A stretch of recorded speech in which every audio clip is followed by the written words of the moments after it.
Good morning, Frederick. I am here. I am fighting with my headphones. Do you know what? I'm not going to put my headphones on yet. I'm going to put them there because I've got food to eat. I know. And I'm going to say something that I haven't said in a while. At least not at the start of a live stream. I've got chocolate. I know. Alright? They're saying, Magpie, you've still got 32 days left of your diet. But it's fine. It's just a pack of Maltesers, and it's not like a share-size bag like I would normally get. It's just a little pack of Maltesers. There's no in here, man. There's probably like 5 Maltesers in it. It's tiny. It's 186 calories per pack. But it's fine. I need it. It's been a rough weekend. Work's been a bit stressful, and I need it. And I only got in the house like what, half an hour ago. You know, it's fine. Yeah. So we're a little bit late this morning. Yeah, because, well, 2 reasons. Do you know what? You're going to sit here and listen to my life story for a bit. We haven't done this in a while, so, like, just deal with it. What's been happening? Oh, yeah. So, one of my workmates, she moved to a different department, right? So she never gets to take a break with us anymore, or at least not very often. So she always has to take a break on her own. So I don't really see her at work very often anymore. I mean, I still see her outside of work, but I don't see her, like, at work very often. So today, she was like, if I take my break at 2, will you come and sit with us for a bit after you clock out? And I was like, oh, all right then. So I had 20 minutes with her. And then, what else happened? Oh, yes, I needed to go back in the shop to get some shopping.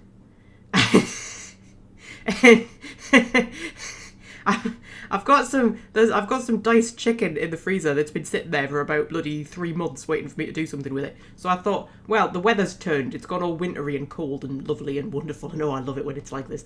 And I thought, you know what? I'll make a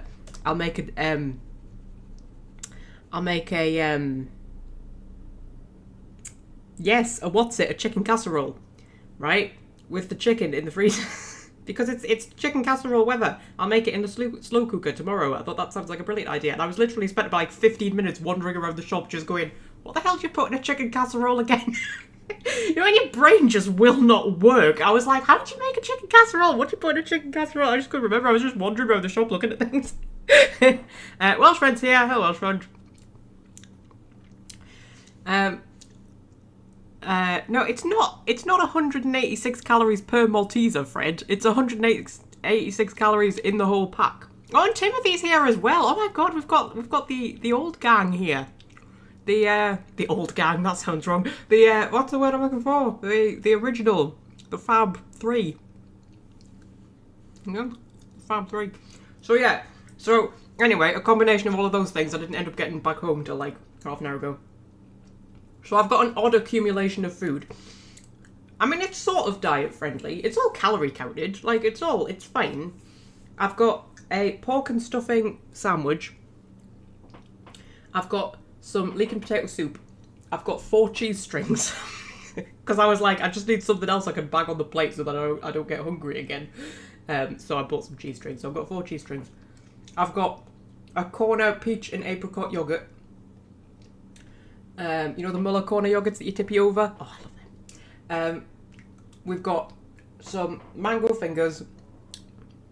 I've got a cup of tea. And I've got a small bag of Maltesers. So I do have chocolate. But you know what?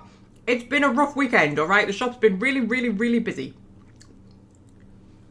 3-month-old chicken. It's been in the freezer, Fred. It's fine. It's not. It's fine. It's fine. It was frozen when I bought it. Frozen chicken keeps forever, man. Shut up. It's fine.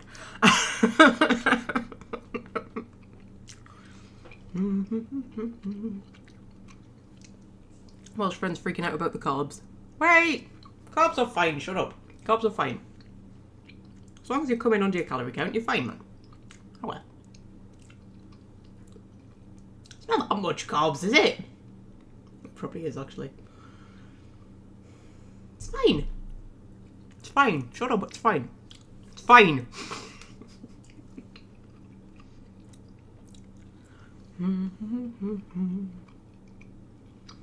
So yeah, only one of them live streams. I haven't even opened up Inquisition yet.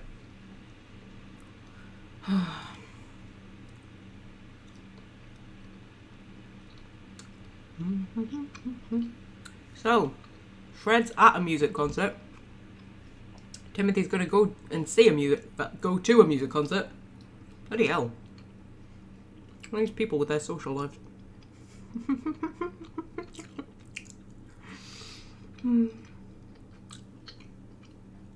So yeah, I'm gonna have to sit there and listen to me eat for a bit.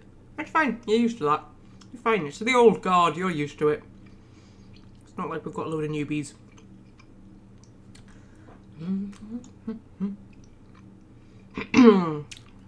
I had chocolate yesterday as well, you know. But that wasn't my fault. I was forced. Right, I was forced against my will.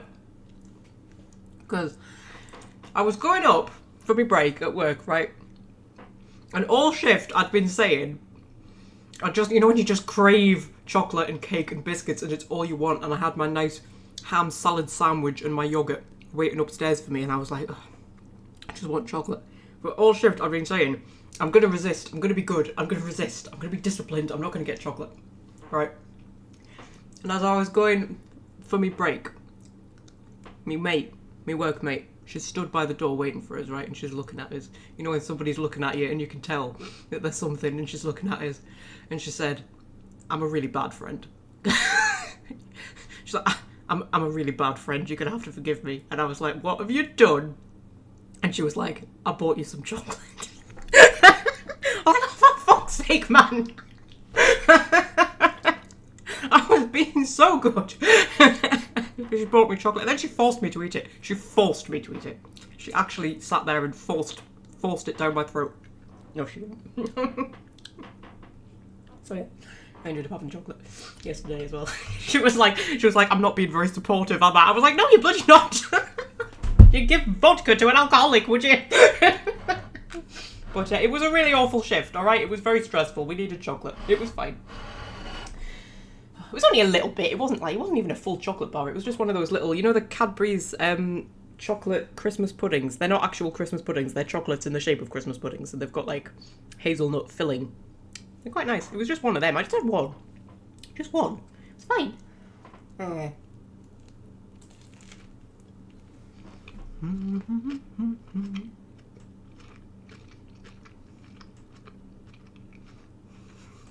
Inquisition is great, but we're here for the full Magpie experience. What, me just sitting here eating, talking about my life?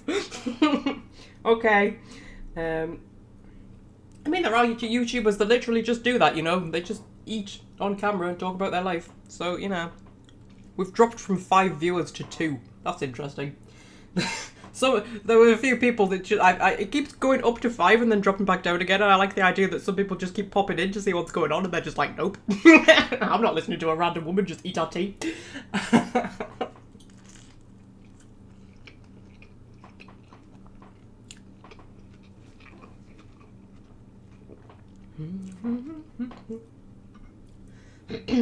I'm dipping my sandwich in my soup, and I'm getting lettuce in my soup. Because my sandwich is pork and stuffing with lettuce, tomato and cucumber, and low-fat mayonnaise. It's very nice.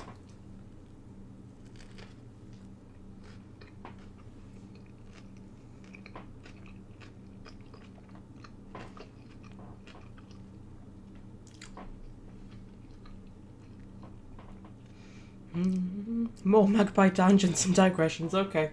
Even the A to Z videos are turning out to have tangents in them, you know. And they're pre-recorded and edited and everything, and I'm just like, I'll just leave the tangents in, it's fine.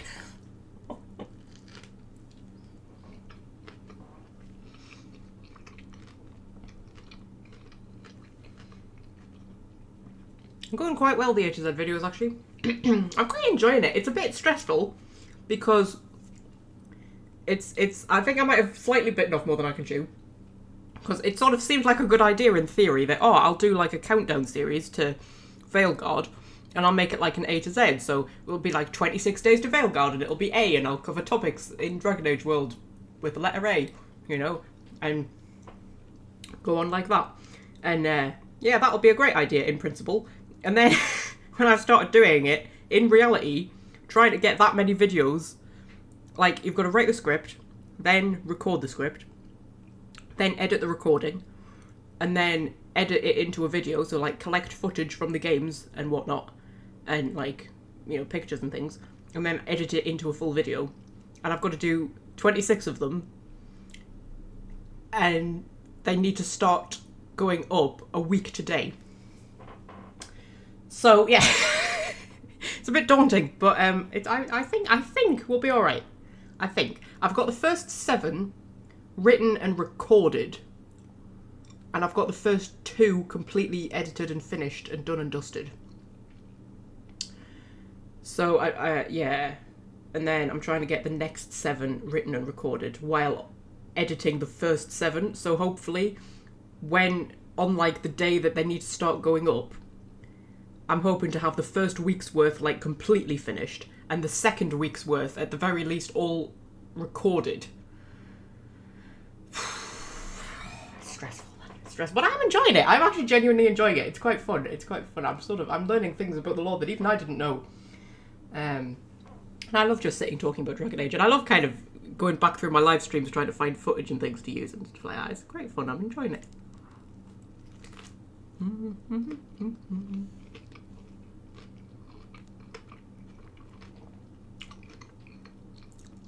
As in, Fred is helping me out by writing quite a lot of the scripts for me. He's doing well on the old script writing, is Fred.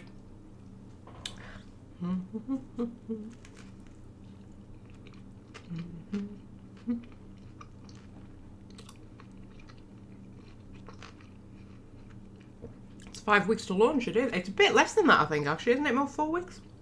I think, is it 4 weeks on... Or was it 4 weeks on Thursday? Or is it 4 weeks Thursday coming? I can't remember.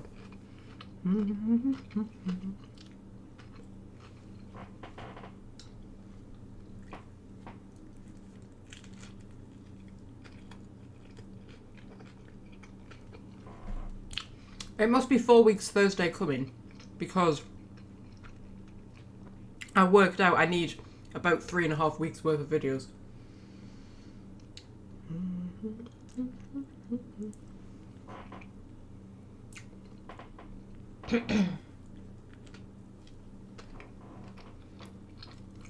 Newbie is here! Hello, Newbie! You'll stick around, won't you? Because I think I've scared off a few people just by sitting here eating and telling them all about my life rather than actually playing Dragon Age, which is what this live stream is advertised as.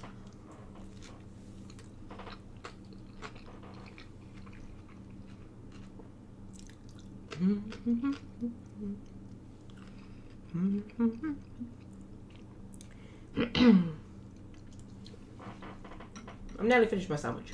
That'll be the worst of like the sort of squelchy munching.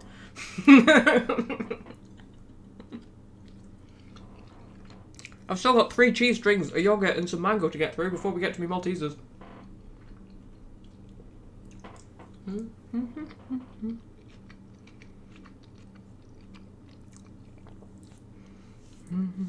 Oh, that's a good question. Is it Newbie IE or Newbie Y? It's Newbie IE, isn't it? I would spell it Newbie IE. Maybe the Y thing is a Welsh thing. That might be a Welsh thing. Is it a Welsh thing, Welsh friend?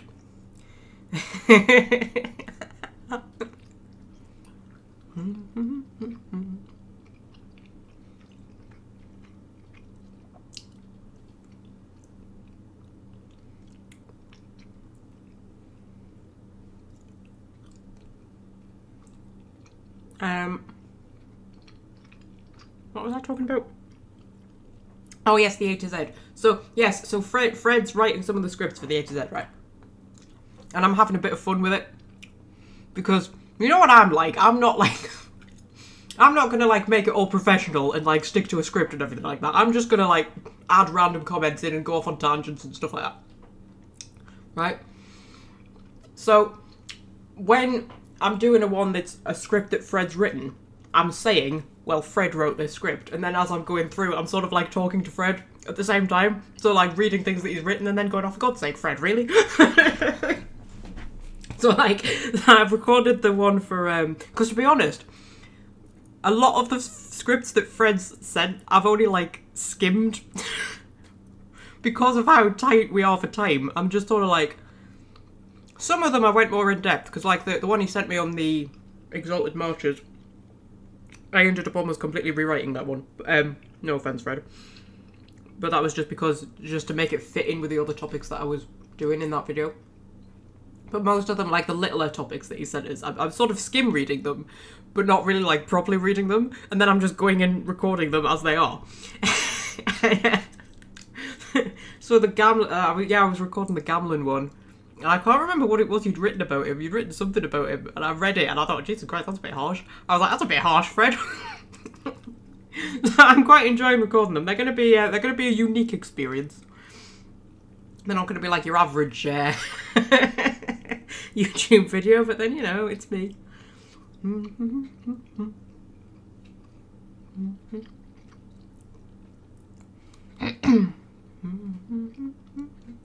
At least Welsh Friend doesn't add unnecessary U's to words. No, she doesn't. She puts the U's in all the right places, exactly where they should be, rather than missing them out, because she spells things properly as a person from Great Britain. Don't you, Welsh Friend? Yeah, see? Exactly. She's confirming.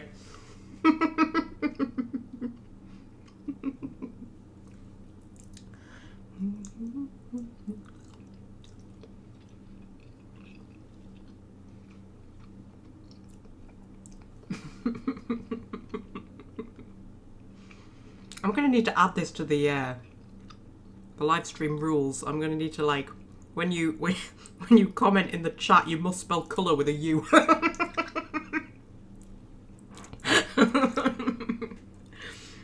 That's a good idea. I think that's a good idea.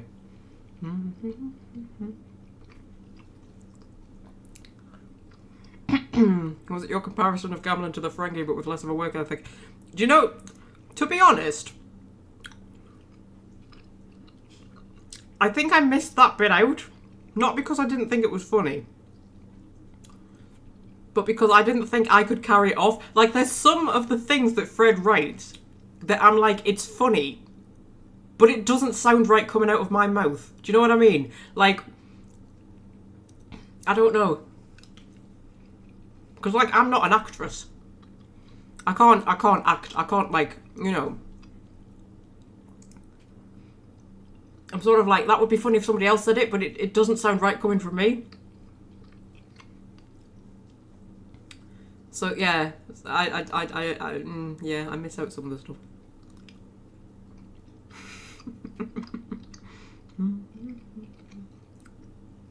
British English is canon. Well said, newbie. You're my new favourite newbie.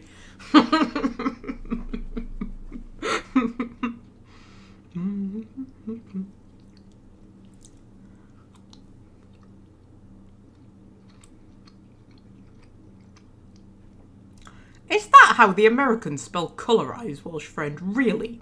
Without a U and with a Z? Jesus flippin' Christ. I don't think I've ever seen colorise written down. That's definitely a more American word, isn't it? I don't think we say colorise much over here.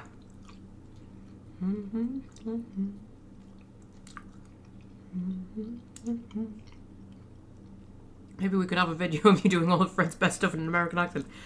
Yeah, maybe not, Welsh Friend.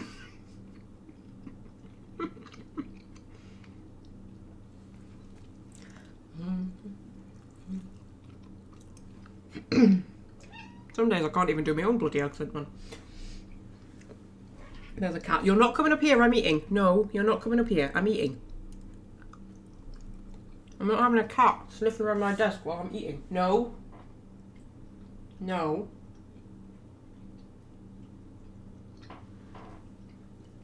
He thinks he can get around me by being cute and licking my hand. Well, he can't. Go away. Go away. I'm eating. I'm busy. Bye. I told him to go away and he actually went away. How often does that happen? Jesus. 19 minutes we have now been going. And so far all I have done is eat a sandwich. And 4 cheese strings.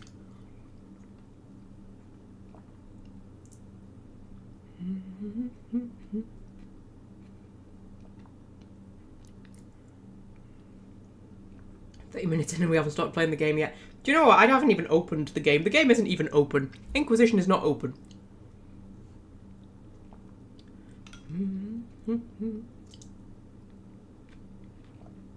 You must like your music, Timothy. You seem to go to a lot of music concerts. See, I'm not really a music person. I mean, I like listening to music. But I don't have, like, bands that I follow or anything. Like, half of the songs that I listen to, I don't even know who sings them. You know what I mean? I'm not, like, into it. And, you know, sometimes people say, like, oh, if you could go and see any band live or any singer live, who would you go and see? And I'm like, I've got no flipping clue. I don't know. Dua Lipa. I like Dua Lipa. There's a few that I sort of like come close to being like a fan of, but I still wouldn't say I'm a fan of them because I don't really follow music that closely. And Dua Lipa, Mika,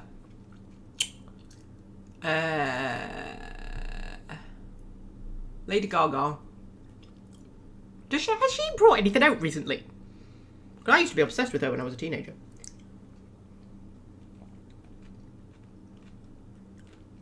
Got a feeling there's another one, but I can't think. Pink. I quite like Pink.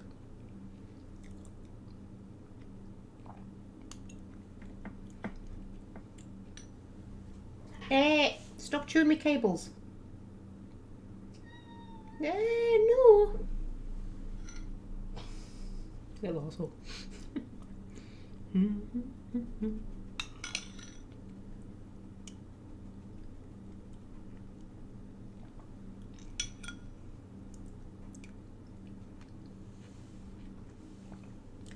Need to hear how Magpie reads your scripts in order to better write in my voice, do you? Well, you just need to, like... There are certain words that I'm sort of like, that's not a word I would use. But there were certain times, I think it's going to be quite fun to listen to, because there were certain times where I was like, I was reading it as it was written, and then I was kind of going, that's not a word I would use. Hang on, I'll just change that word. So I'm sort of like correcting it as I go on. I think it'll be an interesting experience.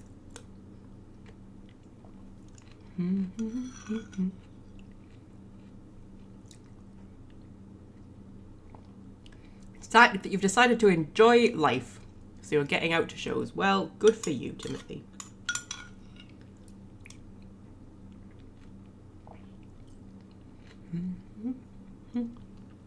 I feel like I should go to more things, but then I can never kind of figure out what it is I want to go to.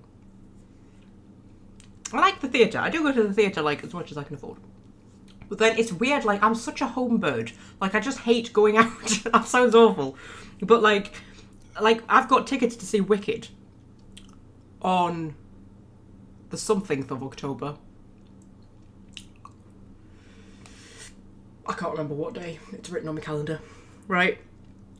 So I'm going to go and see Wicked. Right. I've seen Wicked before. I saw it in the West End. But it's come to Sunderland Empire. So I was like, oh, I'll get tickets. This was like a year ago that I've got the tickets, right? And as it's getting closer, rather than being excited about going, I'm just kind of like, oh, I'm going to have to go into Sunderland. I'm going to have to, like, drive to the metro station and then get on the metro and then, like, there's going to be people. Like, that's what my brain does. Even though I know that when I go, I'll enjoy it. Like, you know, I will enjoy going and I'll be pleased that I've gone. But in the run-up, I don't get excited about going to things. I just kind of think, oh, I'm going to have to, like, get dressed and, like, leave the house on my day off work. Like, what the hell? That's so awful, isn't it? Viral Effects is here. Hello, Viral Effects. As you can see, we've been going for 23 minutes and we haven't started the game yet. I'm just sitting here eating. But it's okay, we're having a lovely chat. Like, why else do we bother turning up to these live streams? We just turn up to have a chat. We're just a group of mates who meet up once a week and have a chat, don't we? You know? This is like... Magpie live streams are like a virtual cafe. That's what this is. This is like a virtual cafe or a bar or whatever where, you know, just a random bunch of mates meet up once a week and just have a catch-up. Just talk about shit. And sometimes, occasionally, if we're really lucky, we play a video game, or at least a bit of one. But mostly, we're just here for the crack, aren't we? We're just here for the fun and the giggles and the banter. That's what we're here for.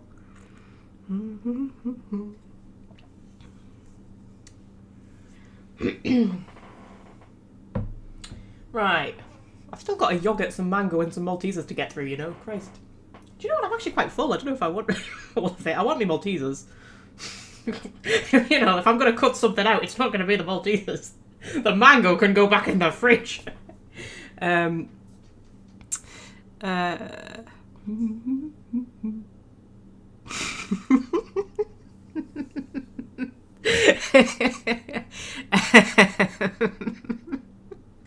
We briefly went up to 7 viewers there. We've been steady at 5. Can I count for all of those 5? Fred, Welsh Friend, Timothy, Viral Effects, Newbie. Yeah, so that's our 5. It briefly went up to 7. It keeps jumping up and then going back down. I just love the idea that it's like somebody just popping their head in and they're just being like, what the fuck is this? And then just pissing off again.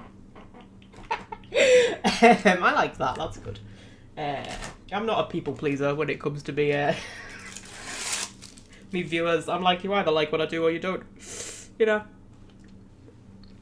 If you don't, I don't want you here. I'm eating me mango.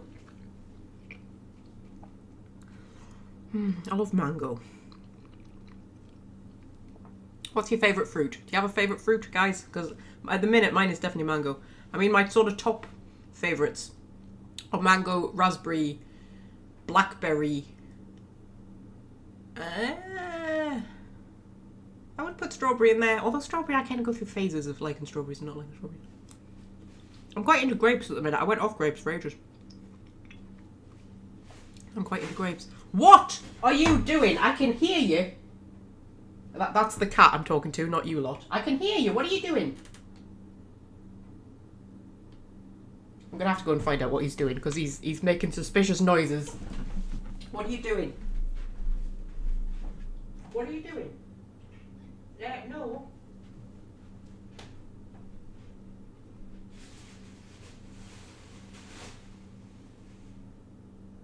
What are you doing? Come here. What's that?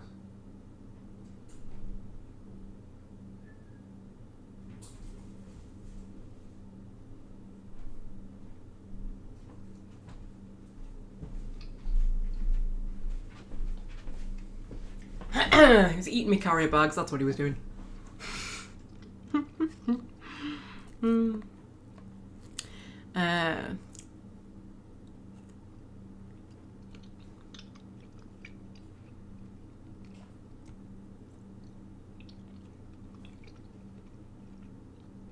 Right, what are we talking about? Oh yes, our favourite fruits. Strawberries, says Welsh Friend. Yep, good shout. Golden kiwis. And a type of melon that I have not heard of. Interesting.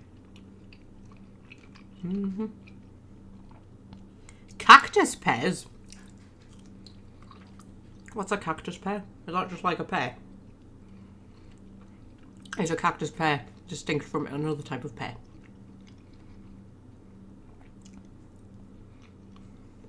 And then Viral Effects has another type of melon that I've not heard of. That's 2 types of melon that I've not heard of.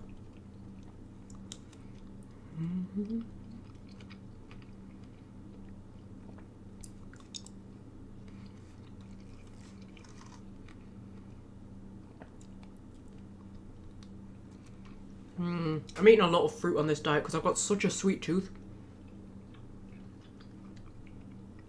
But obviously I'm trying not to eat so much chocolate and biscuits and cake and stuff like that, so I'm just eating so much fruit. I mean, I know fruit does have sugar in it, but it's also got good things for you in it. So you might as well eat something that's... If you're going to eat something that's sugary, you might as well eat something that's sugary and nutritious, rather than full of sugar and fat like chocolate and stuff is. Of course I'm about to eat some Maltesers, but you know, shut up. Shut up!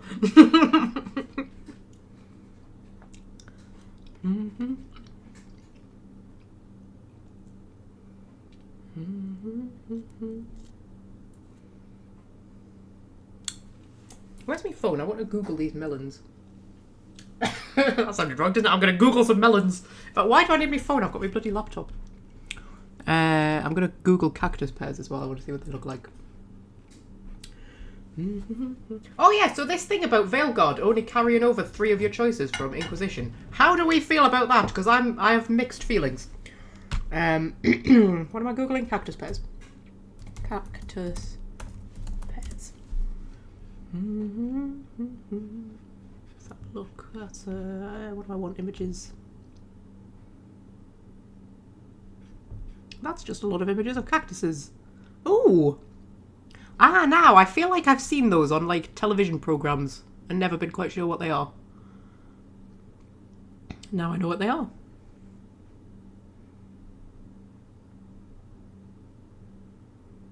There's something like that in Jungle Book, isn't there? That's just popped into my head. There's some kind of spiky fruit that they eat in Jungle Book that Baloo is eating, and I've always, my childhood self always wondered what the hell it was because I didn't know of any spiky fruits. Might have been that.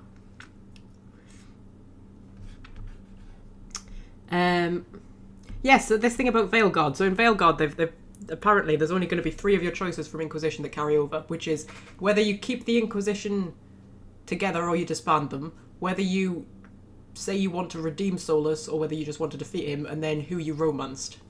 Right? Doesn't say anything about choices from the previous 2 games and whether they're going to carry over. But I found that odd for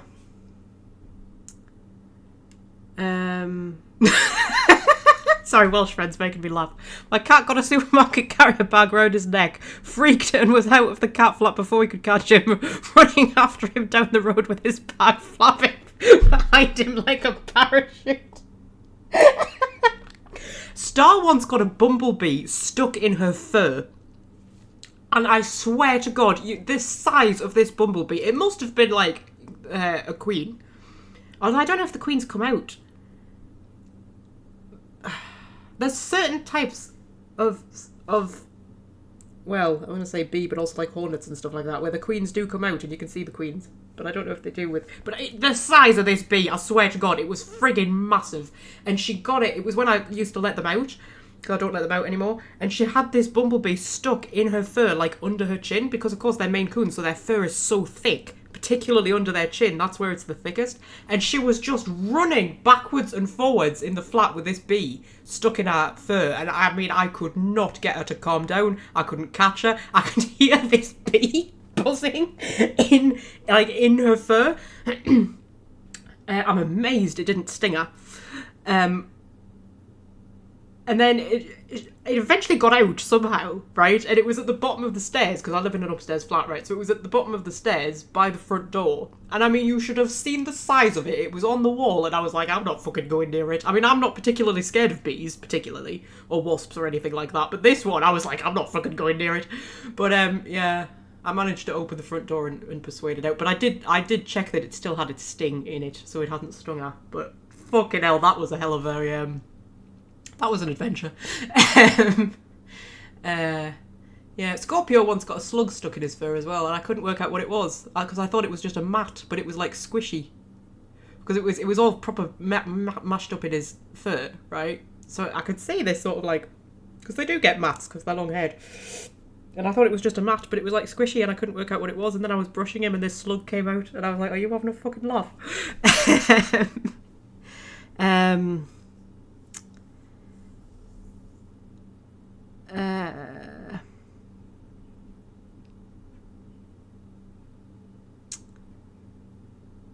Yes. Anyway, what were we talking about? Oh, yes, the 3 carryover decisions. Yes. So they brought out an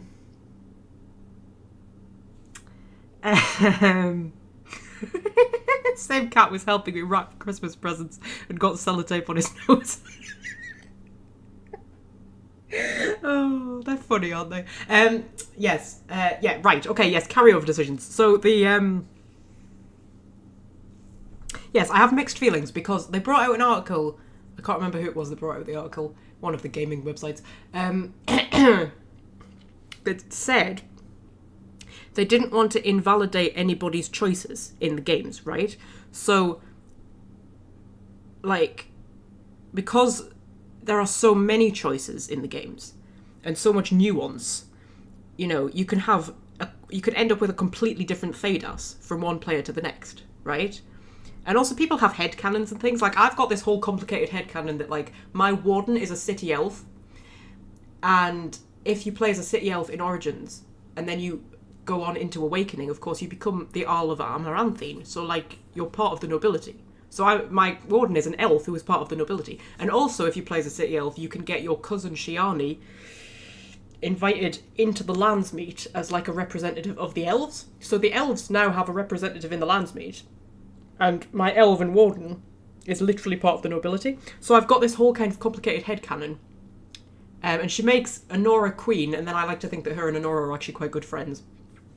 So I've got this whole complicated headcanon that between the three of them, they sort of work together and give the elves a lot more, like, equality and stuff in Ferelden. I mean, it's not perfect. I'm not going to make it like, oh, Ferelden's now wonderful and the elves are, you know, treated as equals and all of that, because it's not going to happen overnight that quickly. But I've got this whole headcanon that they sort of, like, they disband the alienages and they're not alienages anymore, they're elven districts, you know, and it's sort of like, so that the elves get a lot more kind of equal rights and things like that because of that. There's absolutely no way that would ever be reflected in the games if we ever went back to Ferelden, right? So what this article was saying was that they don't want to invalidate anybody's choices, so they'd rather ignore them than invalidate them, right? So they'd rather just, like, not mention the choices that you've made in the past. And I was like, I agree with that. I agree with that completely. I actually really like the fact that most of your choices don't have that much of an impact, right? Because it doesn't interfere with your own headcanon too much, right? But something that both Dragon Age 2 and Inquisition were really good at was mentioning your past decisions just enough that it feels like your world, right? So even though, like, it doesn't really matter who rules Ferelden come Inquisition, but, you know, if Honora rules Ferelden, you start getting letters from Honora during certain war table quests, and if Alistair is ruling Ferelden, you get letters from Alistair during certain war table quests, right? And that's kind of nice. And then, like, even just that bit in Dragon Age 2 where you encounter those Fereldans, and they say, you know, long live our Queen Honora or long live our King Alistair, right? It's just nice to kind of have that you kind of go, oh, that, yeah, I did that. They said that because of that thing that I did in the other game, you know? Even though it doesn't actually matter, it doesn't have any effect, it's just nice that it's mentioned, and you have, like, unique codex entries and stuff that change depending on what choices you made and stuff, right? They've always been really good at that. So, I'm like, I feel like if we don't have that, we'll be, it'll be lacking something. Because, like, if they're not even going to carry over the decision of, like, who you made divine, like, really? I mean, I know we're into Vinter, and we're very far removed from Olay and everything like that in Veilguard, but at the same time, you'd think somebody would mention, oh yes, you know, when they made the mage divine, like, or something, or when they made Cassandra divine, or whatever. Yes, I have mixed feelings.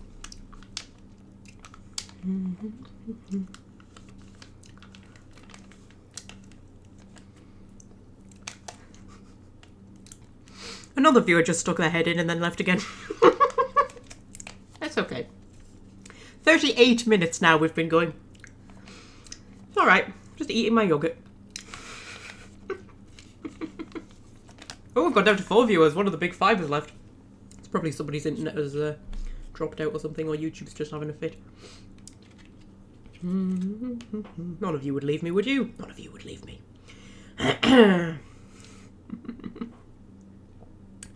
Yeah. Peach and apricot. I love corner yogurts. I've rediscovered corner yogurts recently. I didn't have any for ages. Then I just got one. I just fancied something. When I was on my break at work, I had a sandwich and I wanted something a bit sweet, so I went and got a corner yogurt. They're so nice. The fruit ones are the best, you know. They're better than the chocolate ones.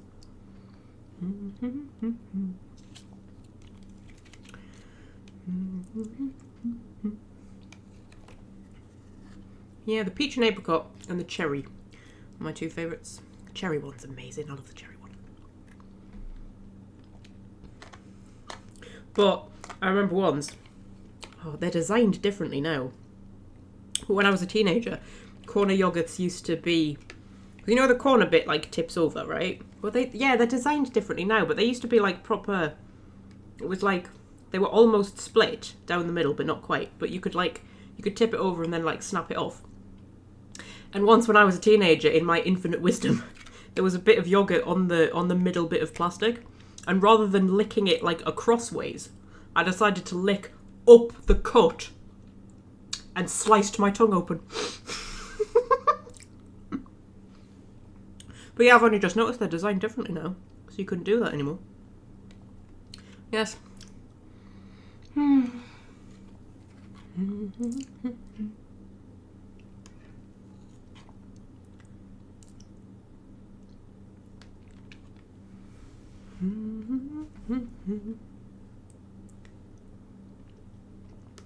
Origins, can you get a Nora to marry Alistair? Yes, you can.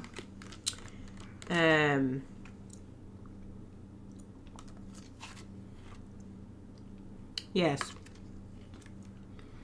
Now, I looked this up. Because Alistair, yes, if you kill... Yes, so Alistair can't be the one who kills Logain, otherwise she won't do it. But you can have somebody else kill Logain. So long as Alistair isn't the one who duels him. But, if you decide to keep Logain alive, and Alistair leaves the party, he can still come back to be king. If you've already arranged it, like if you've already arranged that he's going to be king, he will come back to be king. He'll just leave the party. But I don't know if you've arranged for him to marry Honora. I don't know if he'll still come back for that as well. So I don't know if Logain can be alive and he can marry Honora. I do know that Logain can be alive and he can be king. I think he might have to be hardened for that though. I'm not 100% certain. I know I was looking up various outcomes of the Lands Meet recently, and oh my god, there's like 15 million. I mean, you look at the Lands Meet and you think, oh, there's a good chunk of outcomes for that Lands Meet. There's a good, 5 or 6 different options, and then you really look into it and it's like there's about fucking 25 different options in total. Something like that.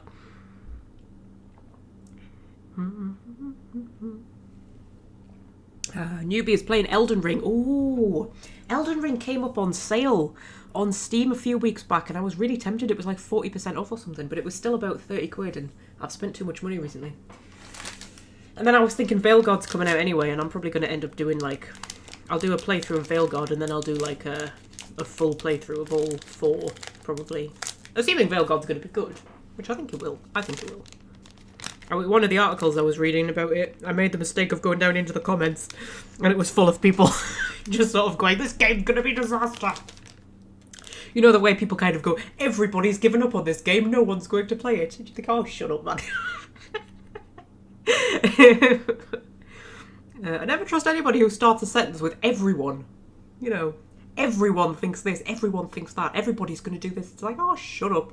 The human race is very diverse. There are very few sentences you can accurately start with everyone.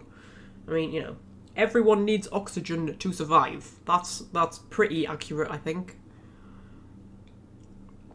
Beyond that, everyone is going to die one day. Although, maybe that might not even be true. They might cure death. Who knows? Who knows? Maltesers. Oh my god. It's been so long since I had Maltesers. I was going to count how many are in this bag. So that was one. They're just the best thing, aren't they?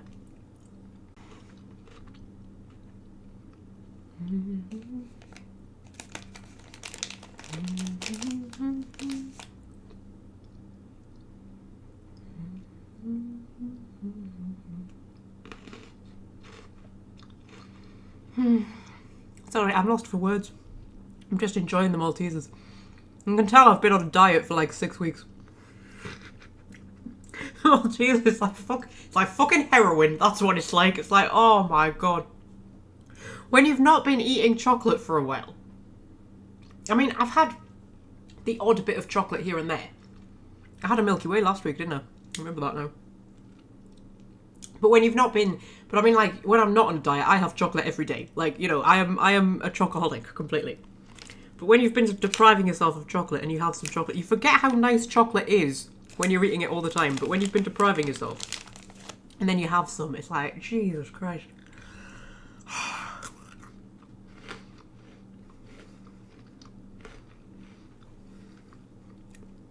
It's just... Who needs sex, man? Come on.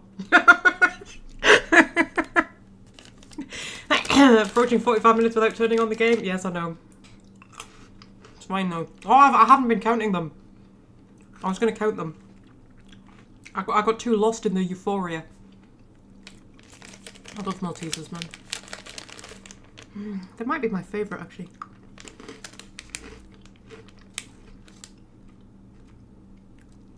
Might be my favourite chocolate.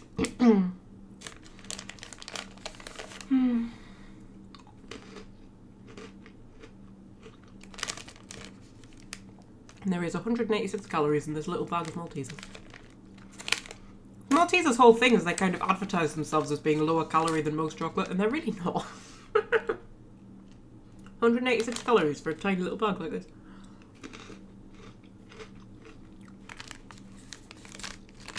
Their slogan, isn't it? The lighter way to enjoy chocolate.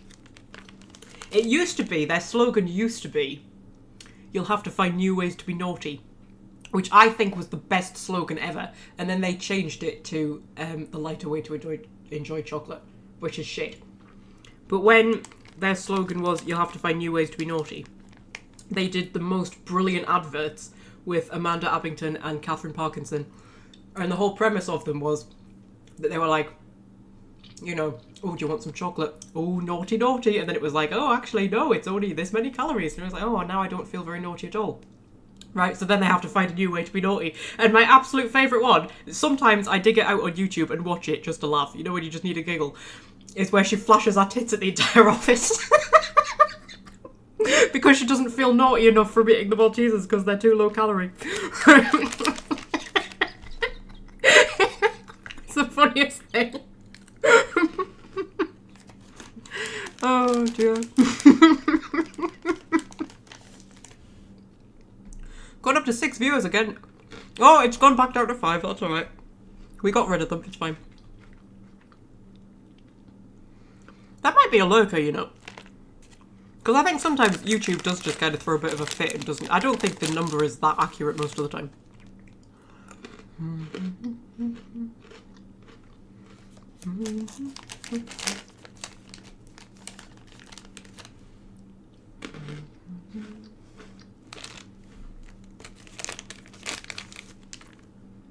There's more Maltesers in here than I thought, to be fair. I thought there was about 5 or 6. I think there's been at least 10.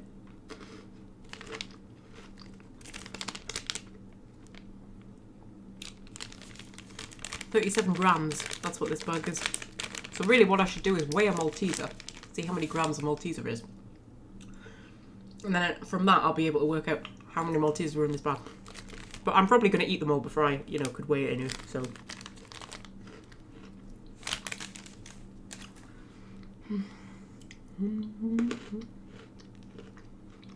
Fred missed that TV ad. What, the one where she flashes that into the office?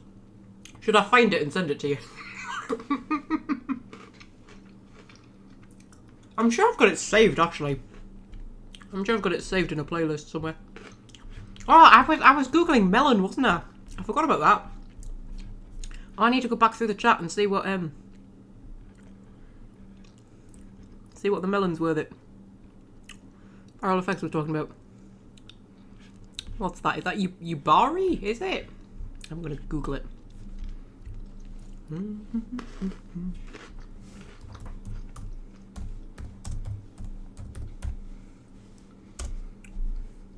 Oh, that's what we would call a I can't remember. It begins with C.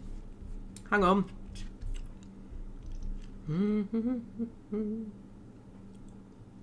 Cantaloupe, that's it. We would call that cantaloupe melon. Yes, I like that one as well. That one's like more sweet than most melon. And what was the other one? What was the other one? Alright. I bet this is a one that we've got a different name for as well. Fred's uploading fan up. Oh no, I don't know that one. I've not seen that one before. I don't think.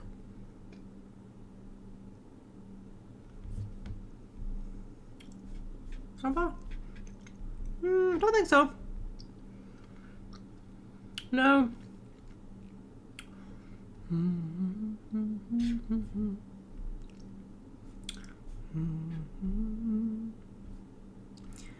Just added melons to the Dirty Fan Art channel, says Fred. Alright, Fred, I'll have a look at your melons. Yes, those do look like nice melons. They look quite juicy, those melons.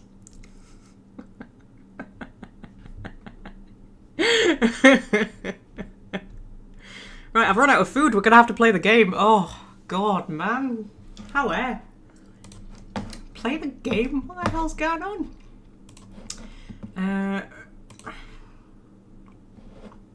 My tea has reached that stage where, oh, the EA app needs to restart, does it? A mandatory update is required to stay online. Restart the EA app to apply the update. Alright, I guess we're not playing the game. We need to wait for fucking EA to update first.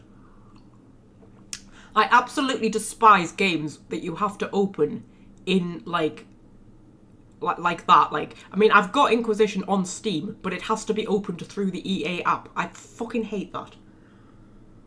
She's like, no, fuck off. It's on Steam. I should be able to open it through Steam. I have to rely on you. Oh, it's done it. It's fine. Hate that. It used to be... No, is EA the one that used to be Origin? I think it is, isn't it? Yes, because I used to have to play Mass Effect through Origin. And Origin was buggy as hell. And there was one game that I completely lost access to, and I can't remember what it was now. Was it Driver San Francisco? I think it was. Because I had to play it through the EA app, through Origin.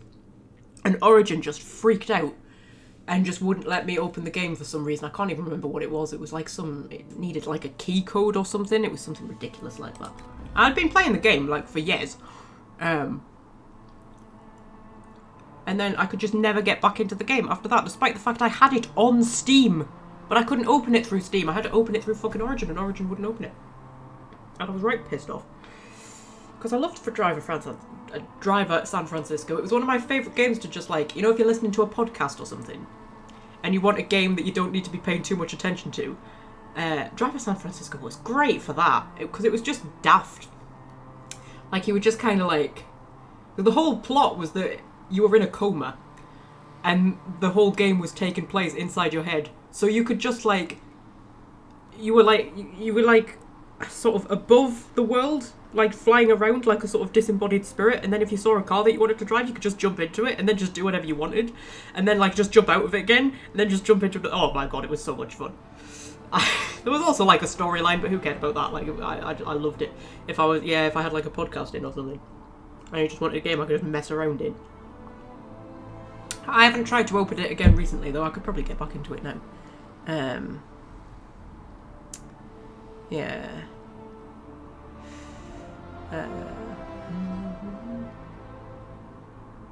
Really annoyed me when I was trying to explore Bioshock 2 and I had to do it through EA. I know, right? They're such fucking cunts, aren't they?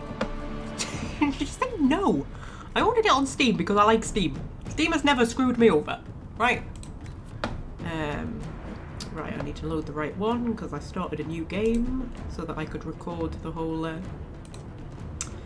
the opening again to get footage for the what's it, the A to Z Theodora. That's who we want.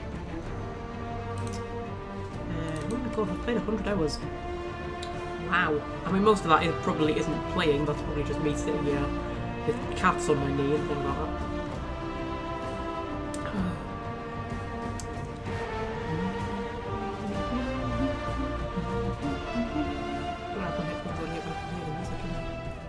Drinking my tea. Yes, my tea has reached that stage where it is sort of lukewarm, and I need to drink it now, otherwise it'll go cold and then I won't want to drink it. 53 minutes in, and we are finally in the game, people.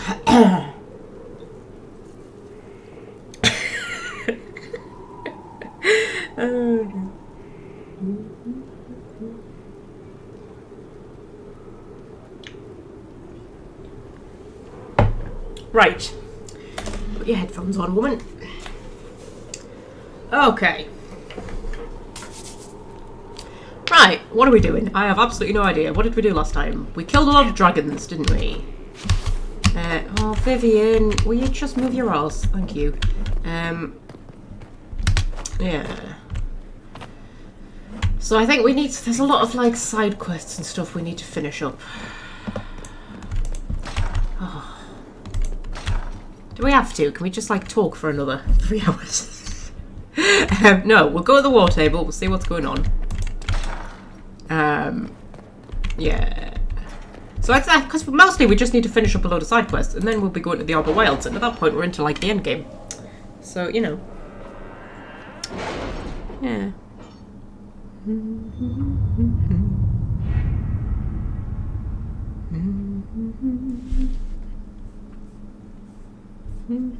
I have put the right screen on, haven't I?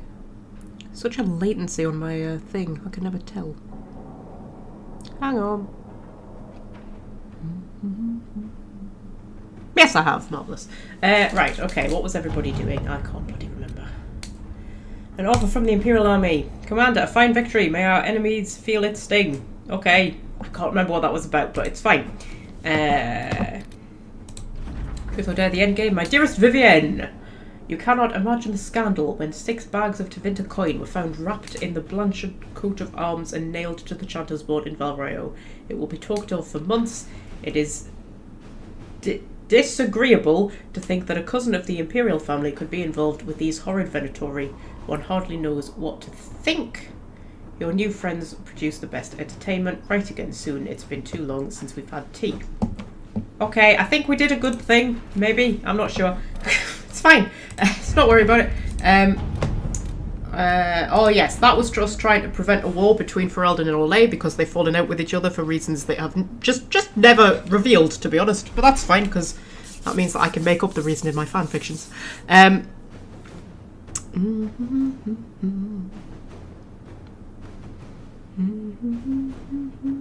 Oh god, we've got a new person.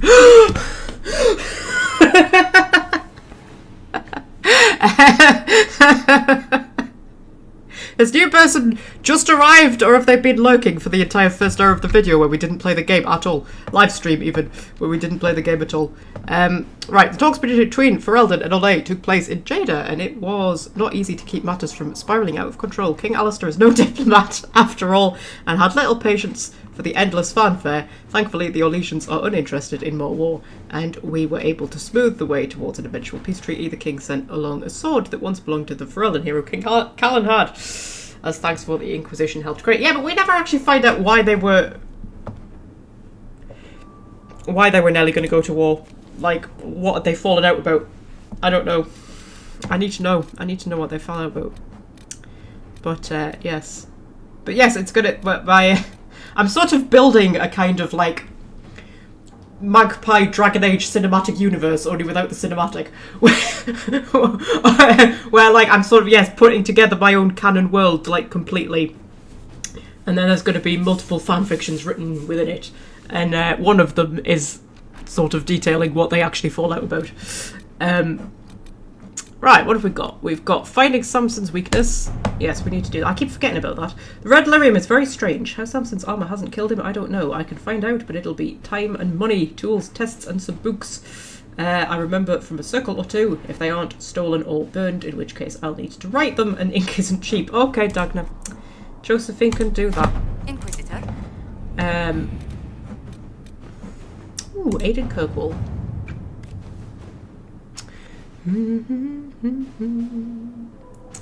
My accent is beautiful. Oh, thank you, darling.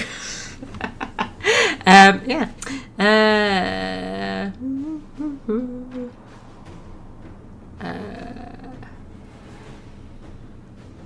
Yeah.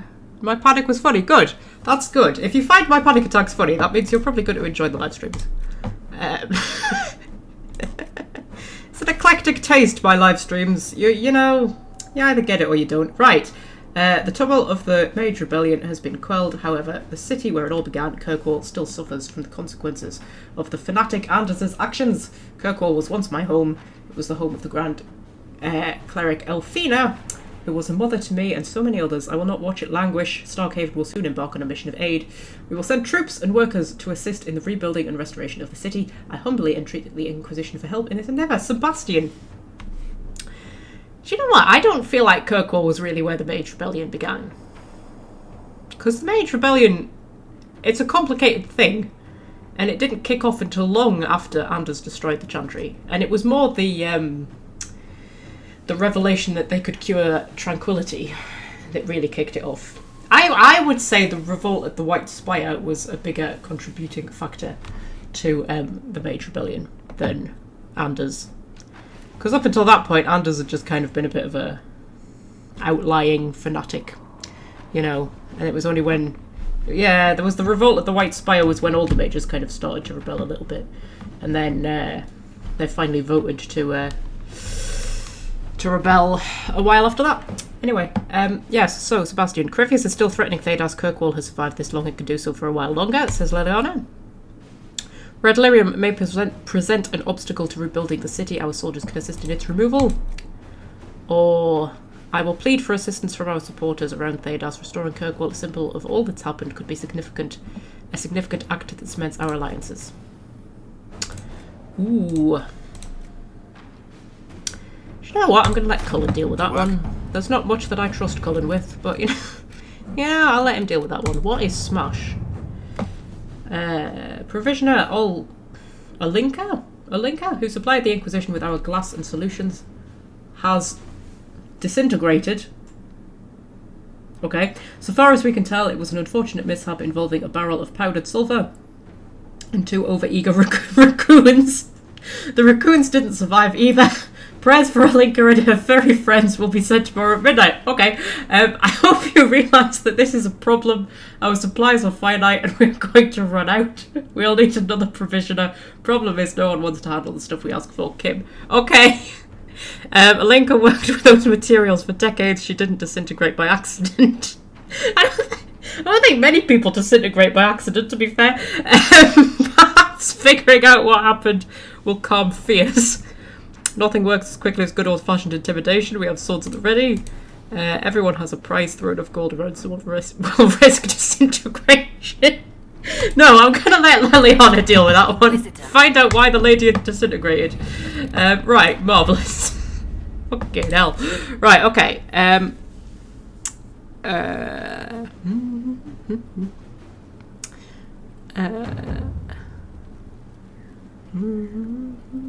What are we talking about in the chat? Melons, mostly, yeah. Yeah. Right, okay, so what are we going to do? Let's look at our map. We've still got a couple of dragons that need killing. But the Ravager, is that what it's called? The Ravager? Highland Ravager, yes. Posed a bit of a problem for us last time, didn't it? So I might need to level up a little bit first before we go back to that one. We've got the Lost Temple of Dethaman to do. That one's a bit of a shitty quest, though. I'm not a huge fan of that one. We've got the Cradle of Sulavin, which I cannot remember anything about particularly. We've got the Hissing Waste. We could go and do the Hissing Waste because I haven't really done anything over there yet. Quite like the Hissing Waste. I think it's quite fun. I quite enjoy it. Should go and do the Hissing Waste. I think I need to sort my inventory out first, though.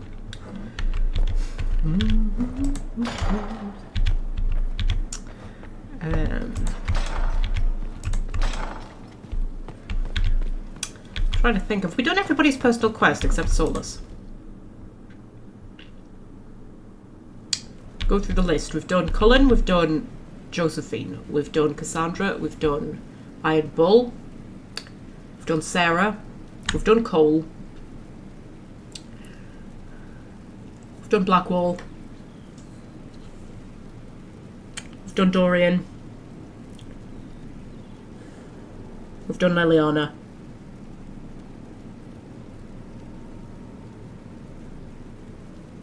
There's nobody else, is there? I think that's everybody. I think we've done everybody's personal quest except Solus, but fuck Solus. Who cares about Solus? Yeah. Oh. I'm going to have to equip things, aren't I? You know how much I love equipping things. We don't have too much, actually. I don't think we did a lot of looting last time. I mean, we looted a lot of dragons, because we killed a lot of dragons. But, yeah, I don't think we've got much that really needs. If we... Oh, hang on, what have we got in the... nothing in there. Okay, marvellous. Right, in that case, armour! Oh, we don't have much in armour either. That's alright then, we can probably just sell everything. Sell all of that shit. And... Oh, we've got necklaces and things. Oh. You know, I don't enjoy inventory management. I should probably... Wait, what have I got equipped? Have I got that one equipped? Oh, I don't know what I've got equipped. Hang on. Hang on. What have I got equipped? Ooh, oh, look at the shoulders.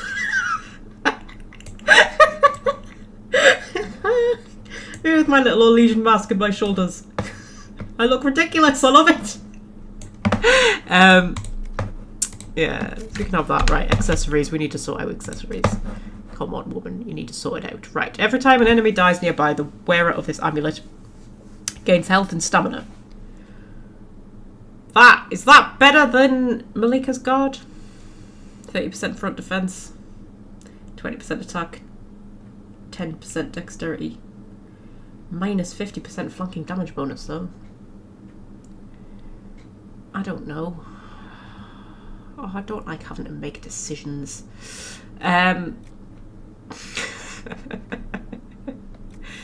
you, game, making me make choices.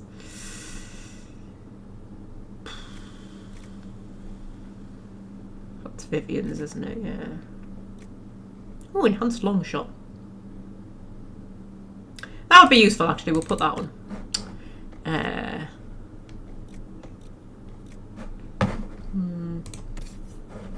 You've got Kitty's collar on. You can have that. That's fine. What have you got on? I've got the cooldown amulet. That's a bit shit. You know what? I'm going to let you have the death siphon. Sarah comes along with us quite often, doesn't she? And then you can have a belt of fire resistance as well, because why not?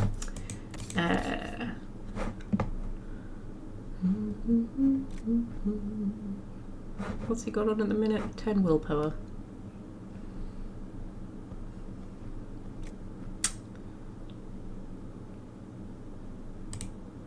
Ooh, ring of flanking. You can have a ring of flanking. I've given Dorian a ring of flanking. There's a joke in there somewhere. Fred will find it.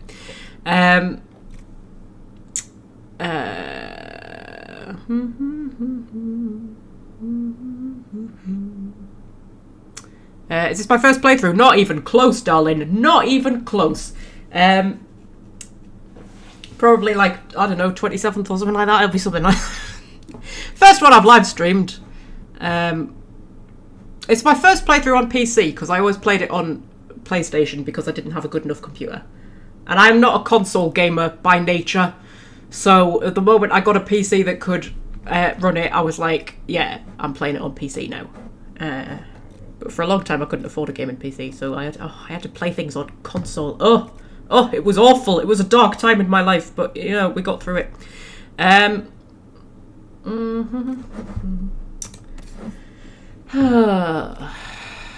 What do we want? You know what? I never bring Cole. I don't need to give Cole good things. Vivian, you've got a what's it? An amulet of power. You can have that. There we go. I will say it's my first playthrough in a long while, so there's a lot of stuff I've forgotten. You had Andraste's sacrifice, didn't you? But yes. But I'm a little bit of a sort of yes, how can I put this? I think I probably know more about the Dragon Age world than I know about the real world.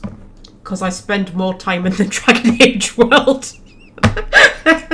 So, there you go.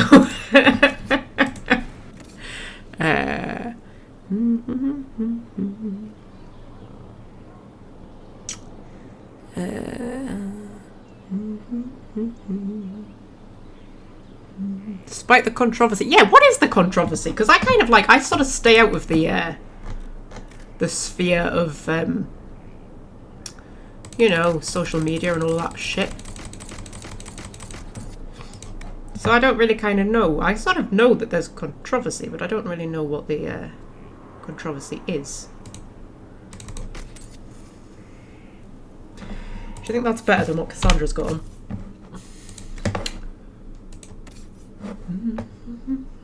Yes, it is. I had a thought that it might be. Oh, it doesn't look as good though. That one looks. Wait, oh no, not that one. Wait, what? Was she wearing that one? Oh, I'm confused. Oh, she was, wasn't she? Because was that better than the one that she had the I can't fucking remember. I can't fucking remember. Anyway.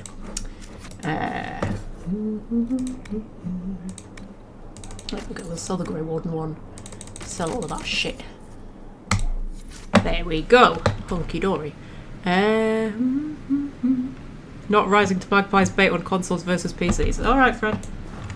Just as long as we both agree that cats are better than dogs.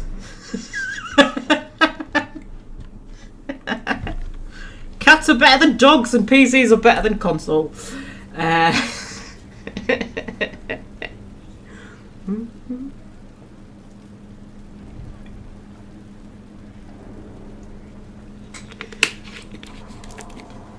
Controversy is nothing more than clickbaiters being clickbaiters, fair enough. Well, at least you know that I don't clickbait. I absolutely do not advertise a live stream as being a gameplay experience and then spend the first hour of the game not playing the game but instead just eating food and talking about stuff. That's not a thing that happens at all. Right, where are we going? Hissing Waste. Yeah, I quite like the Hissing Wastes. Oh, and also, I read an interesting thing. So in my research for the A to Z that I'm going to do, the A to Z videos, I read an interesting thing, which I shall highlight for you in a moment. Take our dream team. I've kicked Vivian out of the dream team and replaced her with Dorian. I don't know what's going on. Just in this playthrough, I've just decided Dorian's better than Vivian. I don't know what's going on in my brain. But yeah. Yes, so you know my little rants that I've been having about the moon and how in Dragon Age Origins and Dragon Age 2 the moon is much smaller than that, and it's also it's based on the design of one of the Mass Effect planets, right? And then I'm like, why did they make the moon giant? That's like a massive continuity error that in the other games the moon was little and then they've made the moon giant. Well, according to the official lore, Thedas has 2 moons. And that is the official explanation. And there's the little one that you see in Origins of Dragon Age 2, and then there's this big one. But then I'm like, why do we never see them both in the sky at the same time? And why do we never see that one in Origins? And why do we never see the little one in Inquisition? I don't understand. So I hope that in Veilguard we get to see both moons. Because, you know, otherwise I'll be annoyed. Right. Okay, so, yes, what are we doing? We are. Should we go and pick up some shards? Yes, so I didn't get very far into the Hissing Wastes. I think I closed a Fade Rift, and I've found an Oraculum. Oh, there's a lonely light over there. Yeah. So we'll just have a wander about. See what we can see.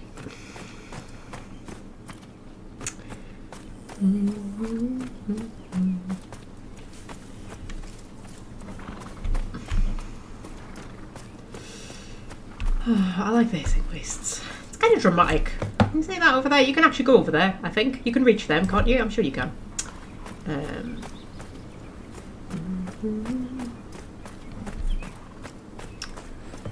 Oh, I can see the shard. But yeah, so we're mostly coming here for the dragon. I can't remember where the dragon is. I don't think it's too big, the Hissing Wastes. I don't think so. I can't remember. I just remember it's kind of exciting. I like the Hissing Wastes. It's a fun one. It's one of my favourites.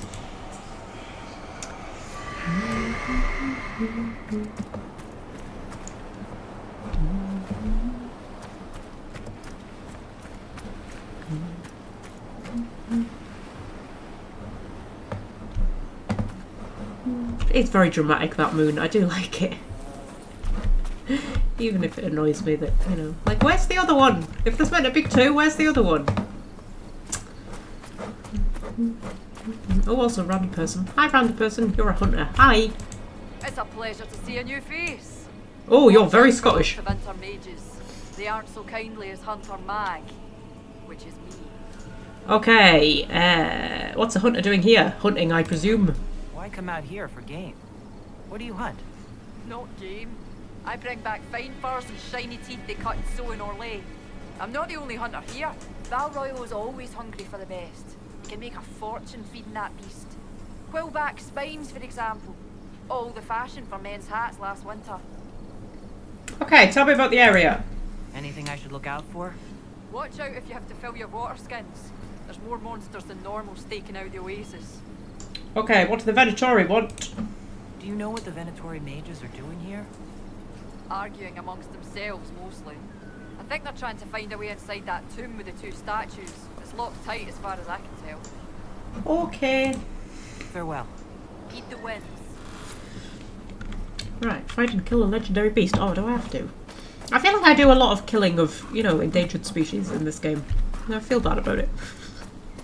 But I don't know whether the dragons are endangered anymore. You would think they would be, considering that, you know, they were thought to be extinct. And then they came back. But anyway.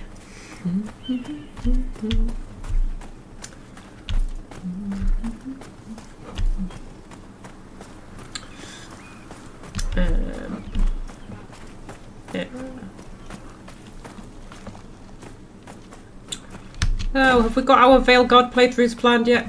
Do we know who our protagonists are going to be? Because I'm leaning towards Antivan Crow. An Antivan Crow elf. But I might falter at the last moment and pick something else.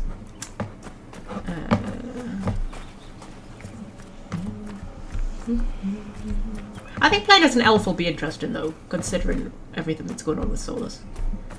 How the hell am I supposed to get up here? Oh, jump! Jump! Jump, Dora, jump! I believe in you! Jump! Jump! Jump! I don't think this is how I'm supposed to get up here.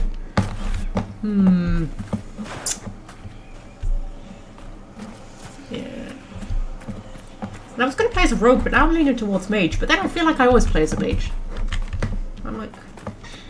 I mean, I know I'm not playing as a mage at the minute, but you know what I mean.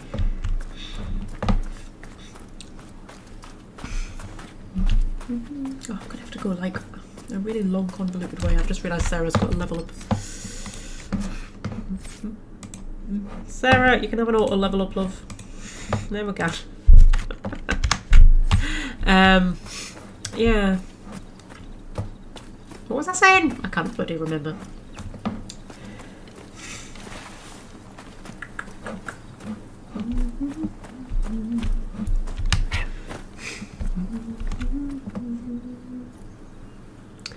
Okay, so Fred's gonna play Veil God as Ogren, because you know why not?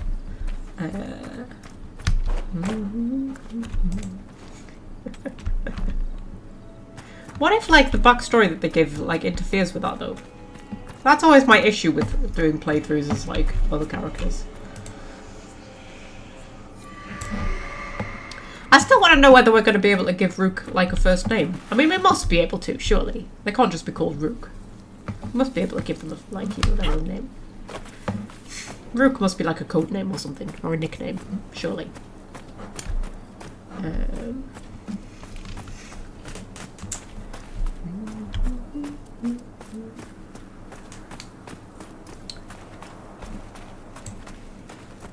Oh, I see red Templars.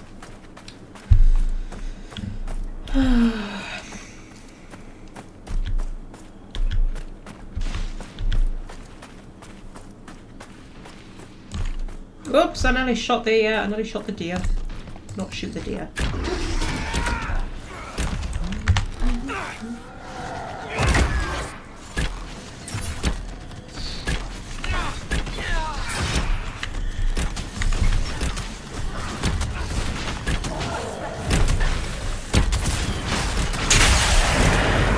Wow, that was impressive. Alright, look. It's not gonna kill you, but you know. It was impressive.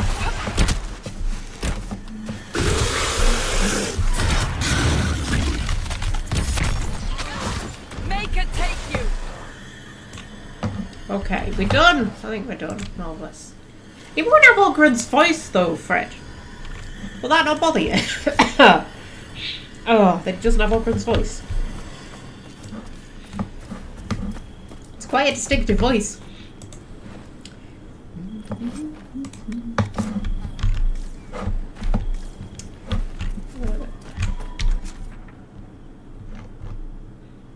God, there's a lot of bloody camps in here, Jesus. There's also a fade rift over in that direction. Should we go and deal with a fade rift? We may as well deal with everything as we're passing.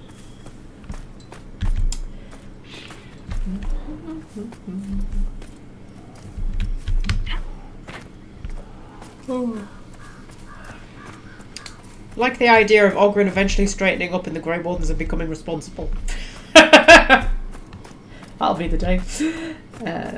You know what? I still can't decide whether I want my Cannon Hawk to be a mage or a rogue. I'm leaning towards mage. I've never quite decided. I've played her both ways. And I can never settle. Because the thing is, in my like massive Magpie's world of Thedas that I'm building, my sort of canon world state with all of my little head cannons and everything, I have whichever one of Hawk's siblings survives, Lothering. I have them going to Vigil's Keep and serving with my warden, right? Like my hero for Elden. But I can't decide if I want it to be Bethany or Carver. Because obviously Bethany's better. But then Carver has a better character arc if he goes into the Grey Wardens. Because he like becomes, you know... He grows up a bit.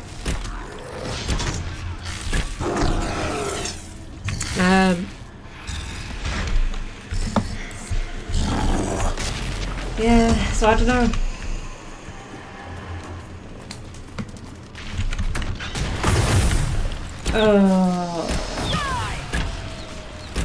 That's another Pride Demon. That's 2 Pride Demons in one favourite. That's just unnecessary, isn't it? I feel like that's unnecessary.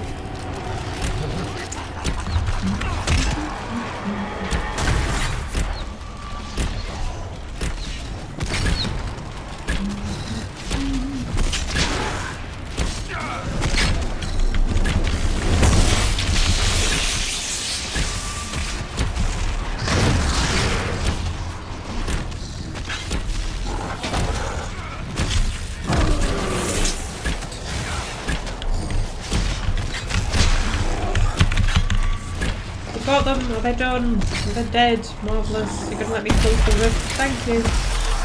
Yeah.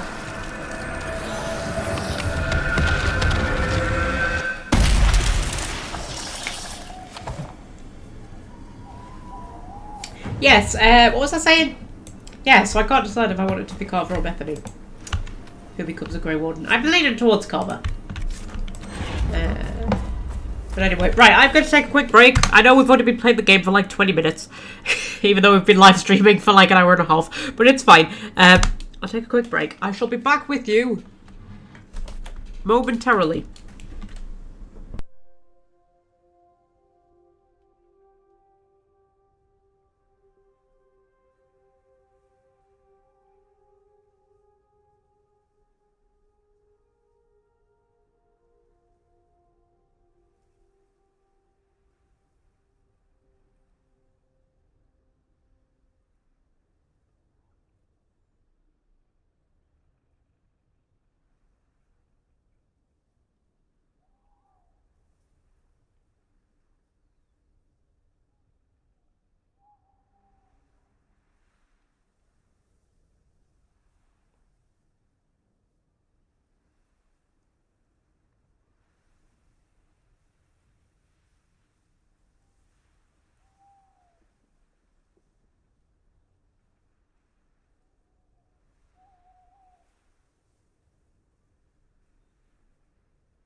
Right, I am back.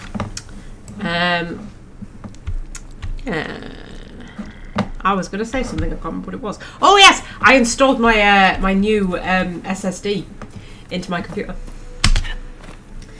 Yeah, I just felt the need to tell you that because I was very proud of myself. I did it all by myself.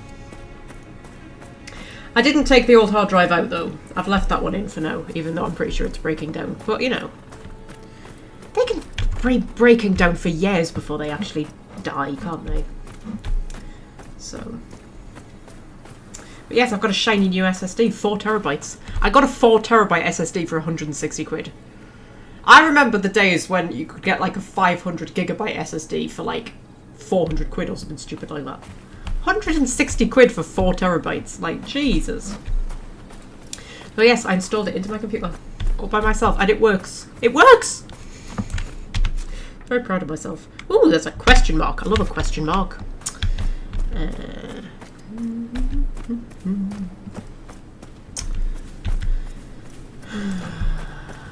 There's also a fade rift. I don't love a fade rift quite as much as I love a question mark. Question mark's here apparently. It's not turning up on my mini-map. Oh, it's a fade rift. Oh. The question mark turned into a fade rift. That's not fair.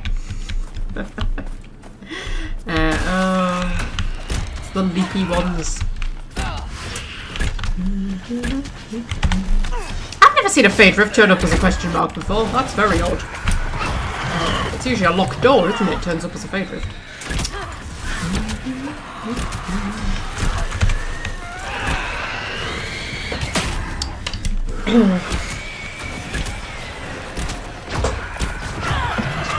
Ow. I hate these guys. These are my least favourite ones. I hate these more than I hate the despair demons. I think they're horrible. Also, I need to turn my sound down because I can't hear myself talk. There we go.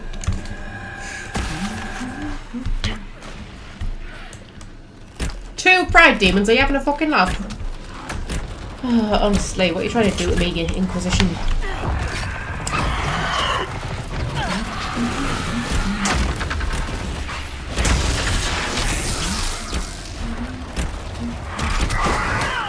Ow.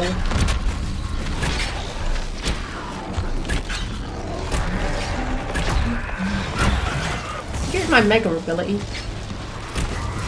Use my mega ability. I'll use my mega ability. Why not? Whee!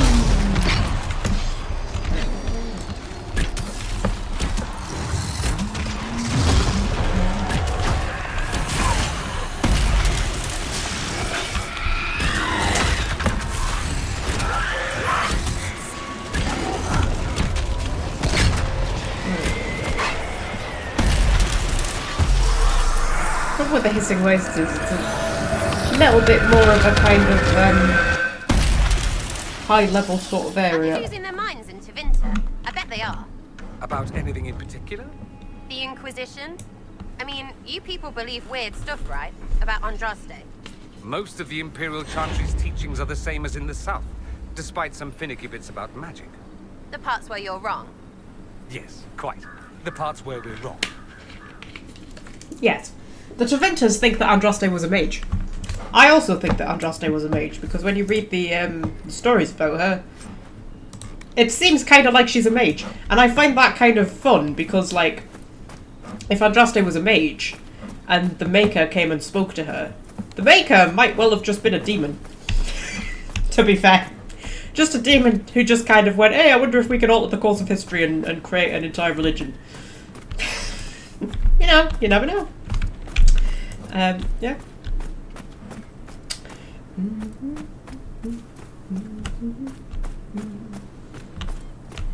Oh, there's more red Templars over there. Oh, there's a camp nearby as well. We'll get the camp.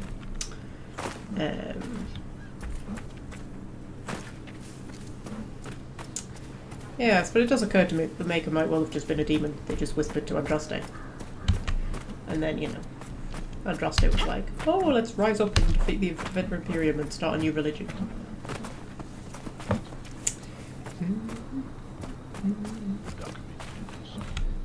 Oops, Venator. Oh, listen to the whispering. It's a nice bit of ASMR muttering there. It almost seems a shame to kill them. But anyway.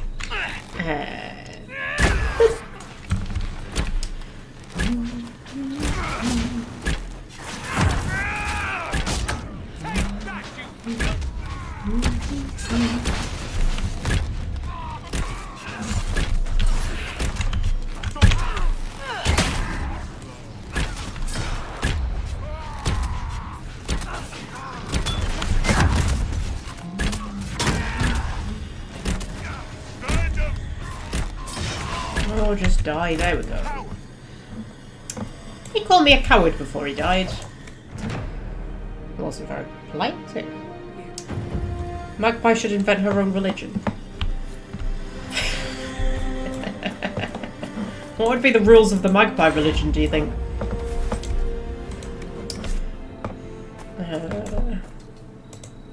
Oh, I haven't re-equipped my bees. Oh no. I re-equipped everybody else. Oh my goodness, we went out into the field beeless. I've run out of blood lotuses, I can't make any more bees! Oh my god, this could be the end of the world. This could be it. This could be how it ends. It's how it ends. I've run out of bees and then I couldn't defeat anything. What do I need to make pitch grenades? Put them in there. Oh, I need blood lotuses for that as well. Oh, flipping heck, man.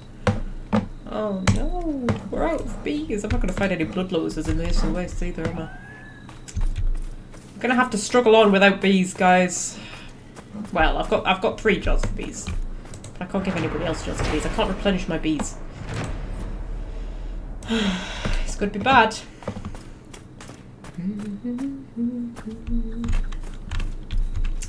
Not using unnecessary U's would be heresy. The U's are not unnecessary, Fred! Honestly, these bloody Americans. Just unnecessarily prejudiced against U's. That was U's, as in the letter U, not Jews. As that came out of my mouth, I was thinking that could be misheard in like a really troubling sort of way. U's, as in the letter U, the ones that they miss out of words like colour and armour, you know. Also, Sarah's got another level up, really. I already leveled you up, didn't I? You got a 2nd level up. Boop.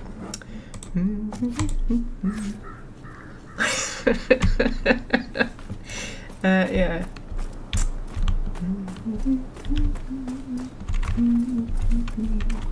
Any religion Magpie is in charge of would be the best cult in the world, provided you like cheese strings.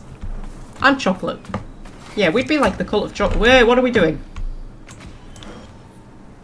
What? We're killing the cute little fox thing. Why are we killing the cute little fox thing? What's it done to us? I don't think we should be killing the cute little fox thing. Fox thing. Can't remember what they're called. Fennecs or something, aren't they? It's a cute little fox thing. Just leave it alone. We're not killing that. Jesus. Chill out, guys. Blimey. A worn diary. At first I thought the rocks that glow fell from the sky, but the spirits whisper that these shards have been here for ages. As you reckon them. Did the tear in the veil reveal these stones? Is that why the strange dressed mages want them? Yesterday they were erecting skulls, of all things, on top of pillars. The spirits warned me to hide, and it was a good thing I listened. I saw one of the mages cut a man open with a dagger and milk the power of his blood. And I'm afraid of a man who could do that to another as if it's nothing. I thought Templars were supposed to stop blood mages, but the ones that came are strange and red and are working with the mages. The spirits agree, it's very alarming. They've been urging me to run further into the wastes, but my supplies are low. I'll go in a few days if hunting goes well. I'm guessing hunting didn't go well. Yeah.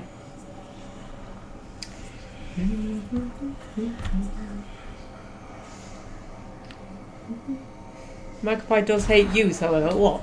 As in the sheep? I do not hate them. I like sheeps. Sheeps are awesome. I don't hate sheeps, Fred.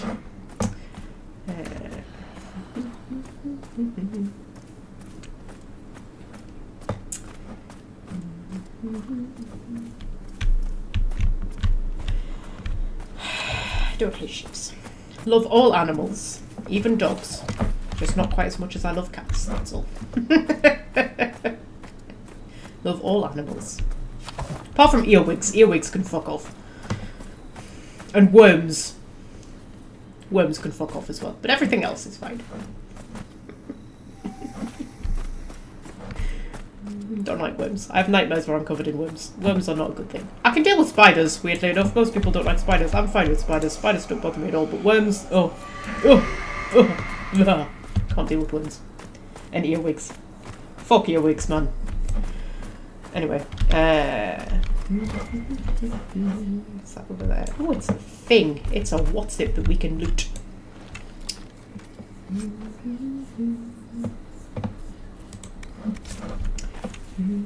Timothy's got to go and get lunch and a haircut. Oh my goodness. Multitasker. Oh, Timothy. Right. Right, what are we doing? Oh, there's 2 exclamation marks over there. One of them's the requisition officer, who I'm ignoring. Oh, actually, there's two more. Oh my goodness.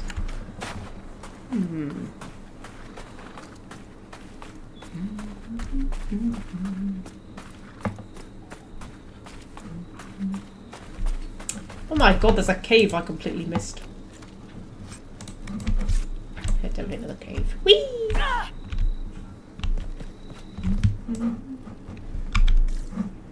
There's a dead Templar. Interesting. Oh, I remember this one. Demons of the Stone. Until further notice, do not tamper with the torches. Lighting them in the wrong order summons demons. The inscriptions on the pillars indicate the correct order, but wait until we have confirmed the accuracy of our translations before proceeding. I have made maps to the other tombs where there are similar structures. Let the same warning stay your hand there. Master Gallus. Okay. Okay. Let's have a read, shall we? For pride, these halls were made to honour a father's deeds and grieve his loss. This is the tale... Oh, this is... Oh, right, okay, so we have to work out what order the story goes in, right. This is the tale of Feral, let's say. Paragon amongst Paragons, father of 2 sons. Yes, because these are dwarven ruins. The whole thing about the Hissing Waste is that there are dwarven ruins on the surface, and everybody doesn't understand why. So that'll be the first one, I imagine. And for loss, these halls were made to honour a what? A brother mourned. That sounds like it would be the last one, doesn't it? Who against their father's wishes fought from foolish words and foolish pride. So just the 4. Okay, so this is the first one. This is the tale of Feral, Paragon among Paragons, father of 2 sons. For pride, these halls were made to honour a father... No. Oh, actually, that might be the first one. For pride, these halls were made to honour a father's deeds and grieve his loss. This is the tale of Feral, Paragon among Paragons, father of 2 sons. Oh, I don't know. And then what was this one? Who against their father's wishes fought from foolish words and foolish pride. Right. Okay, it'll be that one followed by this one. For loss, these halls were made to honour a brother mourned. Oh, I'm confused.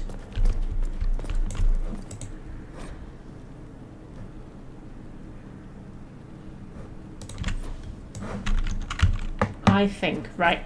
Does this make sense, right? This is the tale of Feral, Paragon among Paragons, father of 2 sons, who against their father's wishes fought from foolish words and foolish pride. For pride, these halls were made to honour a father's deeds and grieve his loss. And for loss, these halls were made to honour a brother mourned. Do you think that's the right order? Or do you think it's... Oh, it could be those 2 first.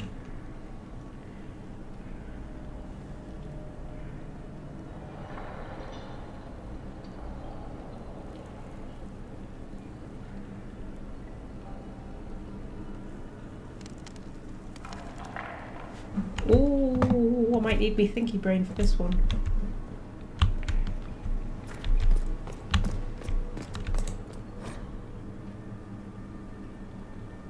See, it could be these 2 first, you know. It could be... For pride, these halls were made to honour a father's deeds and grieve his loss. And for loss, these halls were made to honour a brother mourned. This is the tale of Feral, Paragon among Paragons, father of 2 sons,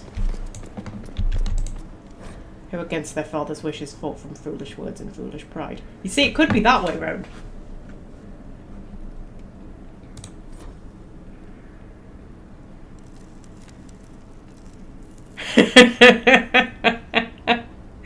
Ooh, I don't know. I mean, what's the worst that's going to happen? We're going to end up having to fight some demons if we get it wrong. Like, we're good at fighting demons. We fight lots of demons. I'm not scared of demons. I get through there. Oh, it's magically sealed.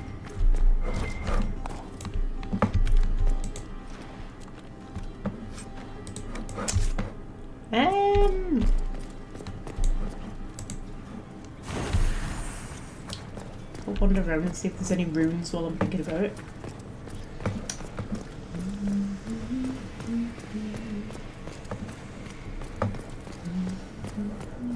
I think probably if there are any runes, they'll be through the locked door, I imagine, won't they?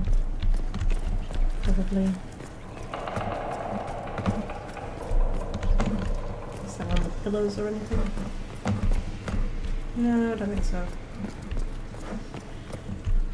Right. Okay, I'm gonna go with this one being the first one.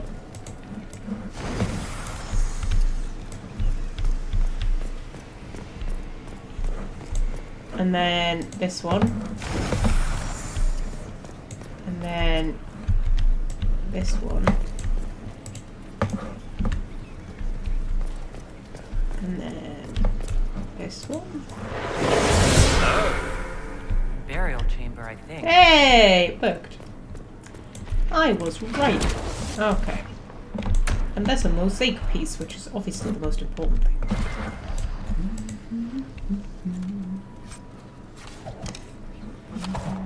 Ooh, 135 gold, torn paper, key fragment, Bianca Arms 3. I love how we find upgrades for Bianca in, like, ancient tombs that were there, like, long before Bianca was a thing. But anyway, Masterwork Spiked Longbow. Superb ring of attack. Take all of that.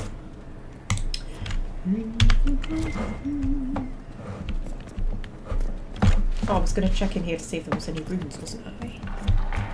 Boop.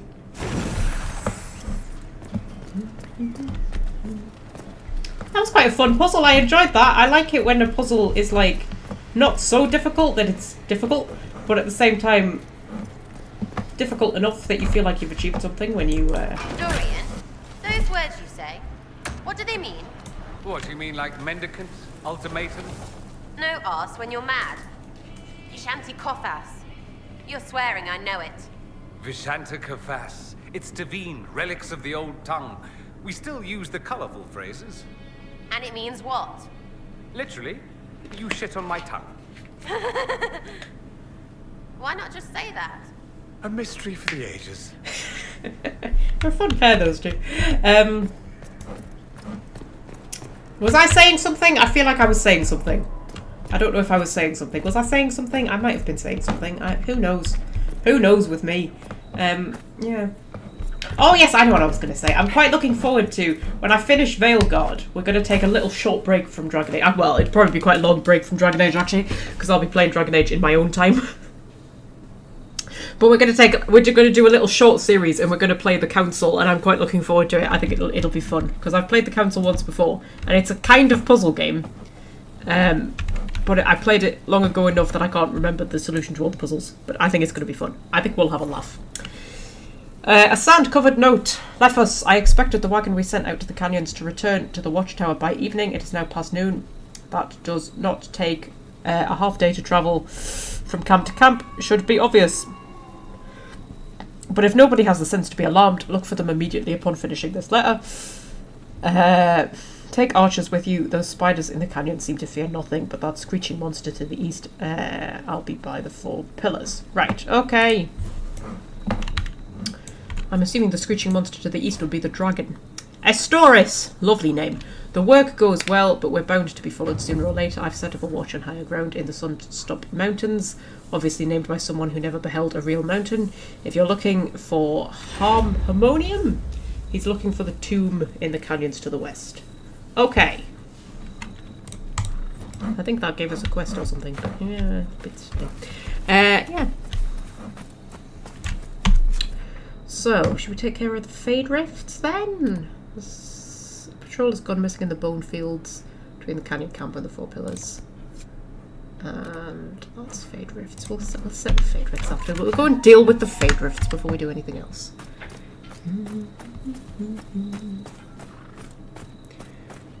Turtle. Oh, I nearly called you Turtle Swatter then, Welsh friend. Oh my goodness, I nearly used your actual username. I don't think I've ever called you Turtle Swatter in my life. Whew, you've always been Welsh friend. Yeah, Welsh friend was going to suggest one of the Hitman games. Yeah, that is a thought. Because I've got the Hitman games. But it's the kind of thing I'll probably never actually bother playing, like, in my own time. We're just absolutely convinced that we want to kill that cute little thing. We're not going to kill the cute little thing. Yeah, because I got the, you know, the new ones that came out, the trilogy.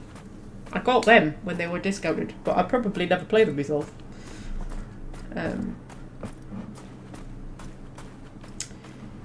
There's a thought. I do want to do the council, though. I think the council will be fun. And then I think, yeah, we'll have a little decide of what to play after that. Because I'm going to do a Veil God playthrough in my own time. I'm not going to live stream it. And then I'm going to do like a full playthrough of all 4 games, again in my own time. I will live stream another Dragon Age playthrough at some point, and I will at some point do a playthrough of Veil God on the live streams. But yeah, I might take a short break. So I've got like a short list of games that I'm going to suggest, and then we can decide amongst ourselves what we want to do. So I think my shortlist was Mass Effect, Horizon Zero Dawn, The Witcher 3,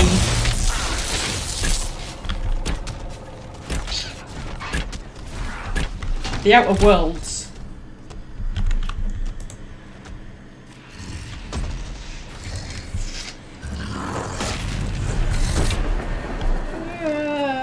yeah, I think that was it. I keep thinking about doing an Assassin's Creed Odyssey one, but the thing is, it would take us about 5 years, probably. Like, it took me a year to complete Assassin's Creed Odyssey.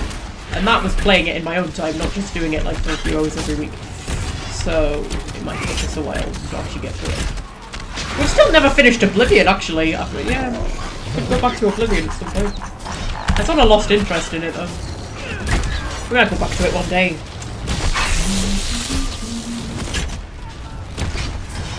Oh, Vampire the Masquerade, yeah, that's another one that I might want to think about doing. There's too many games, man, not enough time.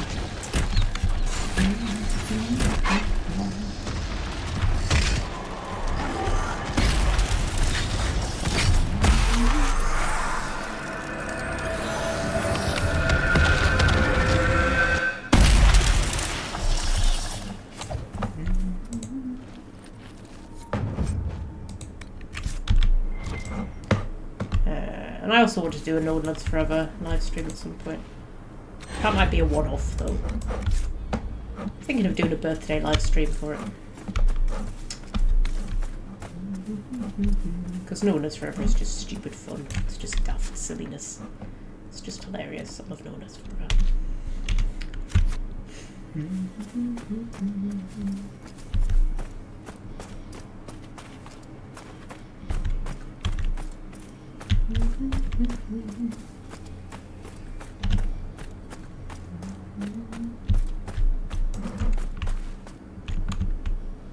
There's red Templars. Should go this way so we don't have to fight them because I can't be asked.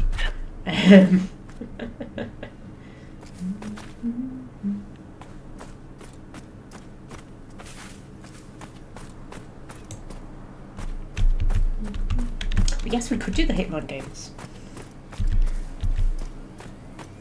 I think that would be quite fun. I think that those would be fun as live streams, as Magpie live streams. I think they'd be great fun. I think they're the kind of game that I'd enjoy live streaming more than just playing it myself. Because the Hitman game, I don't know, it's odd. I've always liked the Hitman games, but I more sort of like watch other people play them than play them myself. Like, I used to watch my brother play them, because he had like all of the old original ones, and I used to spend ages watching him play them when I was just little. I must have been a very annoying younger sister, actually, looking back, because he was 13 years older than me, so he was like a teenager, and he was a gamer, and he had his gaming computer and everything, and I was like 3 years old, and I used to sit in his bedroom and watch him play his video games, so it must have been very annoying. But yeah, but that's how I became a gamer, so, you know. And we used to play the, ooh, hello. We used to play the, they looked quite majestic there, the Elite Force multiplayer. Hours and hours of it. And he always beat me. But, you know, he was 13 years older than me, so I suppose that's probably why he always beat me.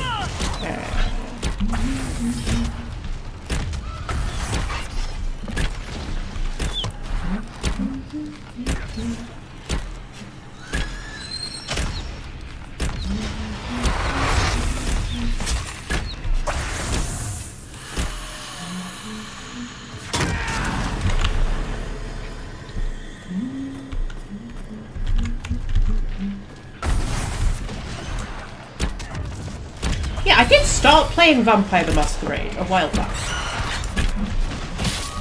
And then never went back to it. There's a lot of games that I start playing just to see what they're like, and then I think, oh, this is good, I'll do a proper playthrough of this at some point, and then I never go back to it. And that was one of them.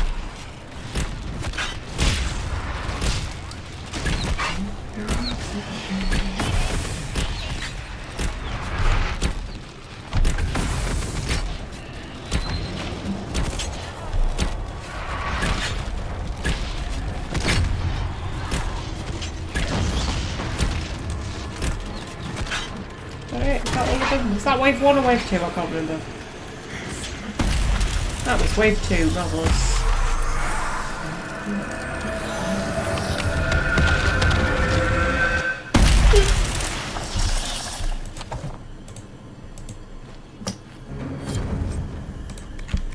Right. So. It's the Venatori. That's another Fade Rift. Oh, how it, man.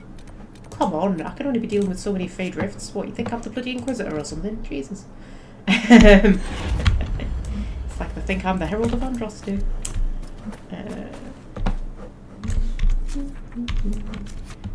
Get that cam.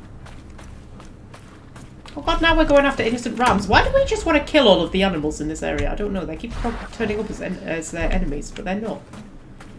Just leave the innocent animals alone, man.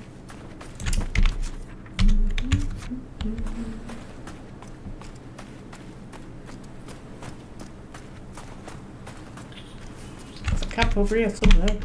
Apparently I'm headed right for it.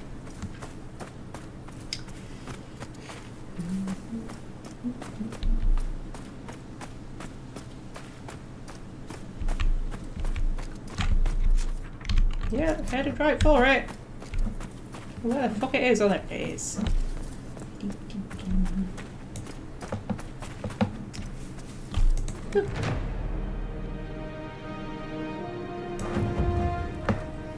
This might interest you, sir. Oh, okay, fine. What is it? You may want to look into this. Well, fine.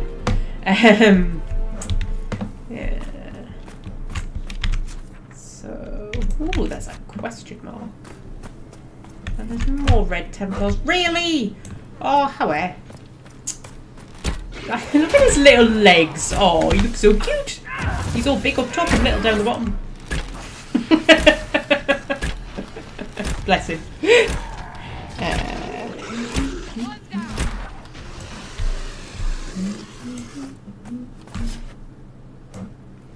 You alright? Oh, look at his little hands flailing. Are you okay? Are you dead? I think he's dead. There we go. Did you drop anything? No? Well, that's rude. I go to all the trouble of killing... Oh, he did drop something. That's alright then. I was about to say, I go to all the trouble of killing him and he doesn't even drop anything for us. Like, you know. Some people just have no manners, do they? Is that a one I've picked before? Yes, it is. That's alright then.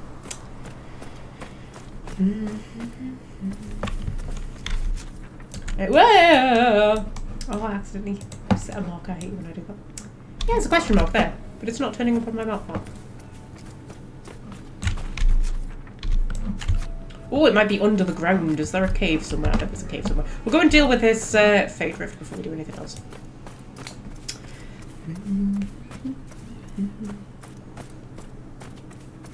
Yeah, I'm trying to think what other games I want to play. There's too many that I want to play. I do really want to do a live stream playthrough of The Witcher 3 because I love The Witcher 3. I've never played the first two, but I do love the third one. It's been a long time since I've played it as well. But it would be a long one. Would be in it for the long haul.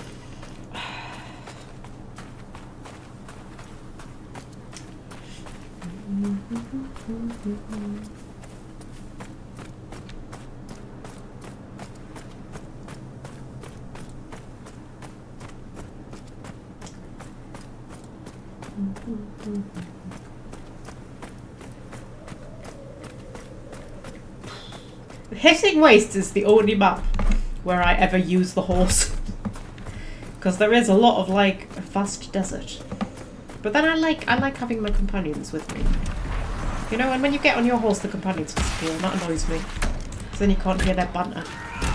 And I like the banter.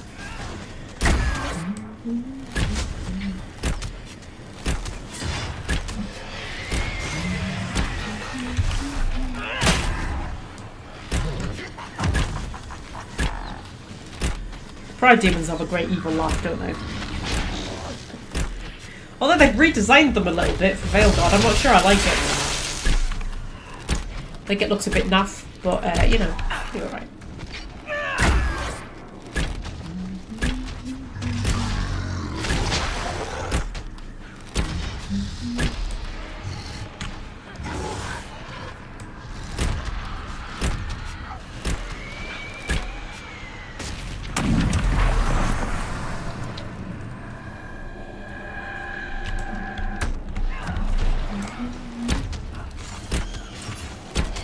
Two despair demons and a fucking pride demon, or however.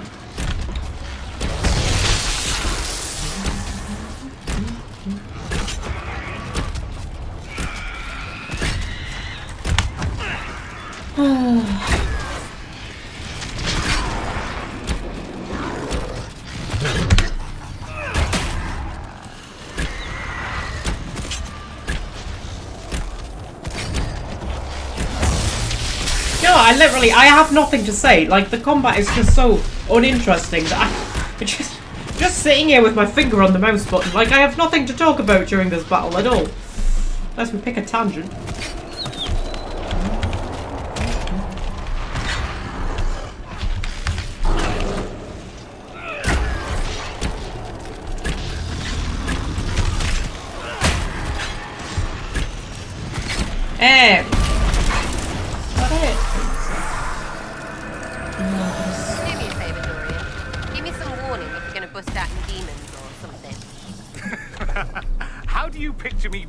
Out. I'm walking along and oops, demon.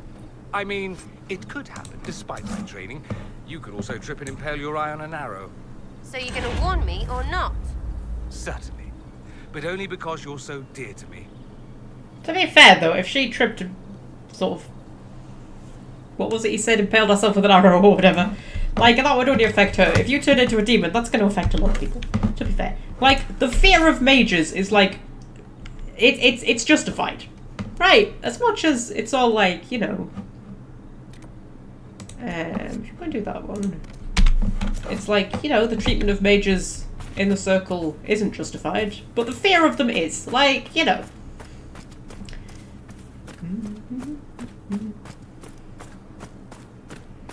Dragon Age 2's combat is so much better. It is, isn't it? Although even Dragon Age 2's gets a bit boring eventually, but it is better than Inquisition's.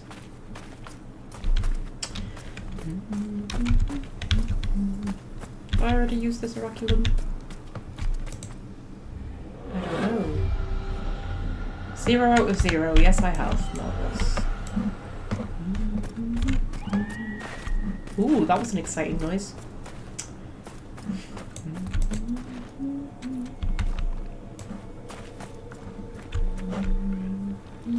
Oh, more Venatori. Oh, the muttering is so nice, man.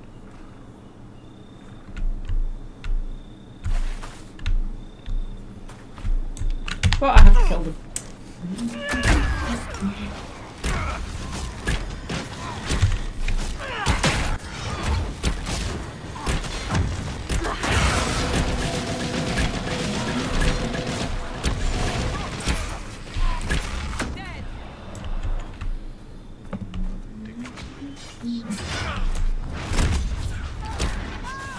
Oh, dear me.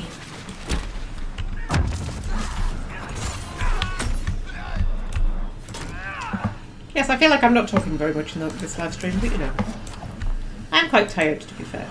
I don't know why I'm tired. I've had 2 nights of really good sleep, and I think I'm more tired than I was before. I think it's just been a very long weekend. It's just been like, it's been insanely busy. Oh, there's a slave. Hello, slave. Please don't! He's shaking like a leaf.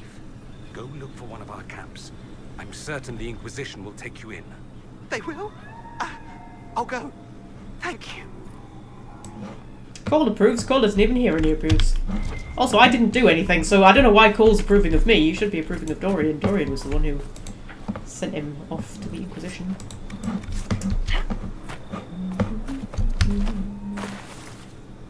What was I saying? Oh yeah, it's been a very long weekend so far. It's been... The shop was insanely busy yesterday, you know. Like, insanely busy. Like, it was like friggin' Christmas week. I mean, it's the end of the month, so it was a lot of people's paydays. So that was, like, part of it. Also, the weather has turned. It's gone, like, proper wintry. The shop's always busier when the weather's bad. Don't ask me why, it just is. And all the Christmas stuff has come out. So, you know. And the Halloween stuff, of course. But the Christmas stuff comes out before the Halloween stuff. Because, obviously. But all the Christmas chocolate and stuff. And I've bought most of my Christmas chocolate already because all of the good stuff sells out like long before December even gets here. So I've got like all the stuff that I want. It's hidden away in a bag that I'm not allowed to touch. But I got one of the caramel Toblerones. I couldn't get one last year. I only got a white chocolate one because they sold out too quick. And the popping candy Terry's chocolate oranges and the Cadbury's chocolate coins. They sold out last year as well, and I had to get the shitty own brand ones. What did the caramel, the Cadbury's ones? What else did I get? I got some celebrations. I got some Milky Bar stuff. Can't remember what else I got. That might have been it actually. I'm not getting an advent calendar this year though. They're a fucking rip-off. I usually get the Kinder Bueno advent calendar, right? And it's £6, and behind each one of the doors you get one segment of Kinder Bueno, right?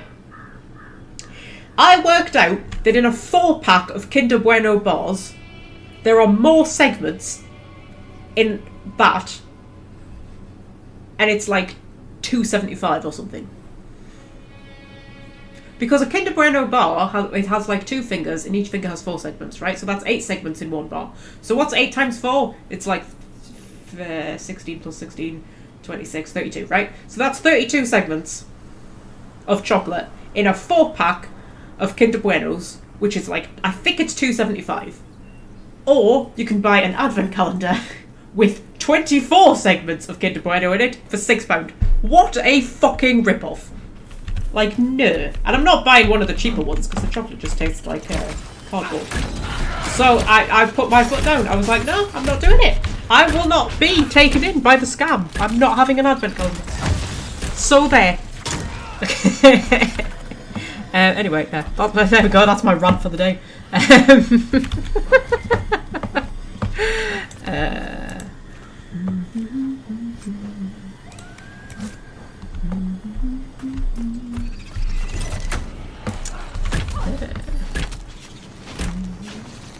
Magpie buys her Christmas chocolate in September. Yeah, trust me, Fred, the good stuff will be sold out very quickly. Like, you know, by the time December rocks around, you've only got, like, the generic stuff left. If you want, like, you know, the good stuff. Yeah. My sister made a cloth one for my daughter with pockets. I just buy stuff to go in every year. Yeah! Do you know what? I was thinking that. I was like, I need to get an empty one. And then just buy, like, stuff to go in it. That would be better, wouldn't it? Or make one. Because I'm quite crafty, you know. Like, or at least I used to be. I was quite good at crafting things out of, like, you know, lolly sticks and bits of plywood and stuff like that. I could probably make a little wooden advent calendar with little drawers. Could probably do that. It'd be quite fun. That'd be a fun leading up to Christmas project. Although right now I'm taken up with the A to Z videos, so you know, and then I'll probably be busy playing Veilguard, so I probably wouldn't have the time. But maybe next year. Whee! Yeah.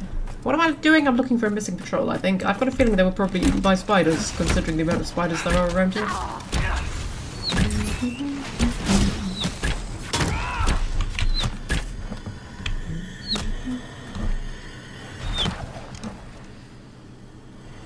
There's something firing at us. I felt like there were arrows coming towards us there.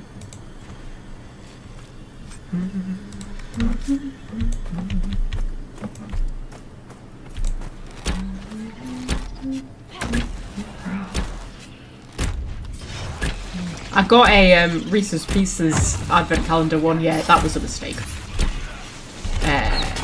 Not Reese's Pieces, Reese's Peanut Butter Cups.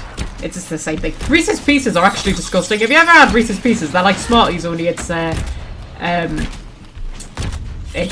peanut butter instead of chocolate, right? They are the most sickly thing you will ever eat in your life. Reese's Peanut Butter Cups, delightful. Reese's Pieces, horrible. But anyway, yes, I got a Reese's Peanut Butter Cups advent calendar. But the little, because they're little mini cups, right, in each one. And there's dark chocolate ones, milk chocolate ones, and white chocolate ones, right? But they're not wrapped in anything. They're just in their little paper cup things. But they're not like individually wrapped or anything. So they end up tasting of cardboard. And as it turns out, peanut butter that tastes of cardboard is like the most disgusting thing ever. Like, I could not eat them. It was so bad. So, yeah. So, yes, that was... I don't recommend that one. Not because I don't recommend Reese's Peanut Butter Cups. Reese's Peanut Butter Cups are amazing. But just, like, not ones that are in an advent calendar and end up tasting of cardboard. It was really awful. Like, I had to chuck it away. Like, I couldn't even eat them. It was that bad. Because when you have like chocolate that tastes of cardboard, it's a bit like, it tastes a bit of cardboard, but still it's chocolate. It's fine. Yeah, like, they were absolutely awful. Go and get this camp.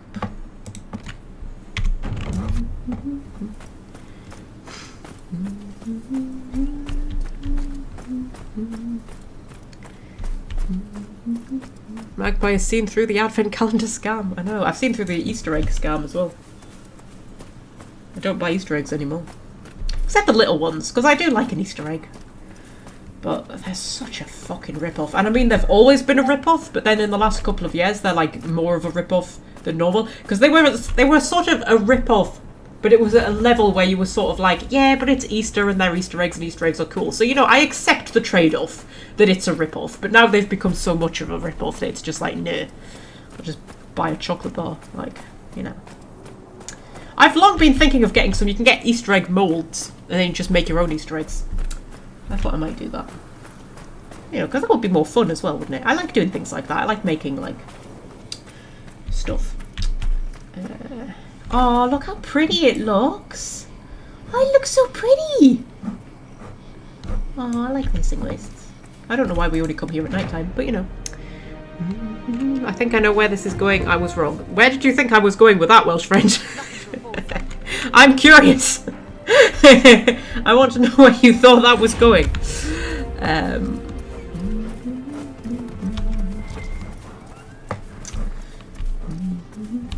Oh, it is a very pretty moon, I have to be honest. It's very nice. It's very dramatic. I like a big moon like that. I wish Earth had a big moon. I'd like to look up into the sky and see something like that. It's a little bit scary, but kind of cool. I mean, I know our moon is quite big, but it's also quite far away, so it doesn't look big. Do you dye eggs in the UK for Easter? Dye them? We paint them? Is that what you mean? Sometimes. You like hard boil an egg and then paint it and put little faces on it and things like that? Oh, you thought all 24 days were going to get eaten in one evening? No, most of them didn't get eaten at all because they were awful. Yeah. Actual Reese's Peanut Butter Cups in themselves, though. Oh, beautiful, man. Beautiful. It's one of the best combinations, isn't it? Chocolate and peanut butter. I love a peanut butter and chocolate spread sandwich. I think that's just, oh. It's too good, man. What am I doing?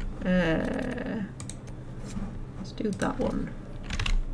Search the Venatory Camp near the canyon. Okay, I'm not really paying much attention to what we're doing on these quests, but it's fine. It's fine. We're just here for the chat, aren't we? We're here for the chat and the banter. The game is just something to do with me hands.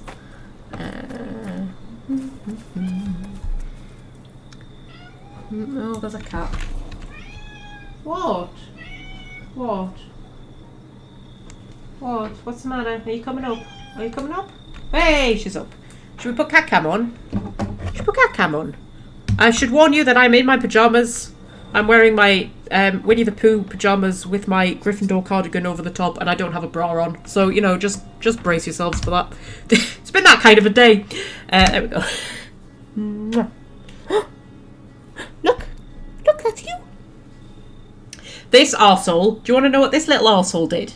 Should I tell them what you did? Should I? Should I tell them what you did? Because you were a little arsehole. Should I tell them? Okay, so this little arsehole, she, I washed my towels, and my towels were hung on the radiator to dry, and they dried, and they were all clean and lovely. And Madam here thought, oh look, nice clean towels. I would like to sleep on those clean towels. And she pulled the towels down off the radiator, dragged them onto the landing, made a nest, and went to sleep on them. Didn't you? And now my nice clean towels are covered in cat hair and are not clean anymore, and now they need to be washed again. Don't they? Yes. Yes. Hmm? Yes. Because you're an arsehole, aren't you? Yes. Mm-hmm. And she used to like to sleep on carrier bags. And the cupboard where I keep the carrier bags, she worked out how to open it. And she would open the cupboard up with the carrier bags in it. And she would drag the carrier bags out. And she would put them where she wanted them and make a little nest and go to sleep, right? And then I was sorting through all of my carrier bags because they've been like chewing and clawing at some of them. So some of them have holes in. And I pulled out all the ones that had holes in. Right? Got a crusty bit in your eye. Just get that over there. There we go. And I thought, well, the ones that they've already chewed and put holes in, I'll just leave them out for them because she can sleep on those ones. I don't mind her sleeping on those ones. Right? So I put all of them in a nice pile for her. She's not even looked at them. No, she doesn't care anymore. She doesn't want carrier bags now. Now she wants towels.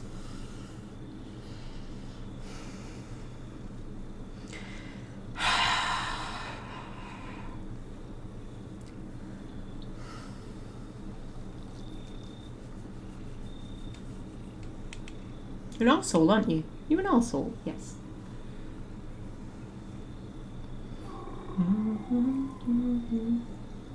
A dog would not have done that. Well, that's because dogs are boring, Fred, alright?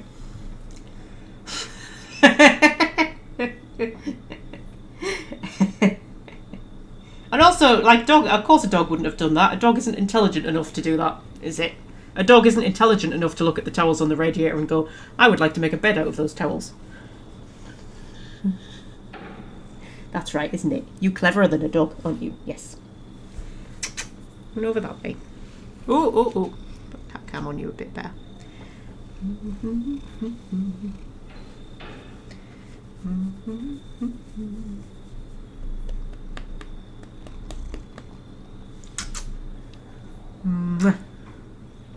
You alright, sweetie? Where are you going? Don't leave. They'll have to look at me. They don't want to look at me. I'm in my pyjamas and everything.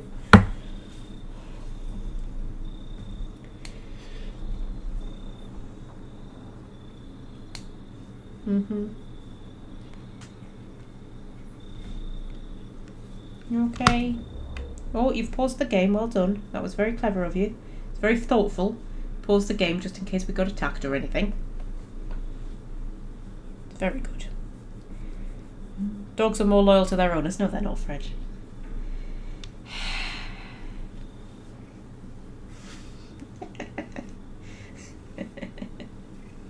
You're very loyal, aren't you, Star? You're very loyal. You know? You just have enough self-respect to not always show it, that's all.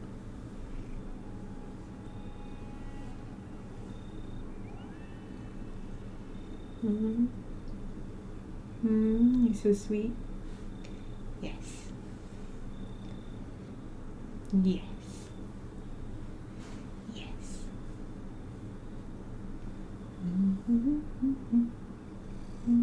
Oh dear.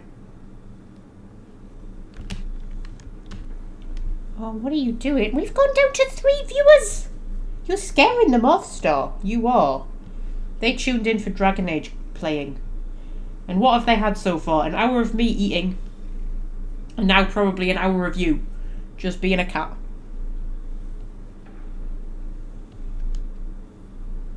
You're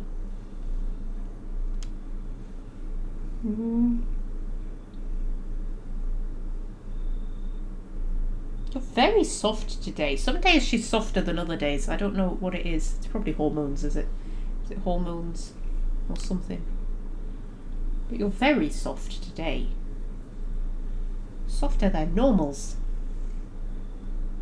Yeah. Very beautiful too. But you always beautiful. You're never not beautiful, Star.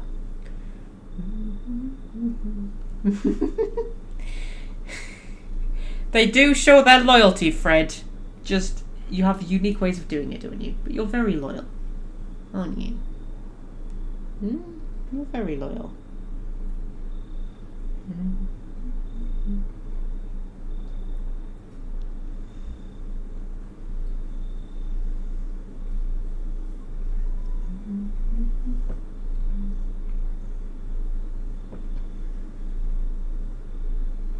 Very loyal, yes.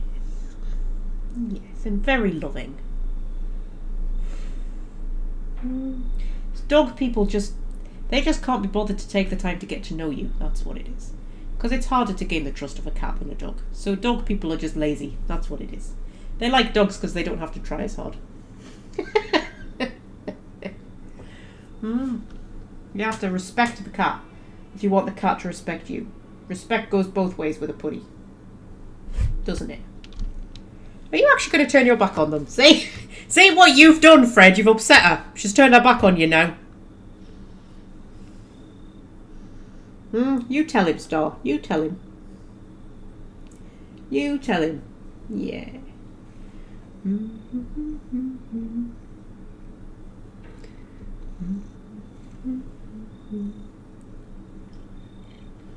Also, I think cats have more personality, don't they? Like, cats have so much personality. Like, they're so different from each other. It's unbelievable. Like, no two cats are even remotely the same.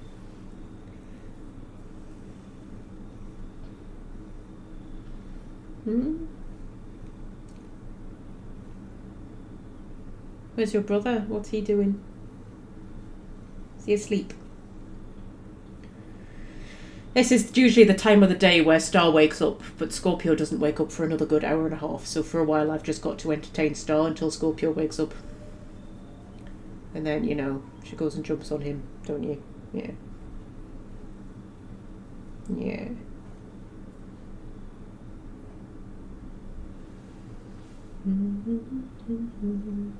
Dogs are not more loving. You're very loving, aren't you? Yes. Yes, you're just as loving as any doggy, aren't you? Yes. Aren't you? Yeah.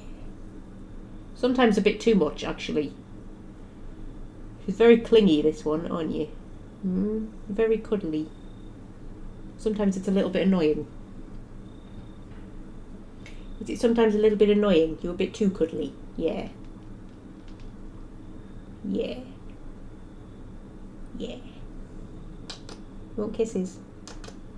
You want kisses?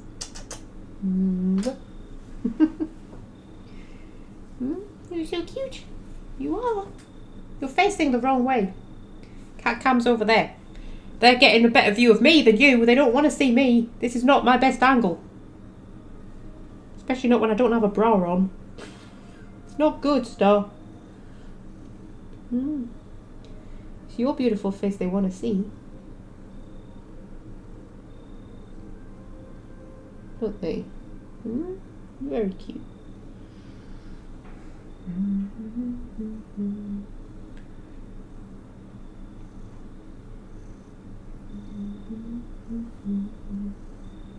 Most people who prefer cats like their independence. Dogs are so reliant upon you emotionally. Yeah, like I feel like I would find a dog a bit too much. Like I find Star too much sometimes because she is a very clingy cat. She's very always wants to be on you and near you. Very needy, aren't you? Very cuddly. Which is nice in some ways, but some ways I'm just like, oh, will you just piss off? Just go and sit in the other room for a bit, Jesus. Scorpio, I think, has got a better kind of, because he's very affectionate, Scorpio, but he's affectionate in small doses, and then he's like, he'll go off, you know, into the other room. He'll take himself off. Whereas Star kind of always wants to be in the same room as you, don't you? Don't you? Yeah. Yeah.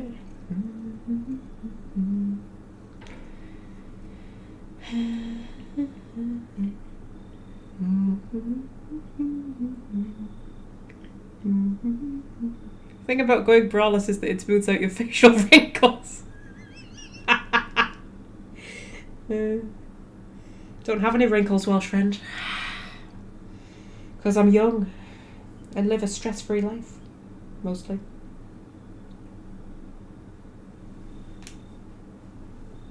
What are you looking at? Is there a ghost? Ooh, where are you going?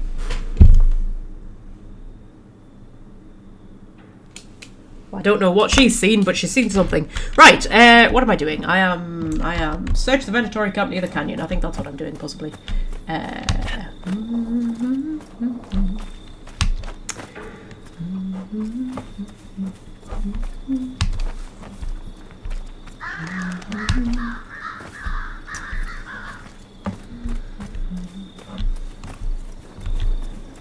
you a person that I need to kill? I think you probably are. Yes, there we go.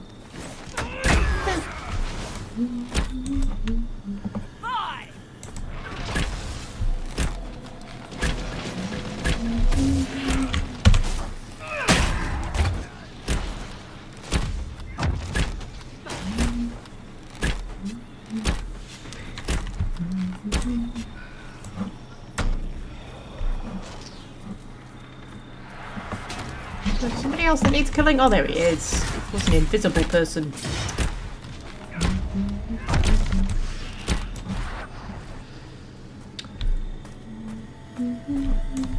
Right, take that. Oh, it's all of them. I don't care about them. Marina, I'm returning to the main camp. Don't linger past sunset. We were working by torchlight past dark when a horde of spiders poured out of the canyon's rocks. There are red Templars on patrol, but if the Overseer wants us to go faster, he should ask the wretched brutes to guard us while we work. Anyway, I feel enough Venatori after the disaster at Redcliffe. Something the Red Templars have taken pains to remind us about, I've noticed. Are all Templars in the south this haughty? Okay. Ow. I cut myself in my water bottle today, and it really hurts. You know these stupid new lids that they've put on every single bottle where you can't take the top off the bottle? I mean, you can unscrew it, but you can't, like, snap it off the plastic bit, you know what I mean? So that they have to be recycled together. I cut myself on the bit of plastic that it was attached to. Because the trouble is, when you unscrew it enough times, the plastic does naturally wear, so you end up having to rip it off, but then it's all sharp and it cut me. There you go, there's another bit of my life I thought I'd share with you. There's an exclamation mark here, there we go, take that. Sketch of burial grounds. Okay, right. Yes, we're tracking down tombs and things like that.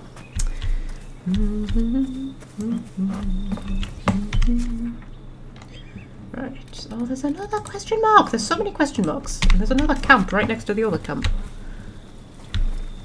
A lot of shit going on in the hissing wastes. I do like the hissing wastes. I enjoy the hissing wastes. I think it's my second favourite one. After the one that is my favourite that I can't remember. I've said, what did I say was my favourite? I can't remember now. I don't know. I don't know. I don't know which one's my favourite. I don't know. I can't be bothered to think that much to try and remember which one's my favourite. I don't like Empress de Leon. That's my least favourite. The Exalted Plains is my second least favourite. I like Crestwood. I like the Emerald Graves. Ooh, there's a thing. Might be something here. Better take a closer look. Anybody ever tried Inquisition with a male Inquisitor and Vivian, Solus and Dorian as support? That's a 4-mage team. Wonder how that would go. There's a thought. Should maybe think about that. Must be through the wall. Oh, Mage Inquisitor, not a Male Inquisitor. I read that as Male Inquisitor, and then I was thinking, why would it have to be a Male Inquisitor? No, Mage Inquisitor.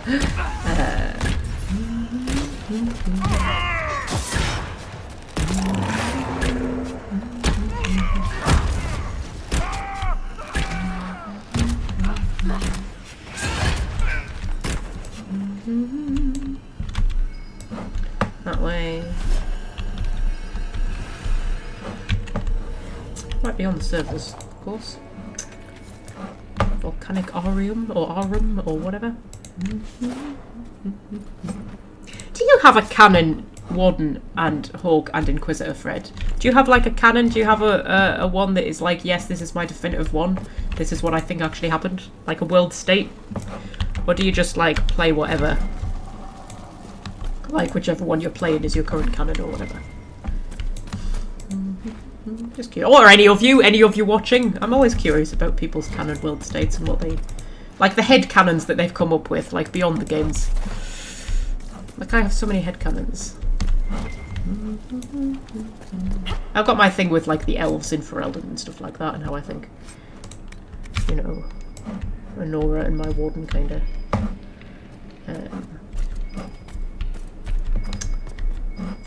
thingy them. Right, up here. A little bird tells me you might be up for the sunburst throne, Cassandra. I suppose you'd prefer to see a man in the position. You'd certainly be a first step towards that. That will be less amusing should it actually come to pass. You'd be mad to consider it. Can you imagine the target it would place on you? I don't want to think about that right now. I had a theory that the opening of Veilguard was going to somehow result in the assassination of the Divine. Like our Divine? The Divine in the south, not the Imperial Divine. Because the opening of Inquisition had the assassination of the Divine, Justinia. So it would be like a nod to that. And they put a lot of things like that in the games that sort of like, you know, connect the games together. But also, most people will put like their favourite of the 3 characters on the Sunburst throne. And BioWare just has a weird way of punishing you for doing things like that. I feel like there should be something in here, but I'm missing it. Fred said look for runes, but there isn't any Veilfire, is there? Unless I've just walked past some.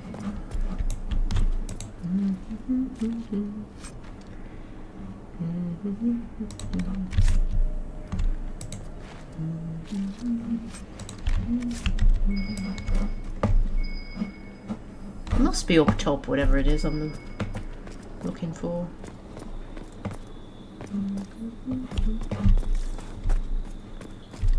Yeah.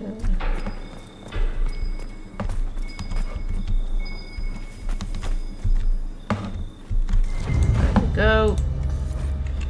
A journal on Dwarven ruins. The inscriptions on the ruins are all in the old tongue. Thank you, grandmother, for teaching this ungrateful brat Old Dwarven. The writing talks about the sad parting from the stone hundreds of years ago. Several houses left their taigs to settle here under one leader. They were running from a war, or running so there wouldn't be a war. I read and reread the pillars until the light faded, but I know I'm missing something. I'll go back tomorrow. I wish Felicity's sister hadn't talked her out of joining me. I could use an extra pair of eyes to keep watch at night.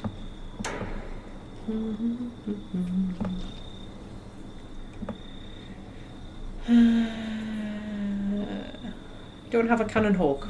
Yeah, hawk's the one that I'm most kind of like unsure about as well. I can never decide, because the whole thing hinges on the fact that I want, in my sort of fan fiction world that I'm building, I've got the Wardens at Vigil's Keep, who are under the command of my hero of Ferelden, Elia, right? And I've got obviously Volana and Sigrun and Nathaniel and Ogren. Anders is gone, obviously. Justice is gone. That's all of them, isn't it? I think that's all of them. And then I've got Hawke's sibling. But I'm like, should it be Bethany or should it be Carver? I think I'm leaning towards Carver. But then I'm always it always kind of frustrates me that Hawke just wanders around Kirkwall throwing fireballs at people. And it's like, you know, you're meant to be an apostate in hiding. So I sort of have like a headcanon that maybe she actually fights with daggers. You know, like Dalish from the Chargers, how she's got a bow that's got a crystal in it. And it's like a magic staff, but it's actually a bow. I kind of like the idea that maybe Isabella teaches Hawke to fight with daggers. So she fights with daggers, but they do kind of have enchanted crystals in them that sort of, you know, she could channel magic through as and when she needs. I kind of like that idea. I also like the Hawke that I most like, that I created. I was going through a Frozen phase of like watching Frozen, and I decided to create like an opposite of Elsa. So she was like a fire mage, and I gave her like flaming red hair and like orange eyes and like flushed cheeks. So, you know, the idea that she's, you know, she has a much higher body temperature than most people, and she's just got like a special affinity for fire magic. And I made her only use fire spells. And then I called her Sinead, but I liked the idea that Varric's nickname for her was Firefly, right? But then Isabella's nickname for her was Cinders. I kind of liked that, because that kind of went with Sinead, but it also went with the whole fire thing. And she just has a weird special affinity for fire magic and stuff like that. I loved her as a character. So I'm sort of like, she should be my canon, really. Because then I sort of created... I sort of went off the idea of my Hawke being a mage. I wanted her to be a rogue. But I sort of recreated the same character, only not as a mage, but then I think it didn't work quite as well. So I think I probably will make her a mage, to be fair. Yeah, I think we'll go with Sinead. We'll go with Sinead as my canon.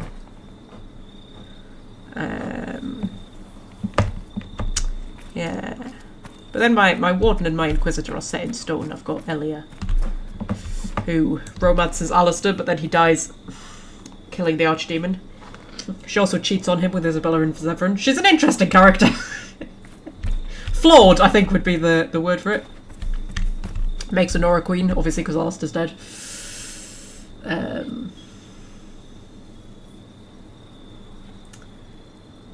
Kills Connor. In everything else, she kind of makes the good choices, though.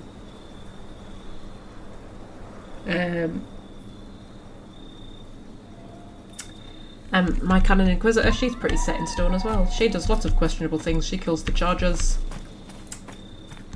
I can never decide whether I want her or Morrigan to be the one who drinks from the well. You know, the Well of Sorrows. I can never quite decide.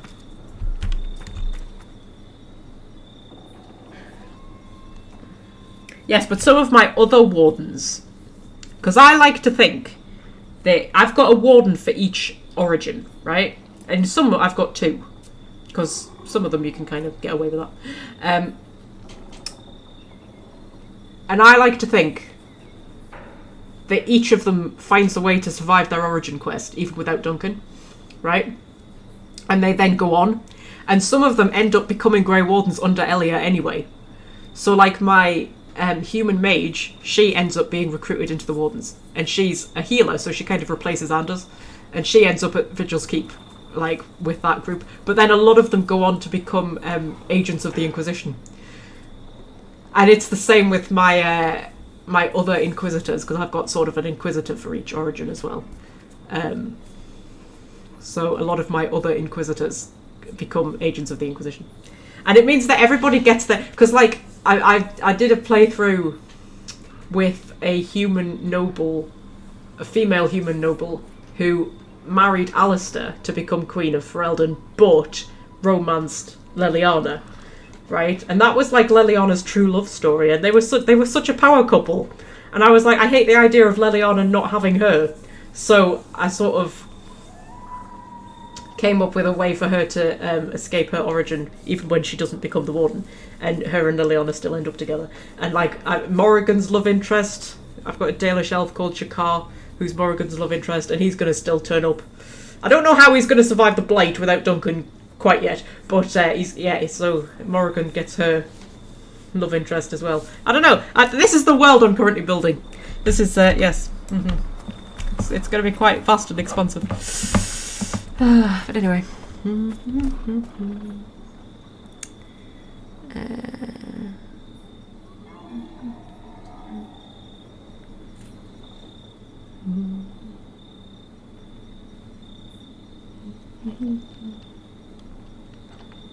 Couldn't see Hawk as a mage because everything that happens to Bethany would have to happen to Hawk too. What do you mean?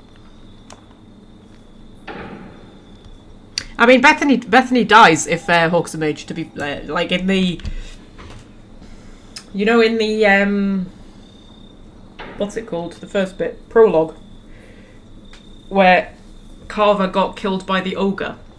If you're playing as a mage, it's Bethany that gets killed by the ogre, and Carver goes on.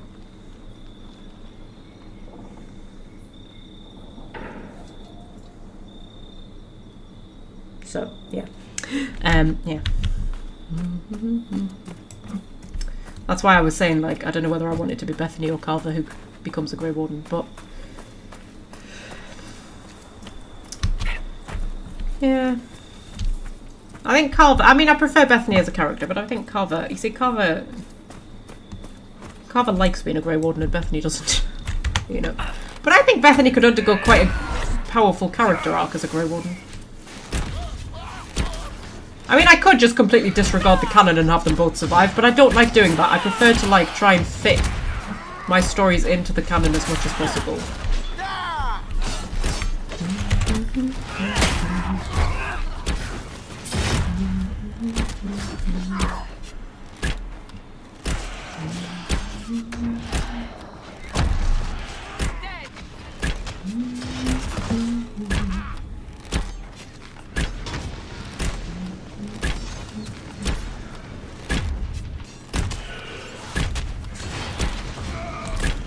Right, what am I doing? Oh, I'm trying to get to that other camp, aren't I? Yeah, I'm just forgetting what I'm doing. I'm too busy talking about my Dragon Age world that I'm building. But I'm not doing too much work on it at the minute because I want to wait until I've played Veil God a few times. Because then I think I can plan my stuff better.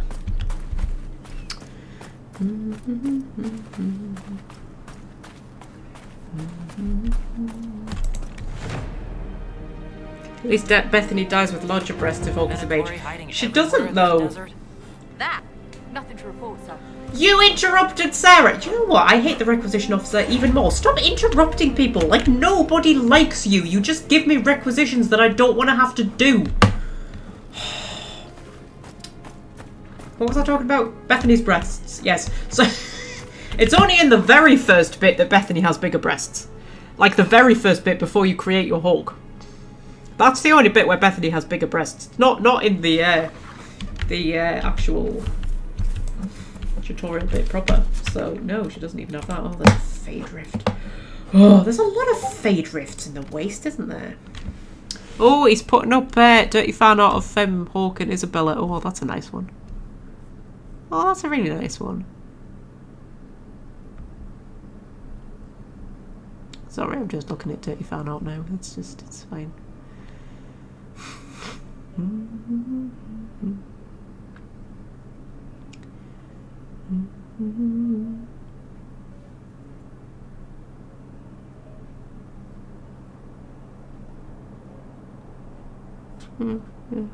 Don't mind me, just getting distracted. Yeah, it's a lot of friggin' Fade Rifts. You would almost think that, like, you know, my whole job is to close the rifts or something. Wouldn't you? You would think that. Do you know what? It's a really clever plot device, the anchor on her hand. Because, like, you are the ruler of the world as the Inquisitor. Wait, the south of Thanos anyway. You more or less become the ruler of the south of Thanos. Oh, it's down in the canyon. Oh, or is it across the other side of the canyon? I think it's across the other side of the canyon. Yeah, so, like, it doesn't really make sense that you would be out in the field this much. Like, you would probably... It would make more sense for you to be in Skyhold, kind of running everything from there. Right? But you're the only one who can close the Fade Rifts. Because of the mark on your hand. So you have to be out in the field. So, yeah, it's quite a clever plot device.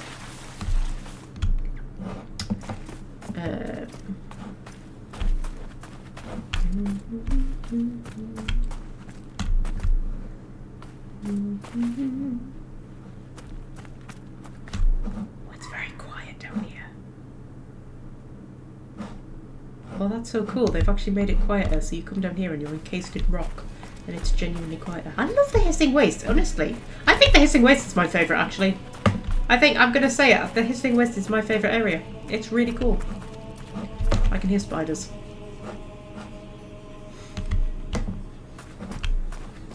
I can hear spiders. Oh, there's more question marks.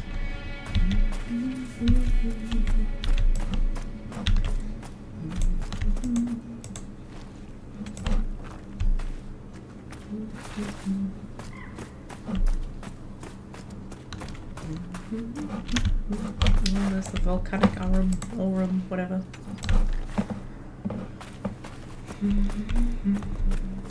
Blackwall has a story to tell in the Hissing Waste. Oh, he does, doesn't he? I'd forgotten all about that. But, you know, we kind of left him to rot in an Orlesian prison, so... Yeah. Where the hell is this Fade Rift? It's over in that direction somewhere. Oh, there's a shop. How exciting. Is there a person manning this shop? There's a spider.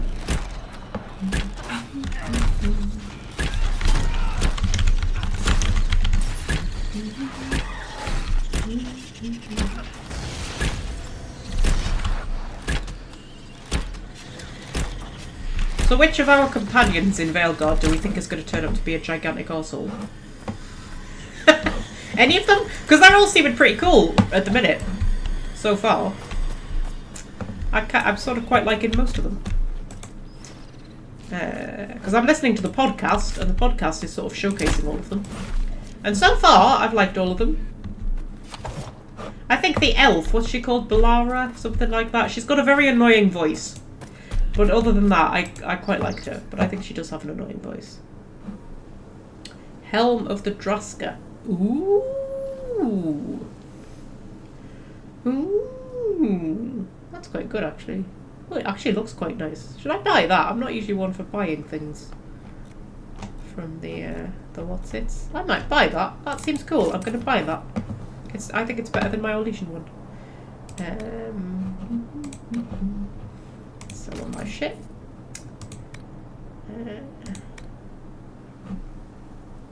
Oh, I don't need any of that crap, do I? Sell that one. Sell that one. Sell that one. Superb Ring of Attack might be good for somebody. Yeah, I'm going to put my new sexier hat on. Oh, that's cool. I like that. That looks awesome. Who's going to get Mask of the Empress? Who wants the Mask of the Empress? Do you want the Mask of the Empress, Sarah? You can have the mask. Oh, that really suits her, actually. She looks amazing in that. Oh, yeah, that's cool.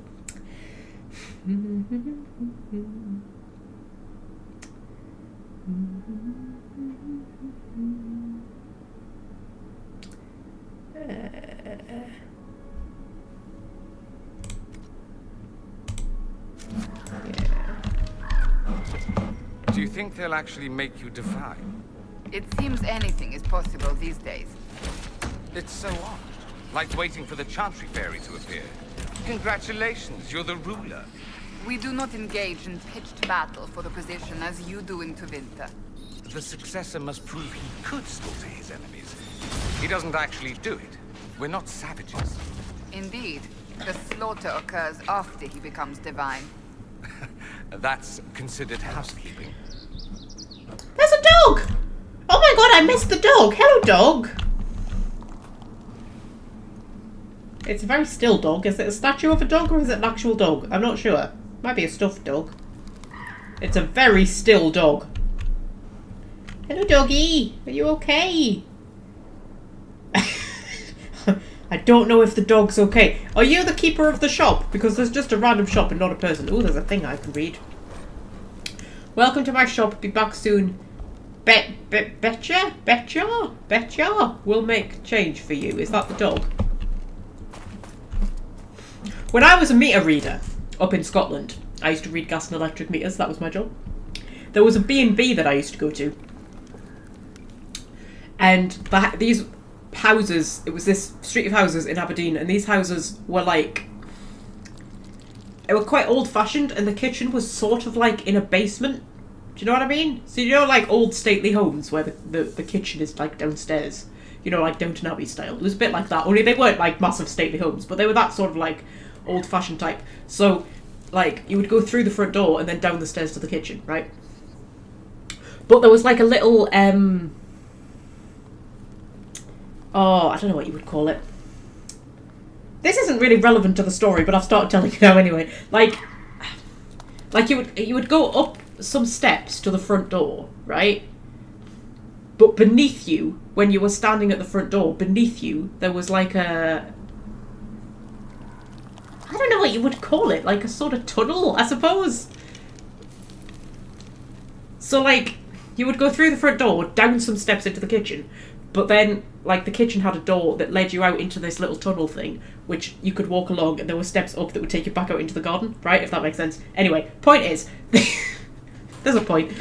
Whenever I would go to this B&B, the gas meter was in the kitchen, right? So she would take me downstairs into the kitchen.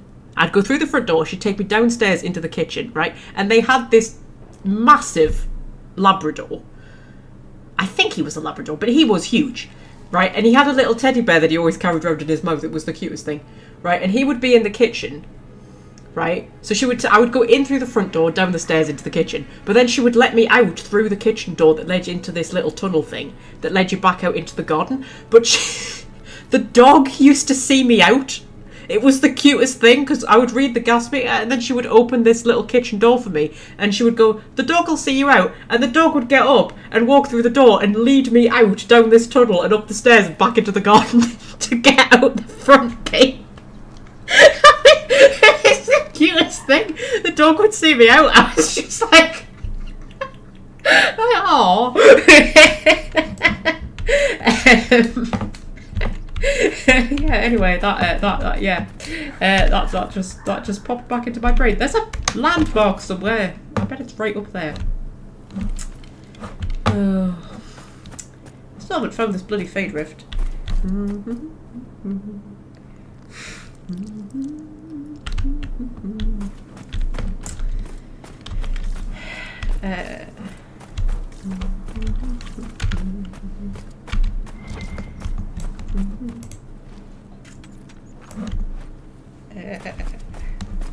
A cat would never see a meter reader out. Of course they would. Of course a cat would see a meter reader out. I met many, many lovely cats as a meter reader. Many lovely cats. Ooh, this looks exciting. I like the veil fire. See if there's any runes kicking about.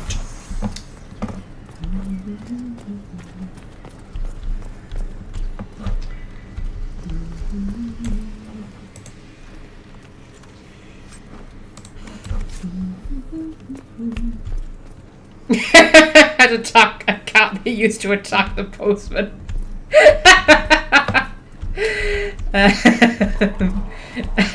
What, when his hand came through the letterbox with the letters? Yeah.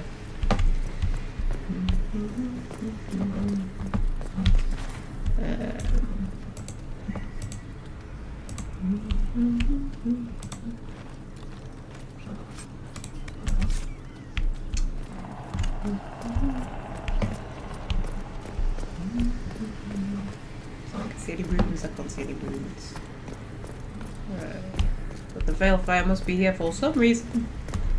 Ah, we've got another one of these. Have another cursory glance around for runes.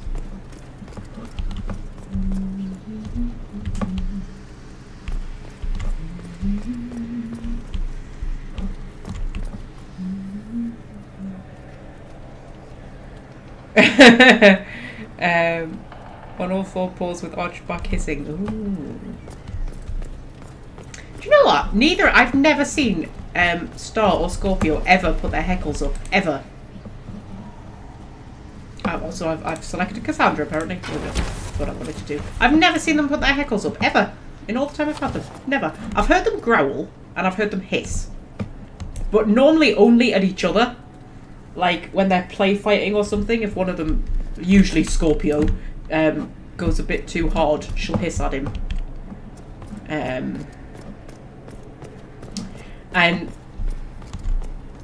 I've heard Star growl if there's like another cat outside, because there's a window in the back door so they can see out into the back, and if there's another cat in the backyard or something, they go fucking mental, the pair of them. I've heard her growl, like if there's another cat around. And they do sometimes growl at each other when they're play fighting, I think. Neither of them's ever growled or hissed at me, but I've never ever seen either of them put their heckles up. Which is odd. Especially considering Star is such like she's such an anxious cat, like she gets freaked out quite easily. She's never put her heckles up, ever. Anyway, right. And with the burden growing, he called his sons to his bedside. After many years, Feral, greatest of paragons, could not bear life's burden. Okay. He bade each son swear he would take care of his brother. And the brothers swore and mourned when their father returned to the stone.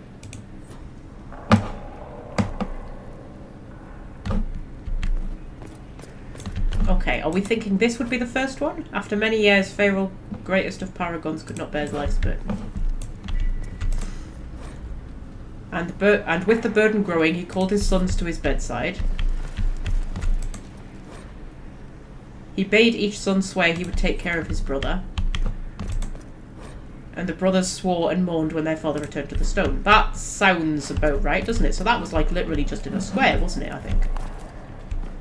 Is that right? That was the first one, wasn't it? Yeah. I'm going to say that sounds right to me. I need new Veilfire, or I need Dorian. No, I'll do it. I'll do it, Dorian. I'm the hero. I'm the protagonist. I'll light the Veilfire.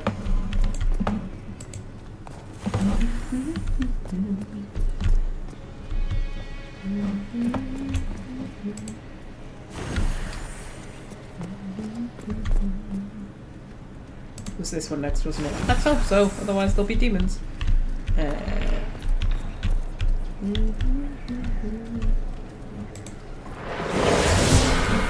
we go.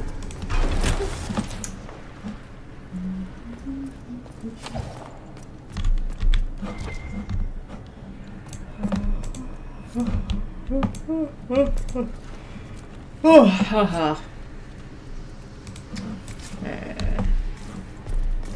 Yeah, it's kind of worth doing these. They've got some good loot in them.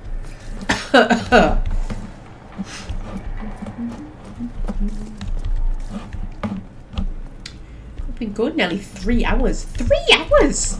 It does not feel like it. I mean, to be fair, we did spend the first hour just like eating food. But that's alright. Oh dear.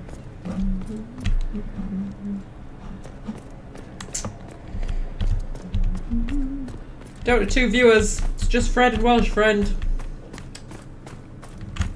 Still haven't found that bloody phase rift. Jesus bloody Christ.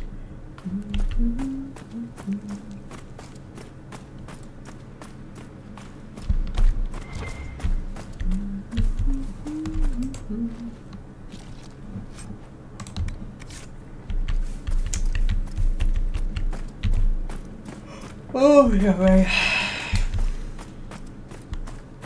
Fred will be leaving soon for his music festival because he just can't get his priorities straight, can Fred?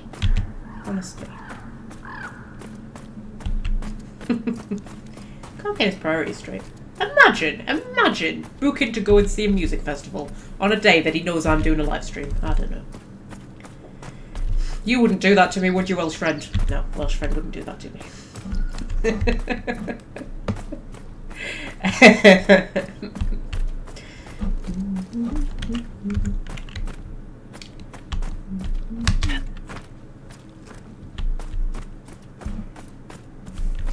Oh, I'm yawning. That's not a good sign, is it? It's been a very tiring weekend.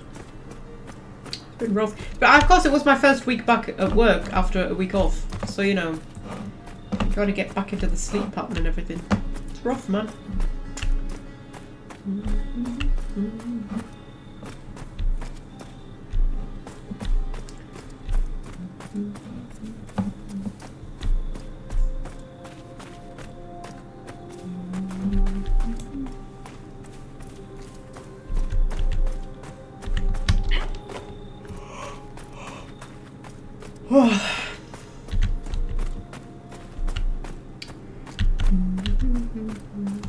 Asked them to move the music festival, but they said no.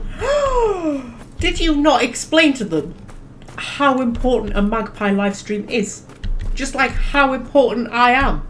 Like, don't they know who I am? Don't they know who I am, Fred? Do they not have any respect for the weight that my name carries? I've got 2 whole viewers on this live stream. 2!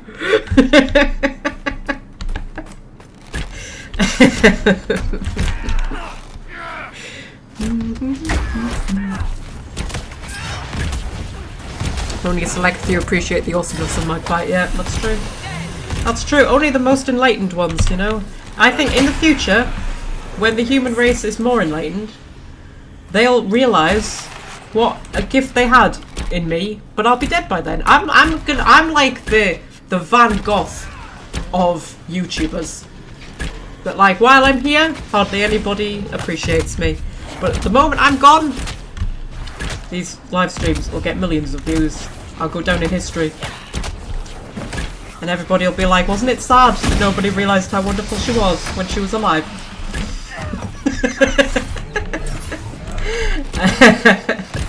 That's what I like to think anyway. And if I die thinking that, that'll be great. Because then, you know, I don't have to live with, like, you know, the stress of fame in my actual life, but I can just imagine that after I'm dead, I'll be famous. If I was to become famous, I would prefer to be famous after I'm dead. I think that would be cool.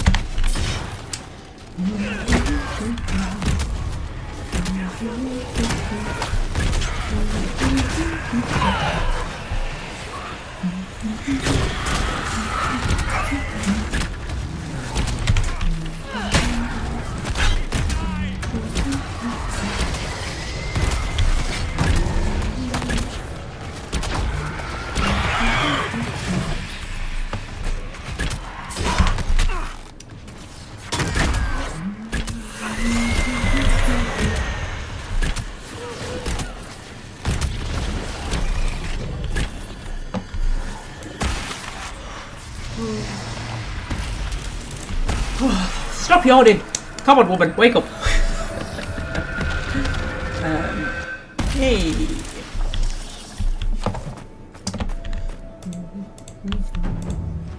Oh, I watched Inside Out 2 this week. Because it came on Disney Plus. I missed it when it was in the cinema. Came on Disney Plus, so I watched it. Oh, it was good. I liked it. I was a bit worried about them bringing new emotions in, because I was a bit like, they were like, oh, we're bringing in anxiety, and I was like, is anxiety not just an extension of fear? And then there was like embarrassment and envy, and I was like, are they not kind of extensions of disgust? And what was the other one? Oh, boredom. I feel like there's another one I was missing. I can't remember. But yeah, I was a bit worried, but it was good. I enjoyed it. It was very good. It had the same effect on me that, not quite the same, because the first one makes me cry. Like, every time I watch it, it makes me cry. The second one, I don't think it made me cry. But it touched me. Where it's sort of like, yeah. Why are you looking at me like that, Dorian? I'm imagining what you would look like in a dress. Keep wondering. If my uncle couldn't put me in one, neither shall you. Okay. What was I saying? Inside Out 2, yeah. I think they got it spot on with like the metaphors. I think it was great. I really liked it. And now, yeah, I like to imagine that there really are little emotions running around inside my brain.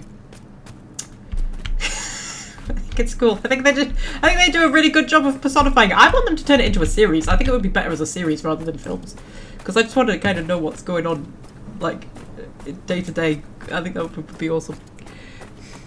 But yeah, I really liked it. I like the bit where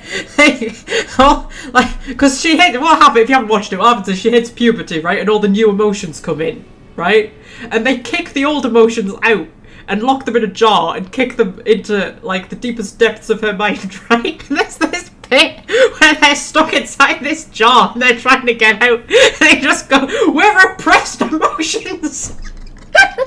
It's like, yeah, that's what happens. And anxiety takes over, and all the other emotions get pushed away because anxiety takes over. And I was like, yeah, that's what happens.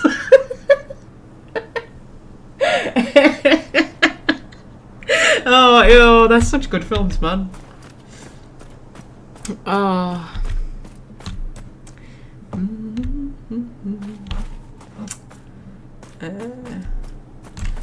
Right, I'm trying to find these fucking fade rifts. Right, I found that one. Right, that one will be, yeah.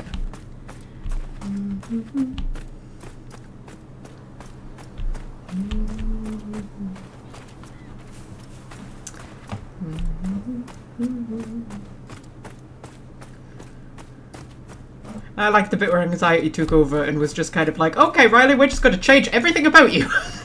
And I was like, because that is what it is like when anxiety takes over. If you're going through a period of extreme anxiousness, I mean, anxiety is there all the time, but if you're going through a period of extreme anxiousness where like anxiety does just completely take over, you do become a different person. That is what happens. Especially during puberty. I remember being my cousin talking a while back.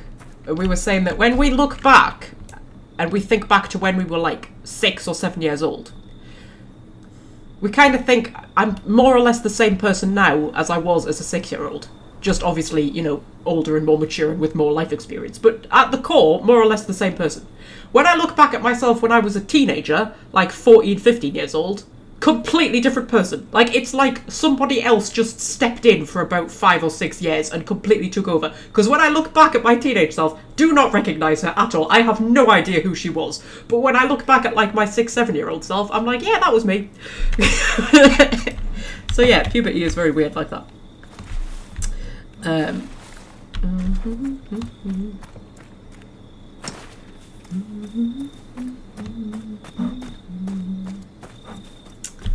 What am I doing? I'm going for these rifts, but that looks exciting over there. Have I already been over there? Oh, that's the bloody...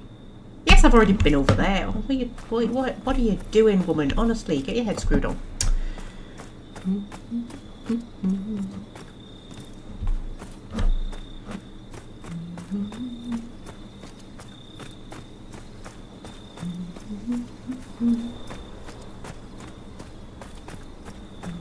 Oh, look at this. It's very dramatic. I do like the hissing whist. And yes, you can go over there. I'm sure you can.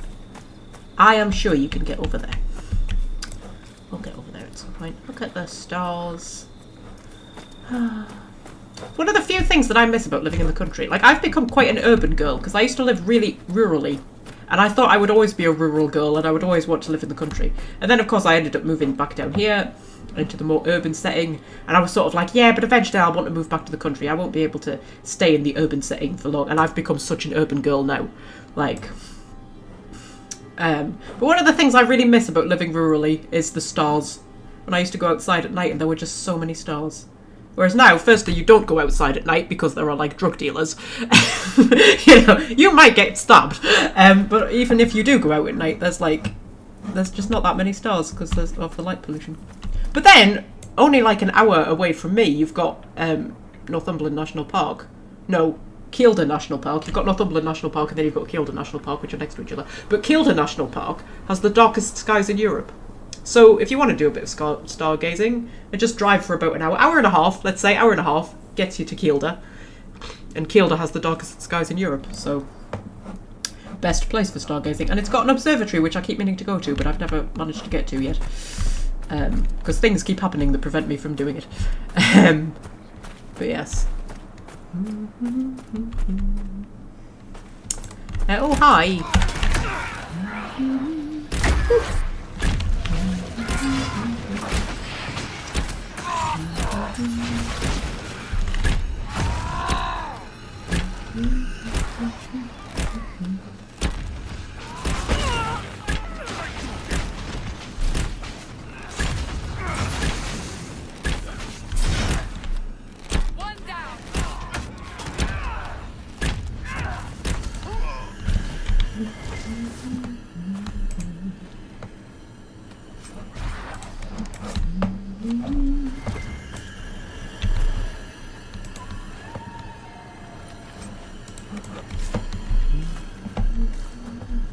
Something was popping up over there. It was just a plant. That's okay. I don't need a plant.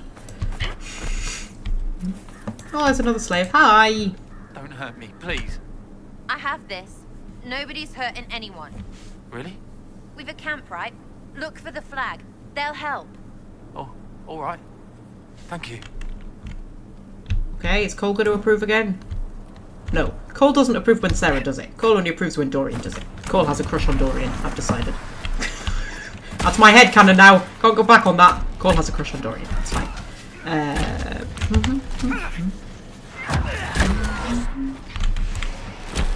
Hey! Oh, do you know what? They are so friggin' annoying the way they jump out of the ground and just knock you over. Like, just piss off, man. You're not big, you're not clever, you're just annoying.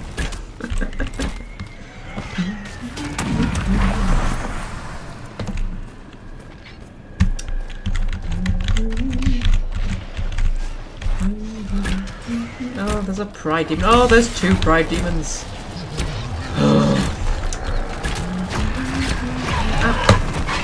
Will you stop it? Like, just stop it. It's not difficult. Just, like, don't do it.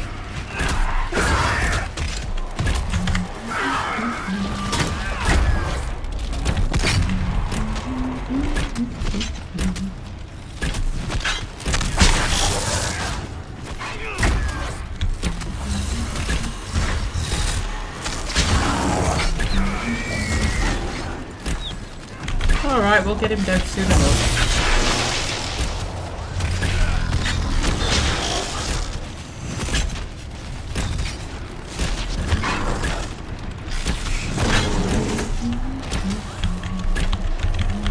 There we go. Wait for Ghost Pride Demon to go back into the fade. There we go.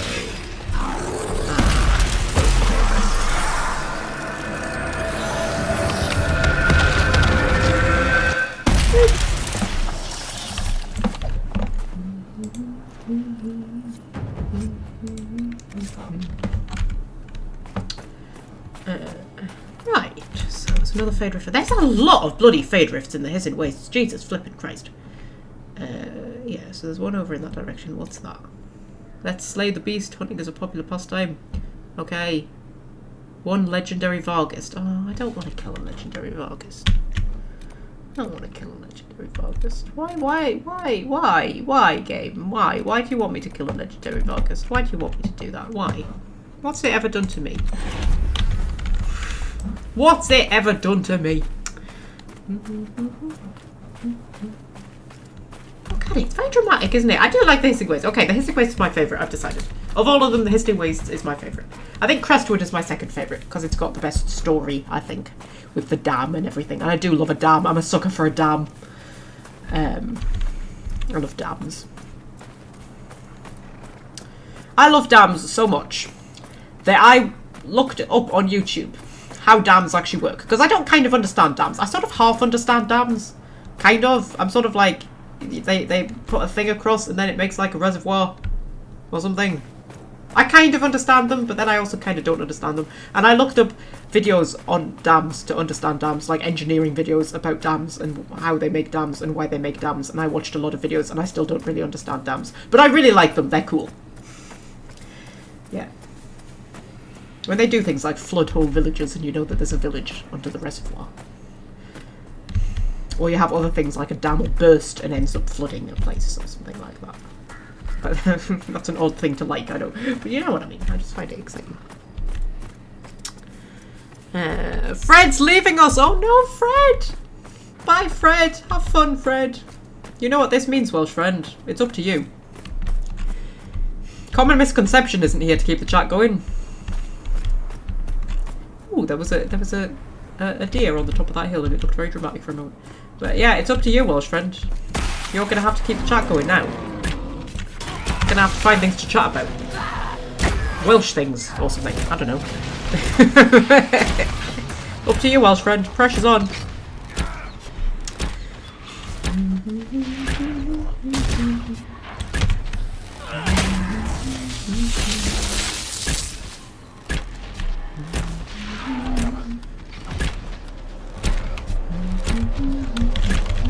Although we've got 3 viewers apparently, so we've got a lurker. That's alright. Might be newbie. Newbie might still be playing Elden Ring and lurking.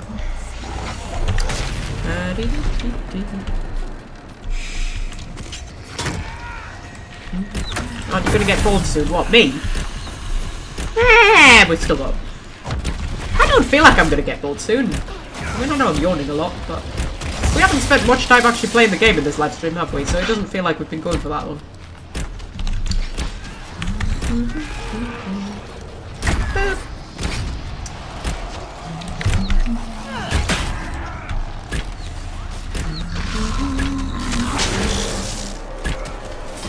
They think they're so sexy with their lightning whip, but they're not.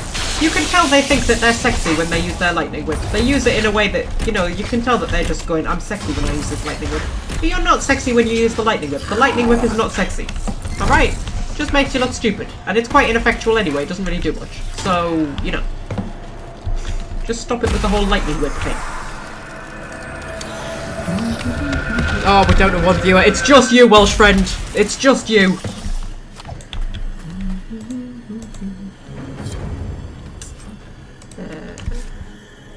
Just me and you. Right, what do we want to do? That's the Valgist. I don't want to kill the Valgist. Mostly because I can't be bothered. That's the actual thing we're supposed to be doing. That's I don't know what that is. It's just a thing. It won't tell me. Should we get the other camps? We'll get the other camps. We'll do that.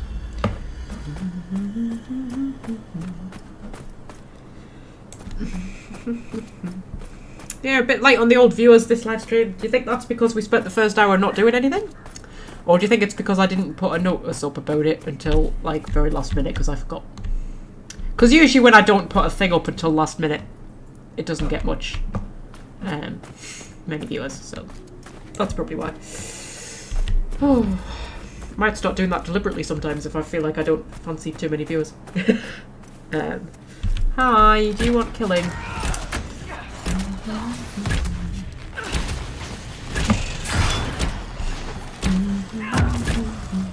You're going to need to use the bathroom soon. Well, take the flippin' computer with you. What are you watching on? Are you watching on a laptop? You can take that with you.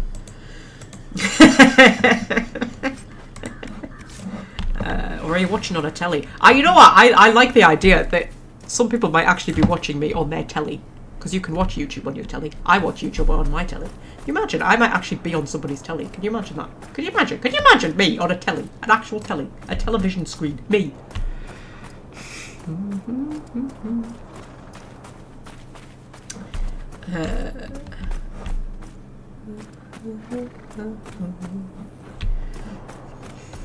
Oh, there's the thing over there. Oh, there's elf fruit.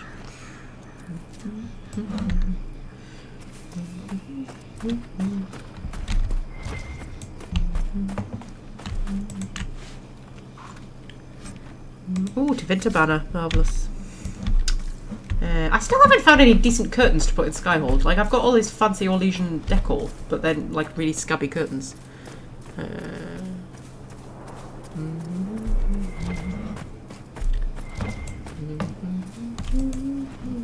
YouTube doesn't work properly on mine. What, the telly? You made it through the Winter Palace in one piece. Whatever. They talk plenty, but if you don't play their stupid game, they're lost. You don't play their stupid game, they send an assassin or 3 your way. They could try, sure. You have no problem with escalation, do you? Not when I put enough arrows in it. To be fair, I think you're more likely to get assassinated by playing their game.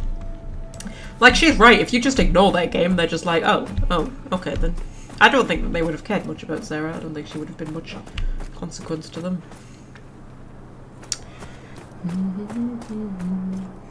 The remote doesn't work on YouTube. Oh, that's sad. I love watching YouTube on the telly. Kind of exciting. You know what they did really well with Hissing Waste was like vast desert. They did that really well. Although there are a lot of landmarks on it, to be fair. But, you know. The rippling dunes. Ooh. It's exciting.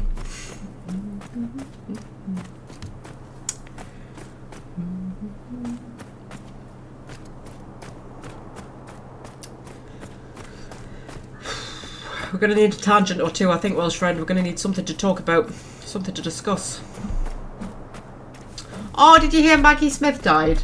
Oh, I was devastated when I heard that. I was like, no, Maggie Smith can't die. She's one of those people who you just assume is immortal. Like the Queen. I assumed the Queen was immortal and then she died. And I'm like, no. I don't think she's really dead though. I think, you know. I think she's like King Arthur. She's just asleep in a cave somewhere. She'll come back. It'll be fine. Her and Maggie Smith. Just asleep in a cave somewhere. She'll come back. It'll be fine. Yeah, I was proper sad about that. I was like, no, not McGonagall. And what's her name? Violet, the Dowager Countess.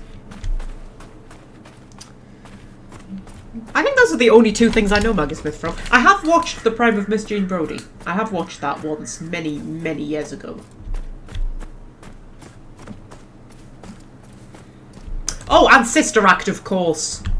Oh, and they're making a third Sister Act, aren't they? And I know Whoopi Goldberg was trying to persuade Maggie Smith to be in it. And I'm sure she said something like, if she doesn't do it, I'm not doing it.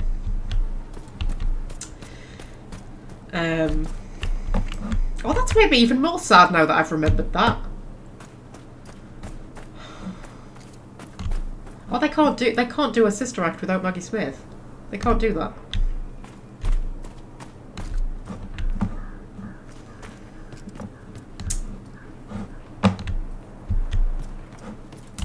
I've just made myself sad.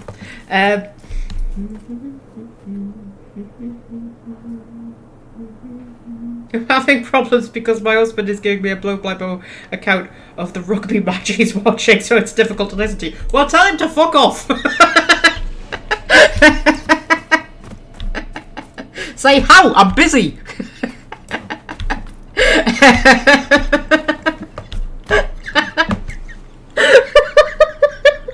It's Magpie dishing out relationship advice.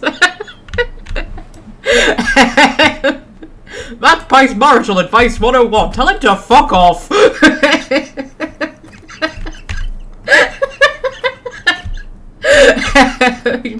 maybe don't use those exact words.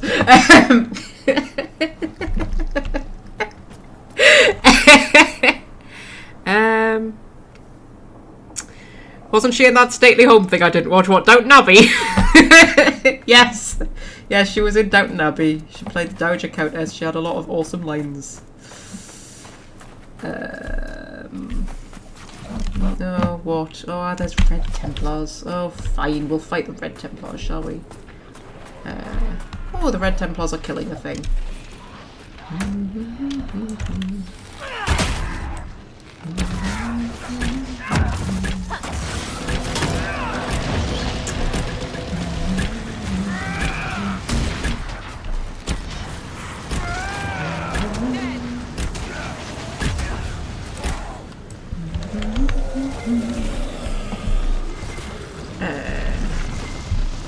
Right.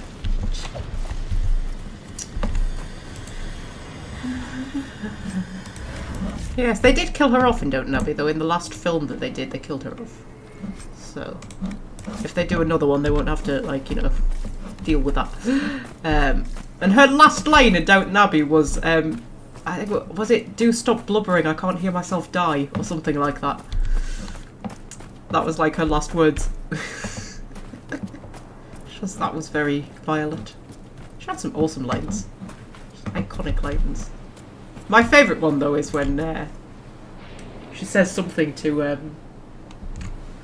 oh, what was she called, man? Penelope Wilton's character. Can't remember her name. She said something to her. I can't remember what she said now, but she said something to her, and she turns around and she says, I take that as a compliment. And Violet just goes, oh, I must have said it wrong. That's my favourite one. She had a lot of good ones, though. Why does every day involve a fight with an American? What's another one?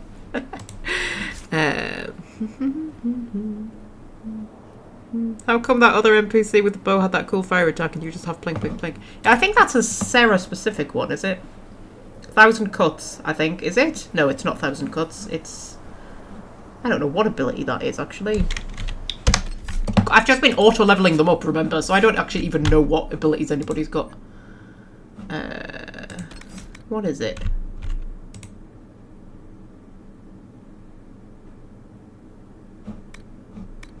It's none of these. Is it a Tempest thing? I can't see how it would be a Tempest. It's not a Tempest thing. I don't know. Because! Welsh friend, because reasons.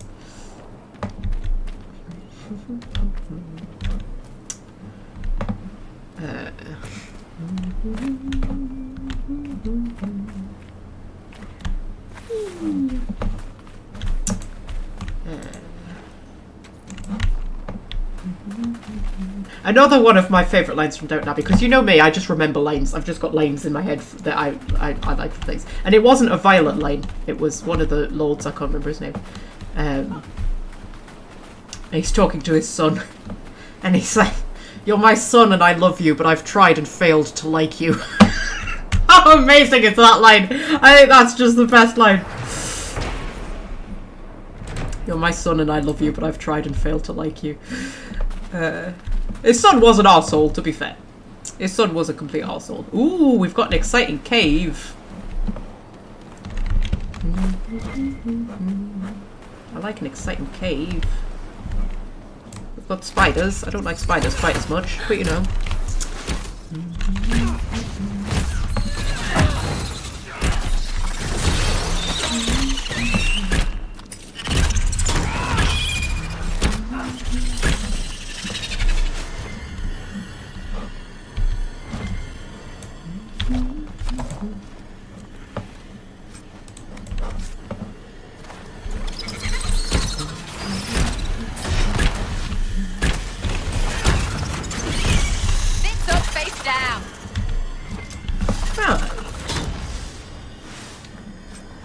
So,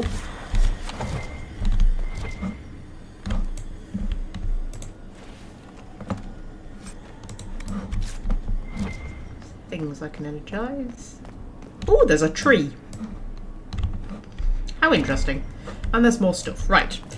So, get your thinking cap on, Welsh friend. We've got puzzles to solve. Right. The strife that destroyed Tighes sundered houses from weapons that clan used against clan. Okay. The surface where they would hide from the war that took their home. Interesting. Feral Paragon fled from the strife his brilliance created. His own clan and his two sons followed Feral to the pitiless surface. Okay, that seems like those two follow on from each other, right? So that seems like that's the first one and that's the second one.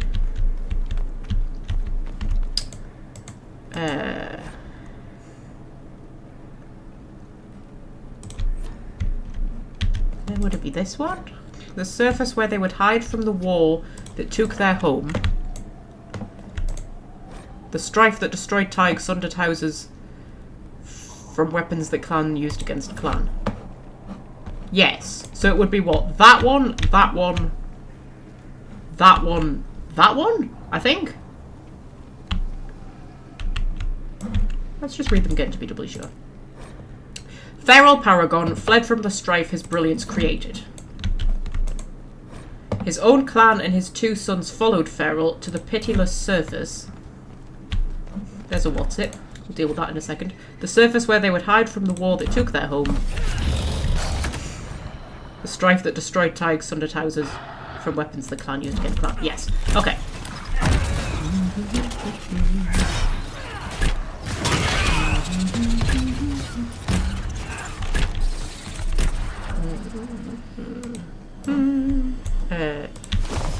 Right.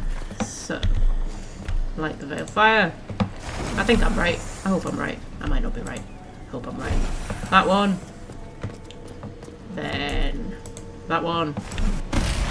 And I was wrong.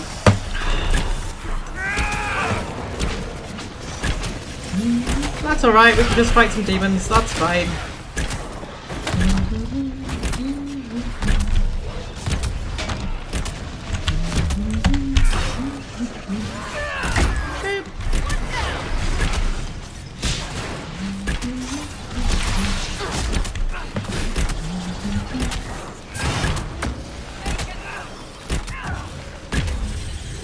The last one might be the first.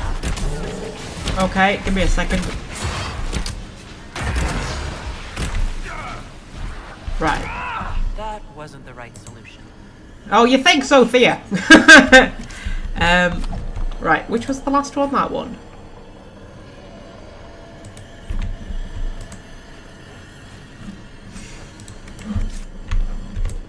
That one? Strife that destroyed Tig, sundered houses from weapons that clan used against clan. Viral Paragon fled from the strife his brilliance created. No! Hang on! Is it... Hang on. Feral Paragon fled from the strife his brilliance created. The strife that destroyed Tig, sundered houses from weapons that clan used against clan. His old clan and his two sons followed Feral to the pitiless surface, comma, the surface where they would hide from the war that took their home. Does that make more sense? I think that might make more sense. Should we try that?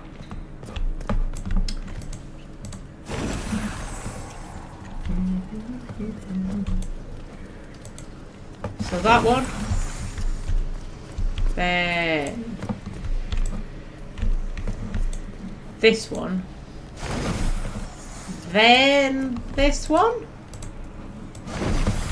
There we go. Then this one. Another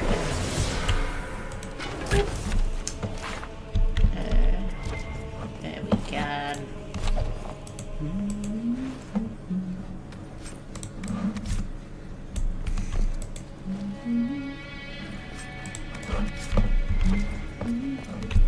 Also, there's a red thing on my map. A thing gonna come through and try and kill me? I think there's a thing gonna come through and try and kill me.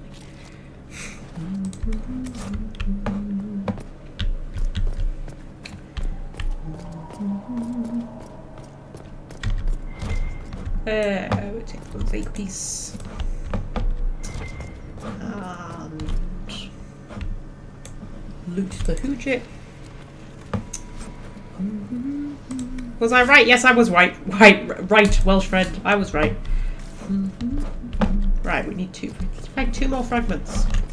There's 2 more tombs out here somewhere. Thing is, this one never actually turns up as a quest. It's just a thing you can do, but it never turns up as a quest. So you have to just kind of stumble across the tombs. They don't kind of flag up on your map. Oh, there's a hoojit. Hi! Yeah.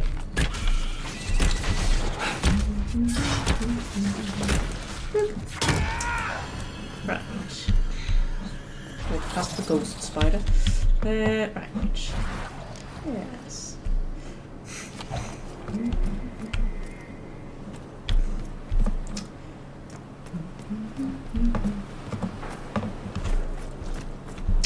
wonder what the strife was that his brilliance created then. We haven't got to that bit in the story yet, have we? We've got to the bit where one of his sons kills the other one. But I think that was the end of the story. Yeah.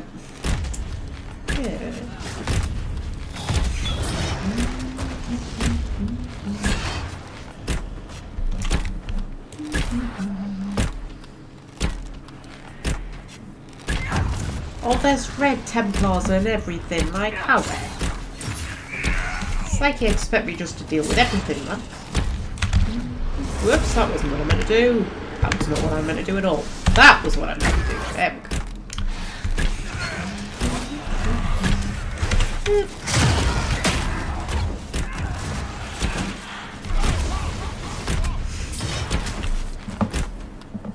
There we go.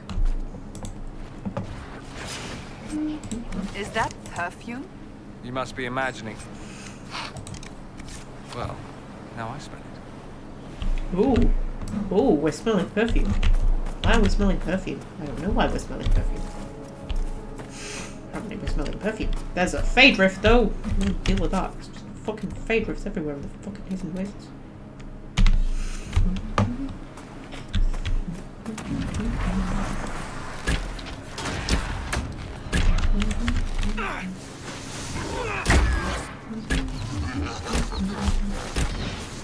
Oh, look at the Pride Demon man. He thinks he's so cool, doesn't he?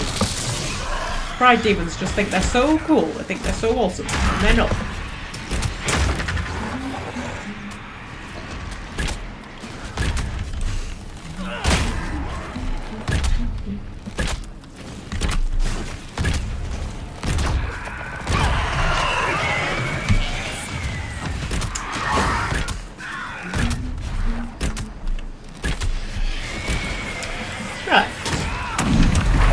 Wave 2. Are we guessing 2 Pride Demons? I'm gonna guess 2 Pride Demons. Well, there's one. Oh, it's a Pride Demon and a Despair Demon, is it? Is that it? It's not so terrible. Ow.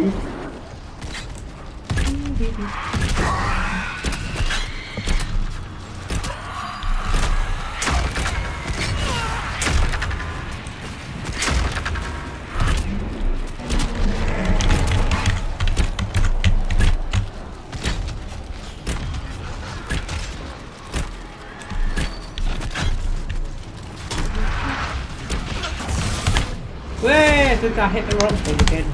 Gets a bit tedious, the combat, doesn't it? Jesus bloody Christ. Come on man, just die. I can't be arsed for you.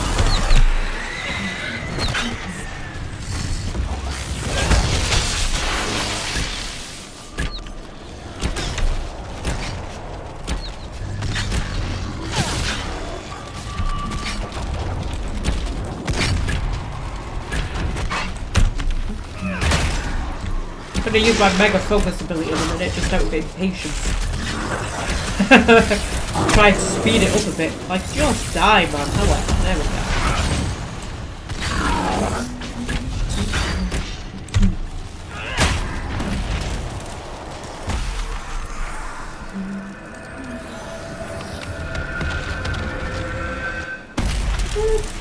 There we go. We're nearly at level 22. How exciting. Right. Right, Welsh friend, I'm going to take a quick break. I shall be back. Whoops, I've hit the console command, that was the wrong thing. I shall be back momentarily, my dear.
Okay, I'm back and I brought a cat.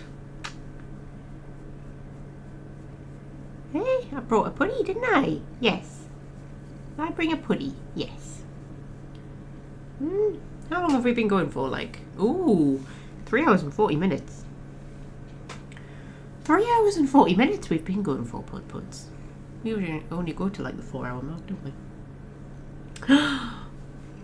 Welsh friend's back too. Right, Welsh friend, I have a question. What would you put in a chicken casserole? I can't remember whether you were here right at the beginning of the live stream when I was talking about how after I finished work I spent 15 minutes wandering around the shop trying to remember how to make a chicken casserole because I've got chicken in the freezer and I thought, oh, I'll make a chicken casserole in the slow cooker tomorrow and I'll go and get stuff to make a chicken casserole. And then I was walking around and I was like, I can't even remember how to make a chicken casserole. How do you make a chicken casserole? I was just like, what do you put in a chicken casserole? I just couldn't remember. My brain just wasn't working. So, yeah. What would you put in a chicken casserole? Because I got carrots. I got swede. What else did I get? I got stock cubes. I got gravy granules. I got potatoes. I'll probably put peas in, but I've already got peas. I think that was all I got. Oh, onion. I got onion. I can make a casserole out of that, right? Can I make a casserole out of that? I think I can make a casserole out of that. Chicken stock, potatoes, onions, mushrooms, and whatever veg you want. Oh, mushrooms. I didn't think of mushrooms. Yeah, I can make a chicken casserole out of all of that, can't I? Of course I can. Of course I can. Yes. Mwah. You want kisses? Do you want kisses? Yeah. You little putty, aren't you? You're a cute little putty. You're the cutest of all putties. Joint cutest with your brother, of course. Because you both got the same genes. Same cuteness genes. I've got lots to make a casserole. Yeah, I was like, yeah, I can make a casserole out of that. It's just like your brain just won't switch on. I was like, how the fuck do you make a casserole? It's been a while since I made a casserole because I kind of go off that sort of food over the summer when it's warmer. But it's casserole weather now. I had sausage and mash last night. Oh, with gravy and vegetables. It was a thing of beauty. And beef sausages. Because beef sausages are the best kind of sausages. Better than pork. I usually have turkey sausages when I'm dieting to try and be a bit better. It has to be caramelised onion turkey sausages because they're the only ones that taste of anything. Like just plain turkey sausages don't taste of anything and they're horrible. And like they're alright, but then they're not great. So I got some beef sausages. I was like, fuck it, I'm getting beef sausages. It's only 250 calories for 2 sausages. It's fine. It's fine. Right. Okay. Lumpy or smooth? What, the mash? Lumpy. Absolutely 100% lumpy. I don't like smooth mash. You know the mash that you buy from the shop, like the pre-made mash, and it's like a sort of paste. Nah, doesn't do it for me. I like lumpy mash. I leave the skins on because when you take the skins off, you're basically cutting off all of like the good stuff. Like there's no point in eating the potato at that point because the skin's the bit that's got all the nutrients and the fibre in it. But also I like the skin in there, so I leave the skins on, cut them up, zap them in the microwave for 5 minutes, and then just mash them with a fork. But it's quite lumpy. Yeah, and also very thick gravy. Very thick. Like, could plaster the walls with it kind of thick. Like, really thick gravy. So you turn the jug upside down and it doesn't pour out, so you've got to scrape it out with a spoon. That's how thick my gravy is. Very thick gravy. I don't see the point of runny gravy. I can't be dealing with that. It has to be the consistency of sort of, let's think. I was going to say custard, but even custard's a bit runny.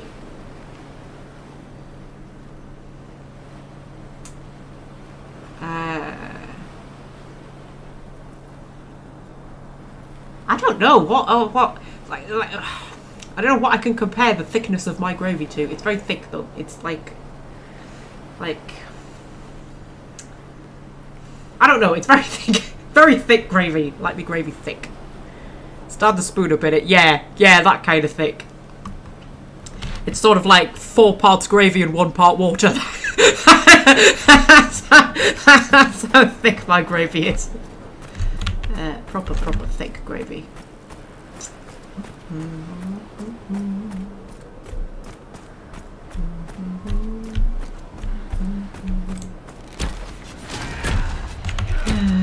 But yeah, it's that time of year, isn't it? We want sausage and mash, we want casseroles, we want stews, pies. Oh. Bacon and egg pie. Homemade bacon and egg pie. Is there anything better? As soon as I come off this freaking diet, I'm going to make a homemade bacon and egg pie. I'm going to put a food channel on the Discord, actually. And show you all my food.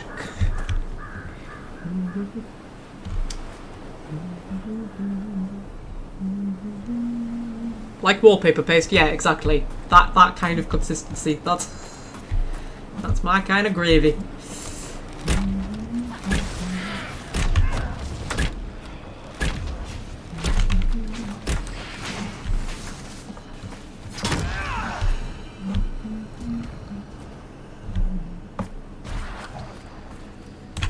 I've been up this bit. Yes, I have. I thought it looked familiar.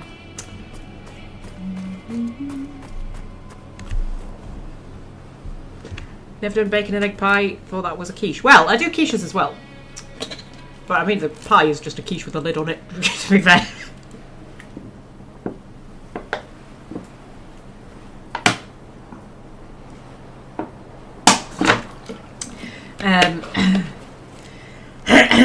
Bacon and egg pie, man. It's gorgeous. And you know, I do not understand people who say, you know how they say that British food is bland, right? They talk about, when you talk about like stews and shepherd's pies and things like that. If you're eating that kind of food and it's bland, it hasn't been made properly. Because I think that like a proper stew, or a bacon and egg pie, or like mince and dumplings, stuff like that has so much more flavour in it than things like spaghetti bolognese. You know when you go to an Italian restaurant and you get spaghetti bolognese, like made by a proper chef and everything, it doesn't taste of nout, I always think. Like the ones I make at home always have much more flavour in because I put like 3 times as much seasoning as what the recipe says. But yeah, like I always think like when me mum used to make dinners, it would be like if she made a shepherd's pie, or she made mince and dumplings, or a bacon and egg pie, or like a casserole or a stew, those things always had like so much flavour in them. And yet if she made like a curry or a spaghetti bolognese or something like that, it's sort of like, yeah, it's got a bit of flavour in it. But a proper like stew is packed full of flavour. So yeah, when people say that British food is bland, I'm always like, if it's bland, it's not been made right, love.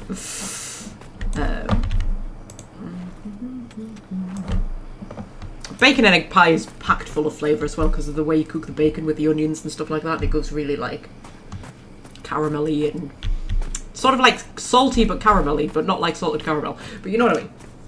Caramelised onion, but also very salty. Oh, it's beautiful, beautiful, beautiful, beautiful. Corned beef hash. Oh yes, corned beef hash in a pie. Yes, yes. Now you're talking my language.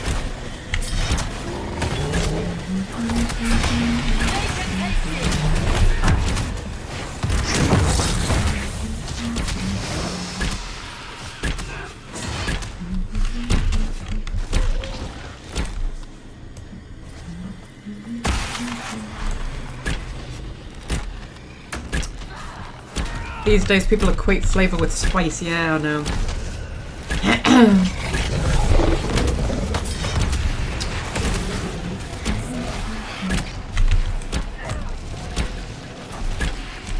And also people just don't know how to cook.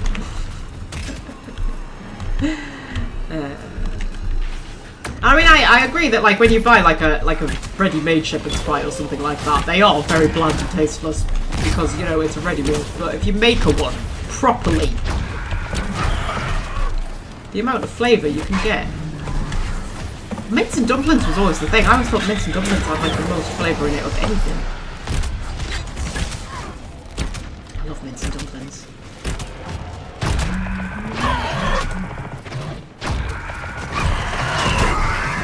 Jesus Christ, guys, you're getting off me. See, the only trouble with mince and dumplings for me is that, because I live on my own, when I cook something, I tend to get like 4 or 5 meals out of it, you know? But with dumplings don't keep. So you've sort of got to make them fresh each time, so I've just got to like, you know, use enough to make 1 or 2. Here's a question for you. Do you prefer your dumplings like soft? Wasteland, I'll give it that. So like cooked in the mince, like in the pan, and like what's the word, like steamed, stewed, whatever, so they're all soft? Or do you like them done in the oven so they get the hard crust on the top? Because I like both, but I think the hard crust on the top is definitely better. That's like 1,000,000 times better than like soft dumplings. I do like soft dumplings as well, but yeah.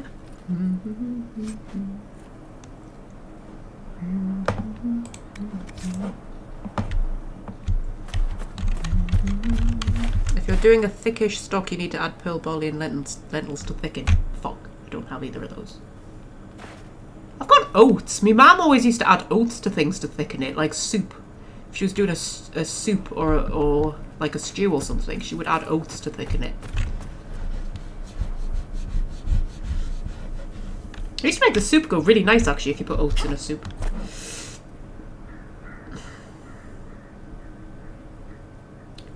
I think what I've got that could thicken it. I don't think I've ever put lentils or anything like that in a casserole.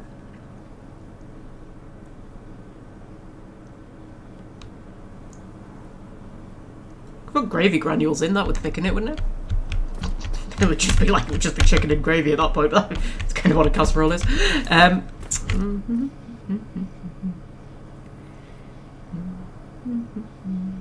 In the pan, you prefer dumplings in the pan, do you? See, I prefer them in the oven. Oh, they are nice in the pan as well, though. Oh man.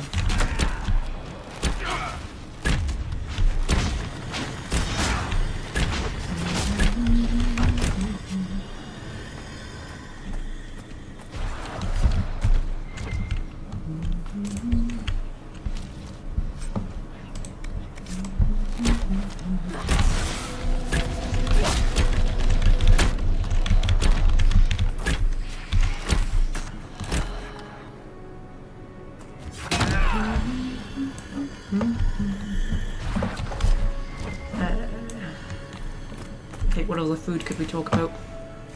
It's that time of year, man. It's that time of year for this sort of food to come out. I've only got 32 days left of my diet. Oh, to be fair, like, I'm not just going to come off the diet. I'm not just going to, like, you know, come off the diet and go mad, because then I'll just pile the weight back on. I'm going into, like, maintenance mode. So I stay on the diet. I'm just can just be a bit more lax with it. And I think, like, sort of Friday, Saturday, Sunday will be my sort of naughty days, and then Monday, Tuesday, Wednesday, Thursday will be my good days. But I'm not going to be like, I'm not going to go absolutely mad on my naughty days. Because then, like, you feel shit as well, don't you, when you eat too much, like on a cheat day or something. There's a YouTuber I'm watching at the minute who, he's actually a bodybuilder. But he's also like a professor of, like, you know, nutrition and sport and all of that kind of stuff. Ah, Dorian kicked me off the cliff! Fuck you, Dorian. Yeah, but he does videos about like dieting and stuff like that, and he always says, that when you're on a diet, you shouldn't have any cheat days at all, right? Because you can pile on all of the weight that you've lost in the week on one day, right? But the thing is, I think his definition of a cheat day is different to my definition of a cheat day when you're actually on a diet. Because, like, my definition of a cheat day when you're on a diet is different to my definition of a cheat day when you're sort of, like, not trying to lose weight. When you're just trying to maintain weight.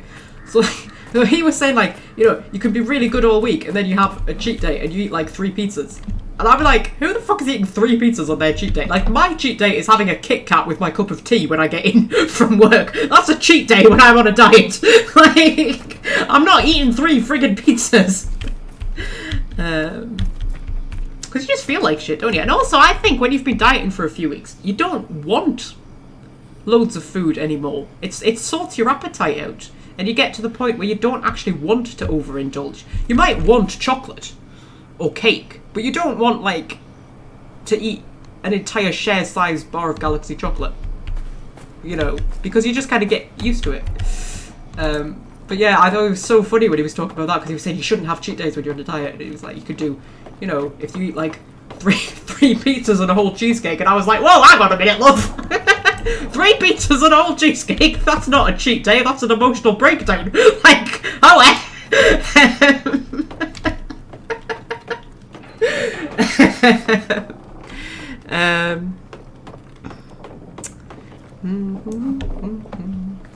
Oh, I love this. How cool is this? I think, honestly, I really do like the hissing wastes.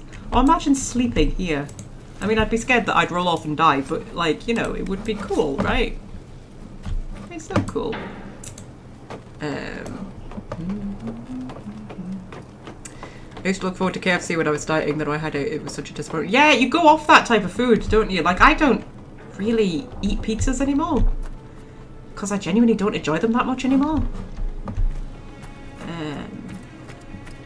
Except when I'm ill. I like a pizza when I'm ill.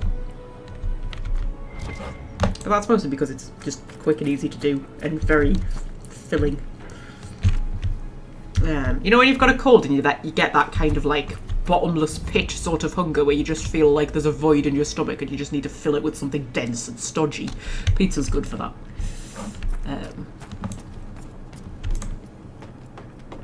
Yeah.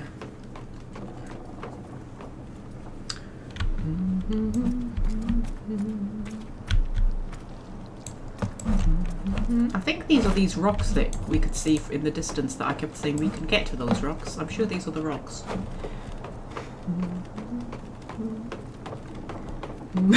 No, not cool. I definitely would roll off and die. Okay.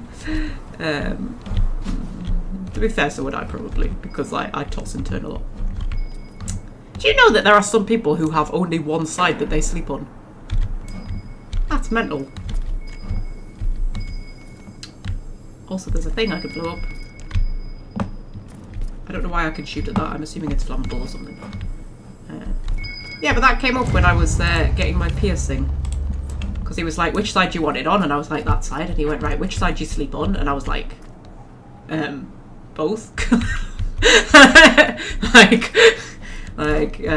Whichever one I feel like. I don't know. I tend to go to sleep on one side and wake up on the other side. Like, you know, I never wake up in the same position that I went to sleep in. Yeah, no, apparently the majority of people have one side that they sleep on. And I'm like, what? Yeah, so I'm having to try and sleep on the side that my piercing's not on. And it's really annoying me because, like, I keep wanting to turn over. Because I turn over like 3 or 4 times in a night, probably. Maybe more. I just feel like you lie on one side for a certain length of time and then you're like, no, I need to turn over now.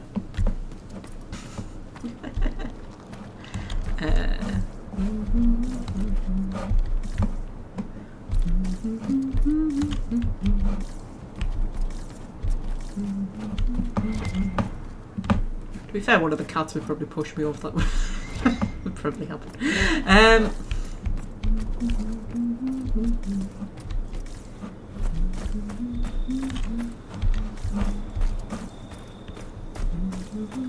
Aha, there's the camp that we're trying to get. There's the Venatori that we need to kill. We've got a mystery second viewer, Welsh friend. You are not alone. There is a mystery second viewer. They're a lurker, but you know, they're there.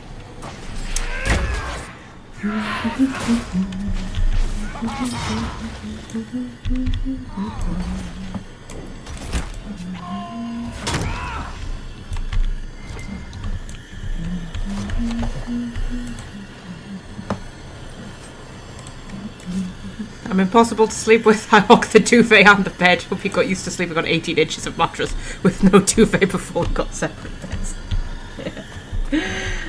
I think separate beds is probably the way to do it, you know. I feel like... I mean, I've never really done the whole long-term relationship thing, nor have I ever really wanted to, but, like, I feel like sleeping in the same bed with someone every night would be, like, really annoying. That would annoy me. I don't know. I don't think I could deal with that. Don't get me wrong, I like a cuddle. And, you know, I like a snuggle. I'm a very snuggly, cuddly kind of person. But every night, like, no.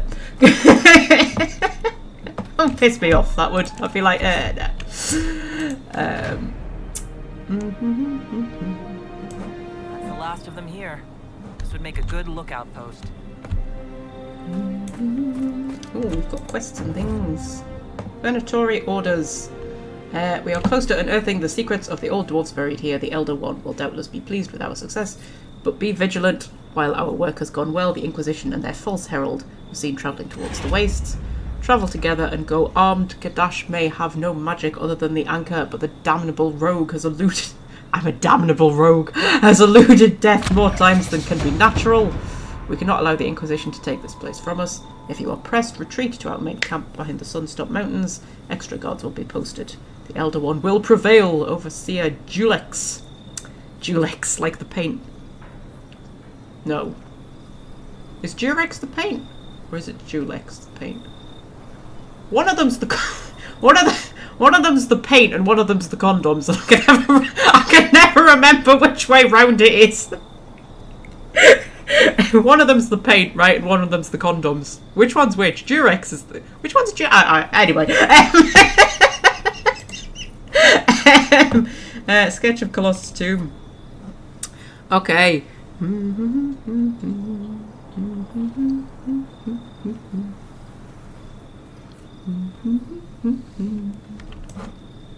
Doesn't hamper anything else, still watch TV together, etc. It's so much more comfortable. I love that your definition of marriage is we watch TV together. Yeah, but yeah, no, I can imagine that separate beds is the way to go. Yeah, you want your own space, don't you? I would, We anyway. hear odd stories of Templars in the Imperium, Dorian. All true. I haven't even told you what I've heard. Doesn't matter. All true. Particularly the part with the grapes and feathers. Oh, I was leading towards that one, actually.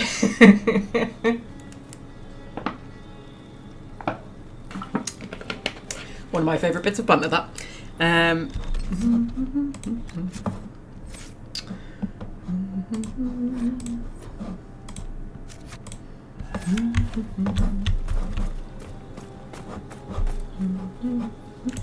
Right, so we've got Fade to close. We've got another camp to do. I think there was a... I think there might have been another cave down the bottom of here that I just didn't bother going to. Might have a look at that in a minute.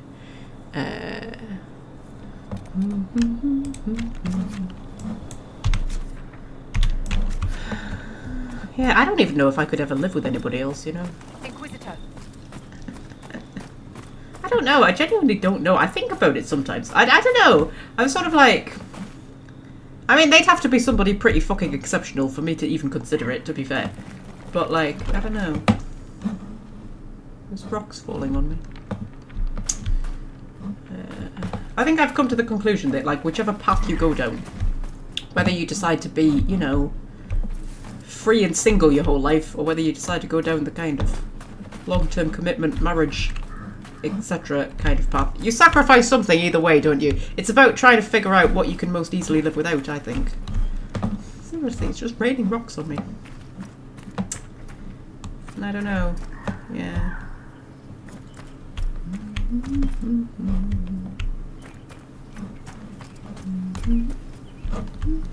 You know, you come up with little daydreams in your head and you sort of think, that might be nice. But then you sort of think, in reality, would it be, though? You know what I mean? You know, when you're imagining potential future scenarios, sort of thinking how your life might pan out, sort of think, I wonder if I will ever end up in the kind of long-term committed relationship sort of thing. But if I never do, I don't think that would bother me. I don't think I'll get to the end of my life full of regret or anything like that, because, you know, I'm quite a what's the word I'm looking for? Independent-y sort of person. I like doing things on my own. You know what I mean? I like being in control of my own life. I like being able to do what I want when I want and not have to think about anybody else. And not like in a... I like being able to be selfish and it doesn't affect other people, right? Because there's two types of selfish. There's like selfish where you just kind of prioritize yourself but not at the expense of others. And then there's selfish where you prioritize yourself at the expense of others, right? And I don't ever want to have to prioritize myself at the expense of others. It's kind of nice to be able to, like, prioritize yourself and it doesn't affect anybody else. I kind of like that. I like the freedom. I like the... Yeah. I like the control. Like right at the minute, like my life is just like I've got everything exactly as I want it. Like it's just perfect. Everything's just fine. Everything's just nice. Everything's grand and dandy and like, and I just kind of think another person would really fuck that up. I feel like. So yeah. Anyway.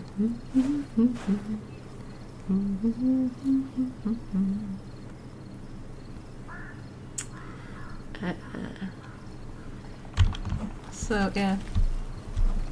Yes, I have these little debates with myself.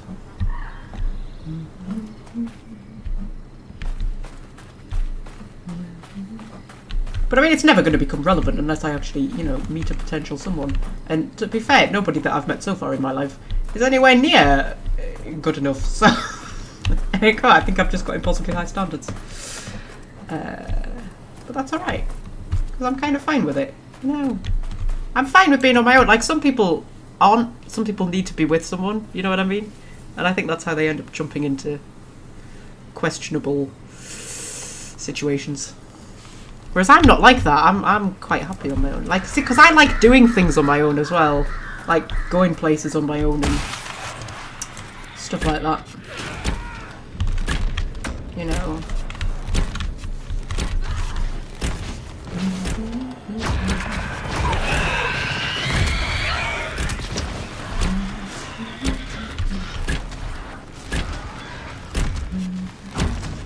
And what I find strange is that some people, like, really don't. Like, I remember I went to the cinema with my friend once. I think we went to see the Barbie film, that was it. And we went quite late on, it was quite close to it, like, coming out of the cinemas. And she was saying she wanted to go earlier, like when it first came out, but she couldn't find anybody to go with her. And I was like, why didn't you just go on your own? And she went, oh, I'd never be brave enough to go on my own. I was like, what? I go to the cinema on my own all the time. If there's something I want to see, I go and see it. It doesn't occur to me to ask somebody to come with us. Like, you know. Yeah, I go to the theatre on my own. I go out, like, I have little days out on my own. Go visit castles and things on my own. Like, you know, I like doing things on my own. I don't. And it's weird. I've only just recently kind of realised that there are people who don't do things on their own.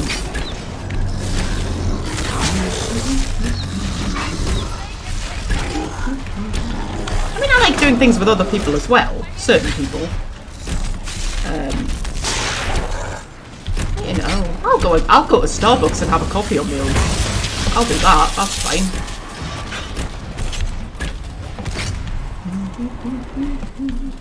I'll take myself out for dinner. I'll go to a restaurant and have dinner on my own. I don't think there's anything wrong with that. I'll go on holiday on my own. And it's like, yeah, I've only just recently realised that there are people who, like, don't do that.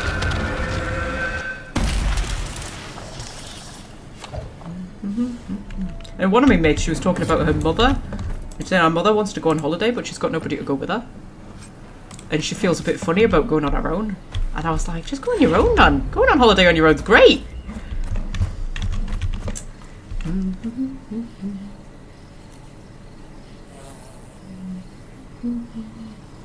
Eat a meal in a restaurant on your own. Yeah, doing stuff on your own's great, man.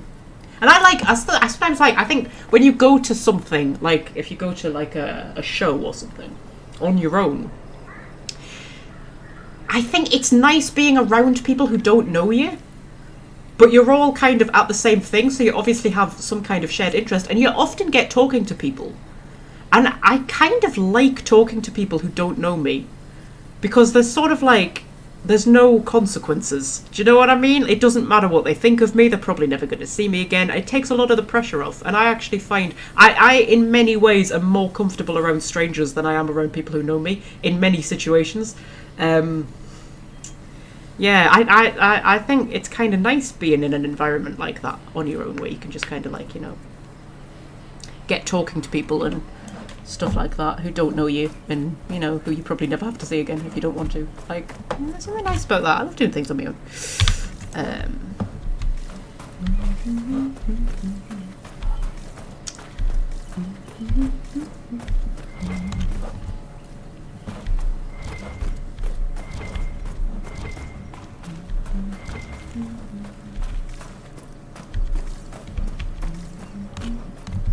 this looks very Venatori-y, doesn't it? God, we've been going for over 4 hours. Does not feel like it at all. It's probably because we spent the first hour doing note. That's probably why.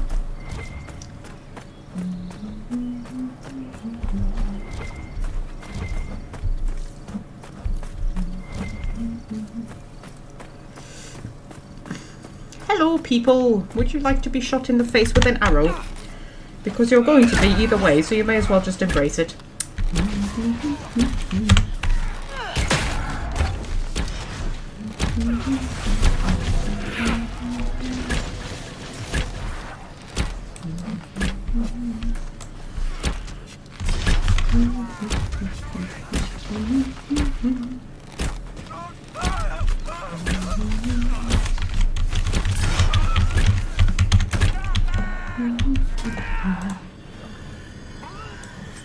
Well, excitingly, according to YouTube, we've gone down to 0 viewers. You abandoned me, Welsh friend. Have you left?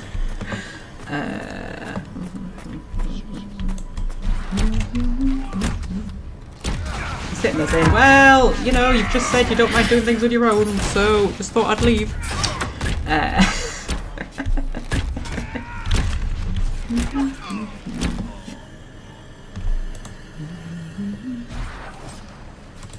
Oh, we've got Royal Sea Silk. That's one of the best things about coming to the Hidden Ways, is that you get Royal Sea Silk. Oh, the stream crashed on you. Okay, that's alright then. I thought you'd abandoned me, Welsh friend. I saw it go down to 0 viewers and I was like, she's gone! She's left! I'm alone! Right after I was just talking about how I'm totally fine doing things on my own. I love the idea of you just kind of going, oh well, you know, she says she's fine doing things on her own. I'll just leave. It's fine. And more Venatori. Hello!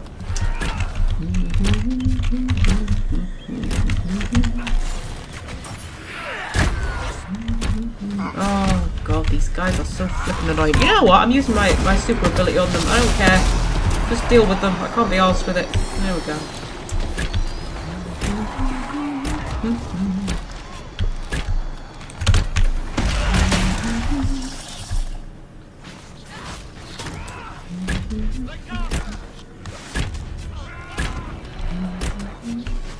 Got a face people talk to. Oh, that must be a burden. That must be a burden. I'm mostly invisible. People generally ignore me. But I kind of like that for the most part.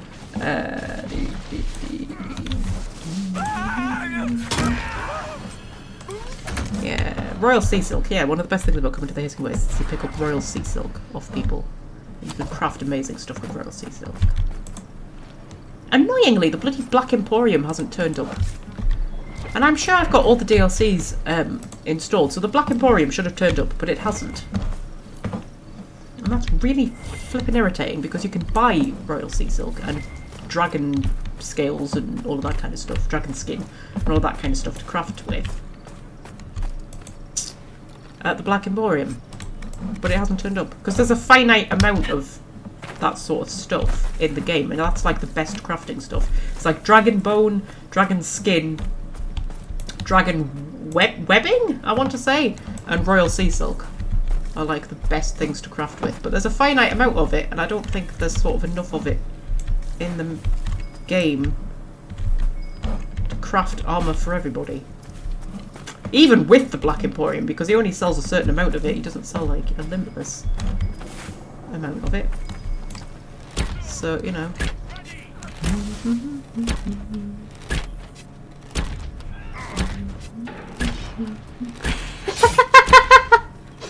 Reckons it's like trying to walk with the Queen.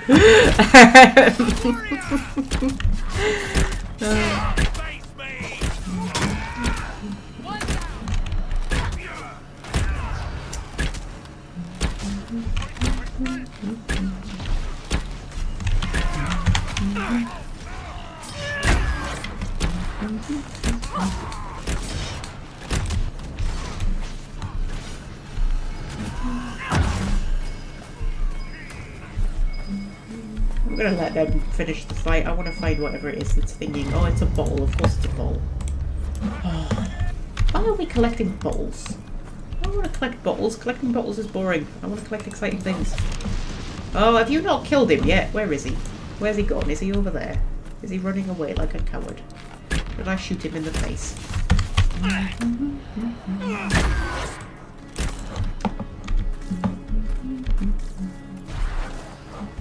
Right. Okay.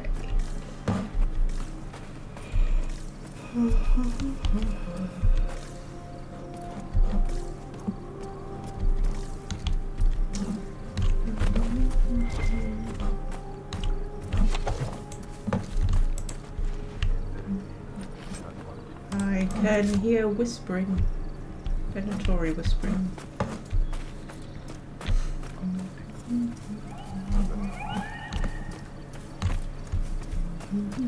Yeah, but I've got a friend like that, Welsh friend. You can't go out with her without, like, getting into 15 million conversations with people. Although, to be fair, like, she is very social, like, she knows everyone. She's the kind of person who is just friends with everyone. Like, you go out with her, and you run into, like, 6 of her friends while you're out with her. I went out with her once, and, like, we went to a cafe, and the woman in the cafe was a friend of hers. And then we went into some shop, and one of the women in the shop was a friend of hers. And then, like, we were walking down the street, and she ran into a friend of hers, and I was like, for fuck's sake, are you just everybody's friend? I was like, how do you keep track of them all? I'm pretty much at capacity. I've got, like, probably about 4 or 5 people who I consider my friends, and I'm at capacity, right? Like, that's enough, that's enough. That's as many as I can keep track of. Well, I've room for any more. People back into Vinton, are they all just like you, Dorian? Meaning what exactly? You know, not scary, keeping their magic rubbish to themselves. I'm going to take that as a compliment. Sadly, there's an element there who would welcome Corypheus with open arms. A stupidly short-sighted element. I know, right? He's a piss bag. Quite. I like Dorian and Sarah together. I think they're fun. What we got? Draft of a letter to Venatory Magisters. Fellow Magisters, we've been given a chance to redeem ourselves after one of our own failed Corypheus at Redcliffe. The dwarven relics in the tombs are instructions on recasting the masterpieces of one of their finest paragons. They are to be excavated, replicated, and brought back for study. The Elder One is generous to let us prove our worth. We cannot disappoint him. Do not spare the slaves. Speed is crucial to our success. Let us set an example to the rest of the Venatory mages and commoners both, with our obedience to the Elder One's will. Yeah, okay, so they're arseholes. I don't think I can put it, you know, in any other way. They're just arseholes, really. I can't cope with friends. I've got 3 or 4 really good ones and they're more than enough. Yeah, I'm the same. I'm like, I can't be doing with, like, casual friends. Do you know what I mean? I'm like, you're either like a really close friend or you're a friendly acquaintance. There's nothing in between. But yeah, this friend of mine, she's like just friends with everybody. But I don't think she's close friends with many people. Like, you know, I consider her a close friend. So yeah, I think like me and her are close friends. But most of the people that she's friends with, I don't think are close friends, probably. Because she whinges about them, mostly. But, yeah. But, like, she will go out with anybody for a coffee. Like, she is the type of person, she will walk into a room full of strangers and come out with, like, 6 phone numbers and, like, 5 coffee dates. Like, that is just how she is. And she will go out with anybody. Like, anyone. She'll just go out because she just doesn't like being on her own. And, like...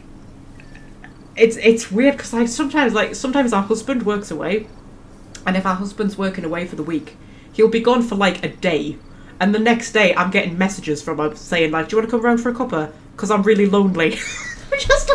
just enjoy the peace and quiet, woman. Jesus. I was like, do you not just enjoy having a day to yourself? And she says, no, I don't like having a day to myself. Like, I love having a day to myself. You know, if it's my day off work and somebody like brings me, I'm like, oh fuck off, it's my day off, man. This is my day.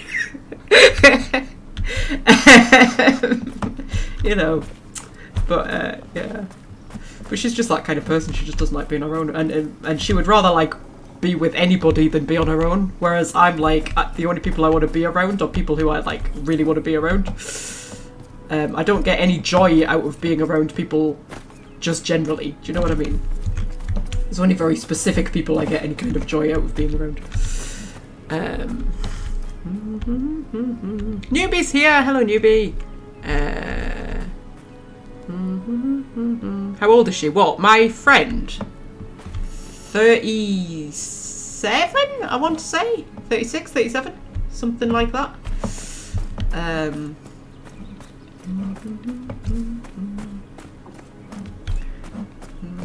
She's also got 3 kids, so you know. Yeah.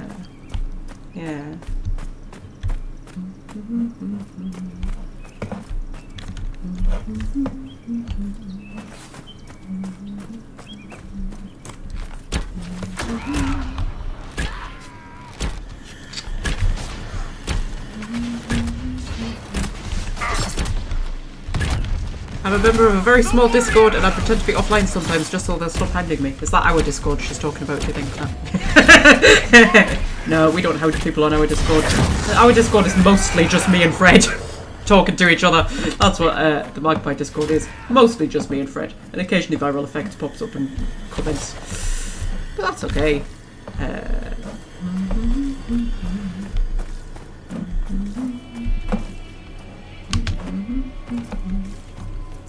Yes.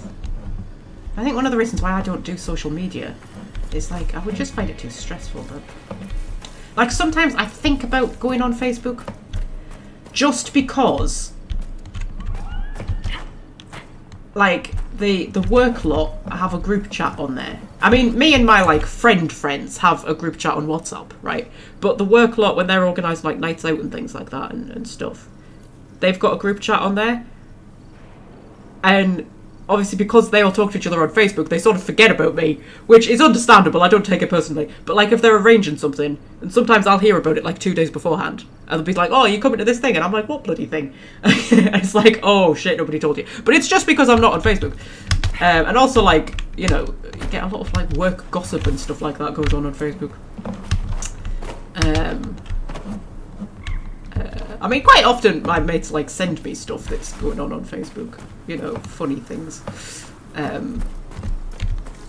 But I know you do kind of get left out of the loop a little bit because everybody's on there and they just sort of forget that people aren't on there.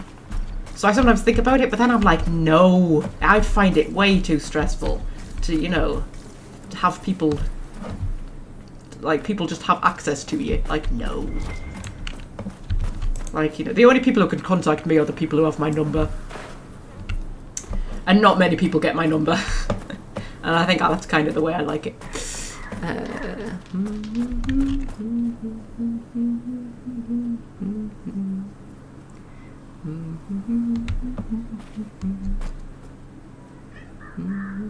I go online and it's, what are you doing? Can I join you? Can you join with me? Oh god, that would stress me out no end.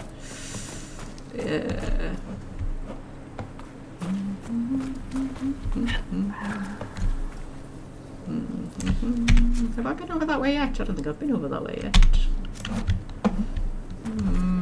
Just wandering aimlessly through the desert.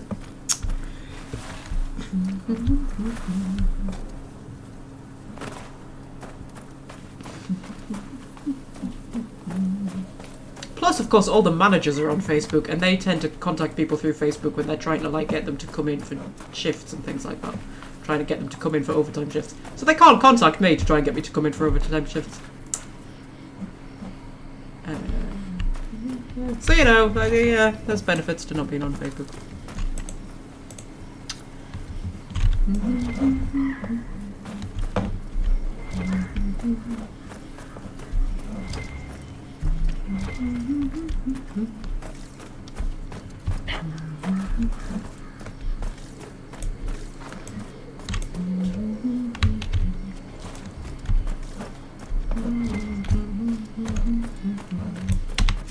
What am I doing? Just wandering about. I love the hidden places. Very atmospheric, isn't it?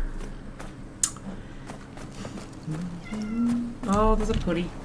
What? What's the matter? What? What? You always sound so forlorn, don't you? You just sound so sad. Oh, you've got sad little eyes. Yeah, you do. You've got nothing to be sad about. You get fed. You've got water. You've got toys. You get cuddles.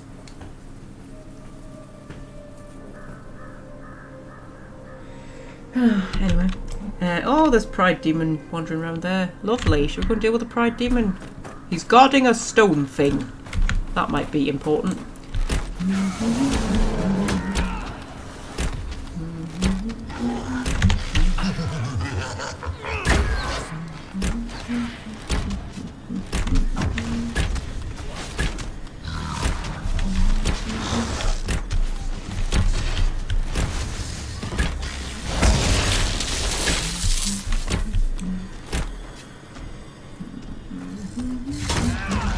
Die now.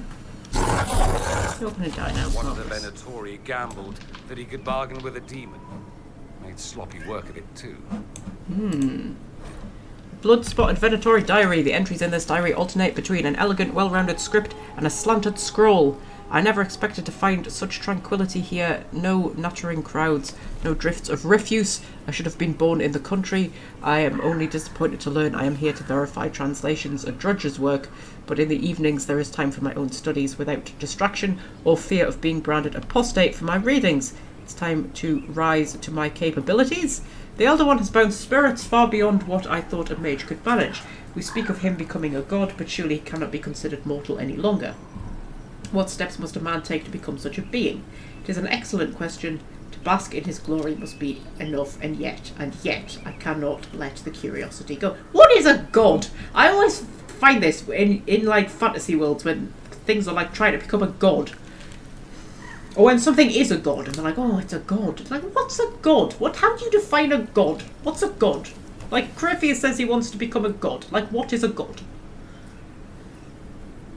What's a god? At what point do you become god status? What criteria do you have to fit to be officially a god? Anyway.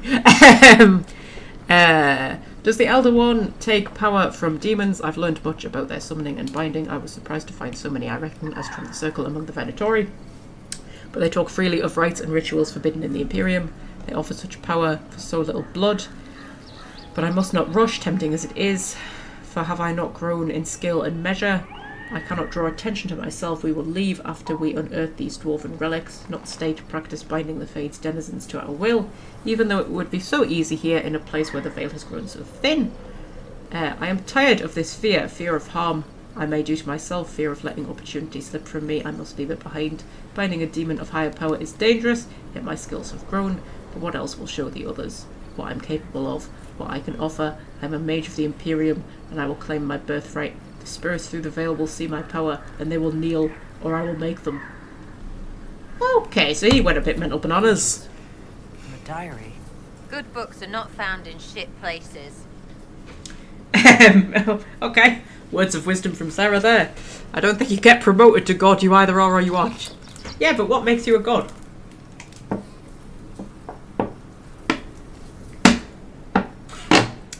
What's a god? Do you have to be a creator to be a god? Or do you just have to be super powerful? But how powerful do you have to be?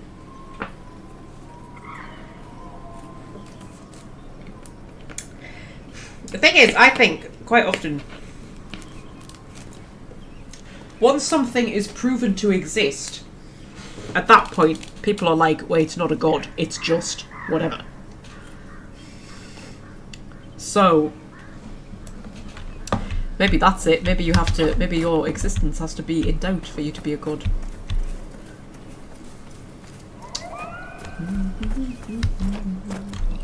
It's quite often, especially like in sci-fi and things, where they have like, you know, lesser races who worship something as a god, and they're like, oh no, it's not a god, it's just a super powerful being with incredible, I don't know, powers. But it's like, well, what's your definition of a god?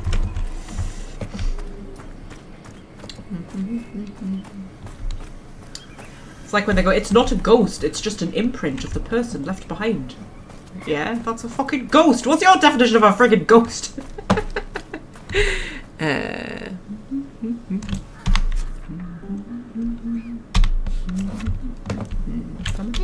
I'm a bit lost, I'll be honest. I don't quite know where I'm going or why. That's okay. That's, you know, story of my life.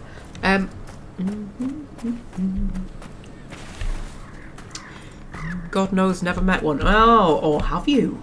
Would you know if you met a god? Who knows? Who knows?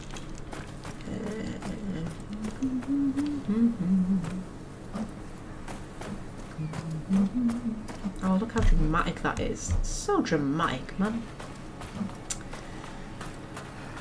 4.5 hours, Jesus. You know I'm usually in bed by now. I mean, not like asleep. I go to bed like a good hour before I want to be asleep, so that I can, like, you know, read my book for a bit, chill out, that kind of thing. I try to be asleep for 9 because then I get up at like 5-ish. Half 4, 4:45 is kind of when I get up for work. But I'm not in work tomorrow, so it doesn't matter.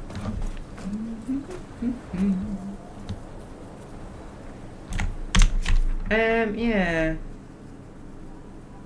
So we still need to find 2 more of those tombs, don't we? Scattered about somewhere. That's the farthest. Now, where's the dragon? I can't remember where the dragon is. Look at our little journal. Missing quests. Oh, it is a quest. I was saying that it doesn't turn up as a quest, but it is a quest. Notes on the wastes, pages found. So do I have... Oh, it just doesn't show anything on my map, that's all. I've just got to stumble across them. In the Mountain Fortress Tombs treasure, find the Graveyard Tombs treasure. Well, the Mountain Fortress would be this, wouldn't it? It would be around here somewhere. I don't know where the friggin' graveyard would be. Oh, there's a question mark. There's a question mark, there's a question mark, there's a question mark, there's a question mark. There's a question mark.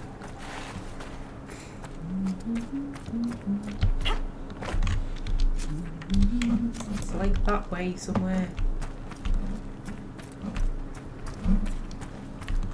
Oh, is it up the top? It might be up the top.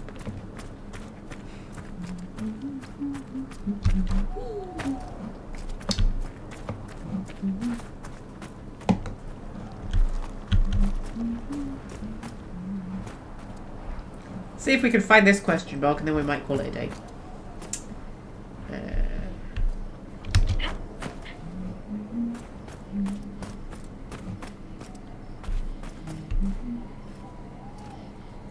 Come on, Theodora, I believe in you. I believe in you. You can do it. You can make it, girl. You can. There's a random chantry person. There's a lot of random chantry people in the desert. Hello, random chantry person. Hello again. All men are the work of our Maker's hands, from the lowest slaves to the highest kings. How did you get over here so quickly? Blessed are those that walk in the sight of the Maker. Yeah, so she's a chanter. So this is something that's kind of been a little bit forgotten from Origins. Well, obviously not because she's here. But, like, the chanters are people who can only talk, can only speak lines of the Chant of Light. So the Chant of Light is like the Bible, right? Kind of. For the chantry, right? That's the Chant of Light. And the chanters have sworn to only ever speak lines from the Chant of Light. So when you're talking to them, they have to try and convey what they mean through lines of the Chant of Light. And you encounter a few, usually just beside chantry boards in Origins. But then, like, they seem to just sort of forget that they've made the chanters a thing. And then this random chanter just turns up in the Hissing Wastes. And she just wanders about being a chanter. Yeah. Did we find that question mark? Yeah, that was the question mark.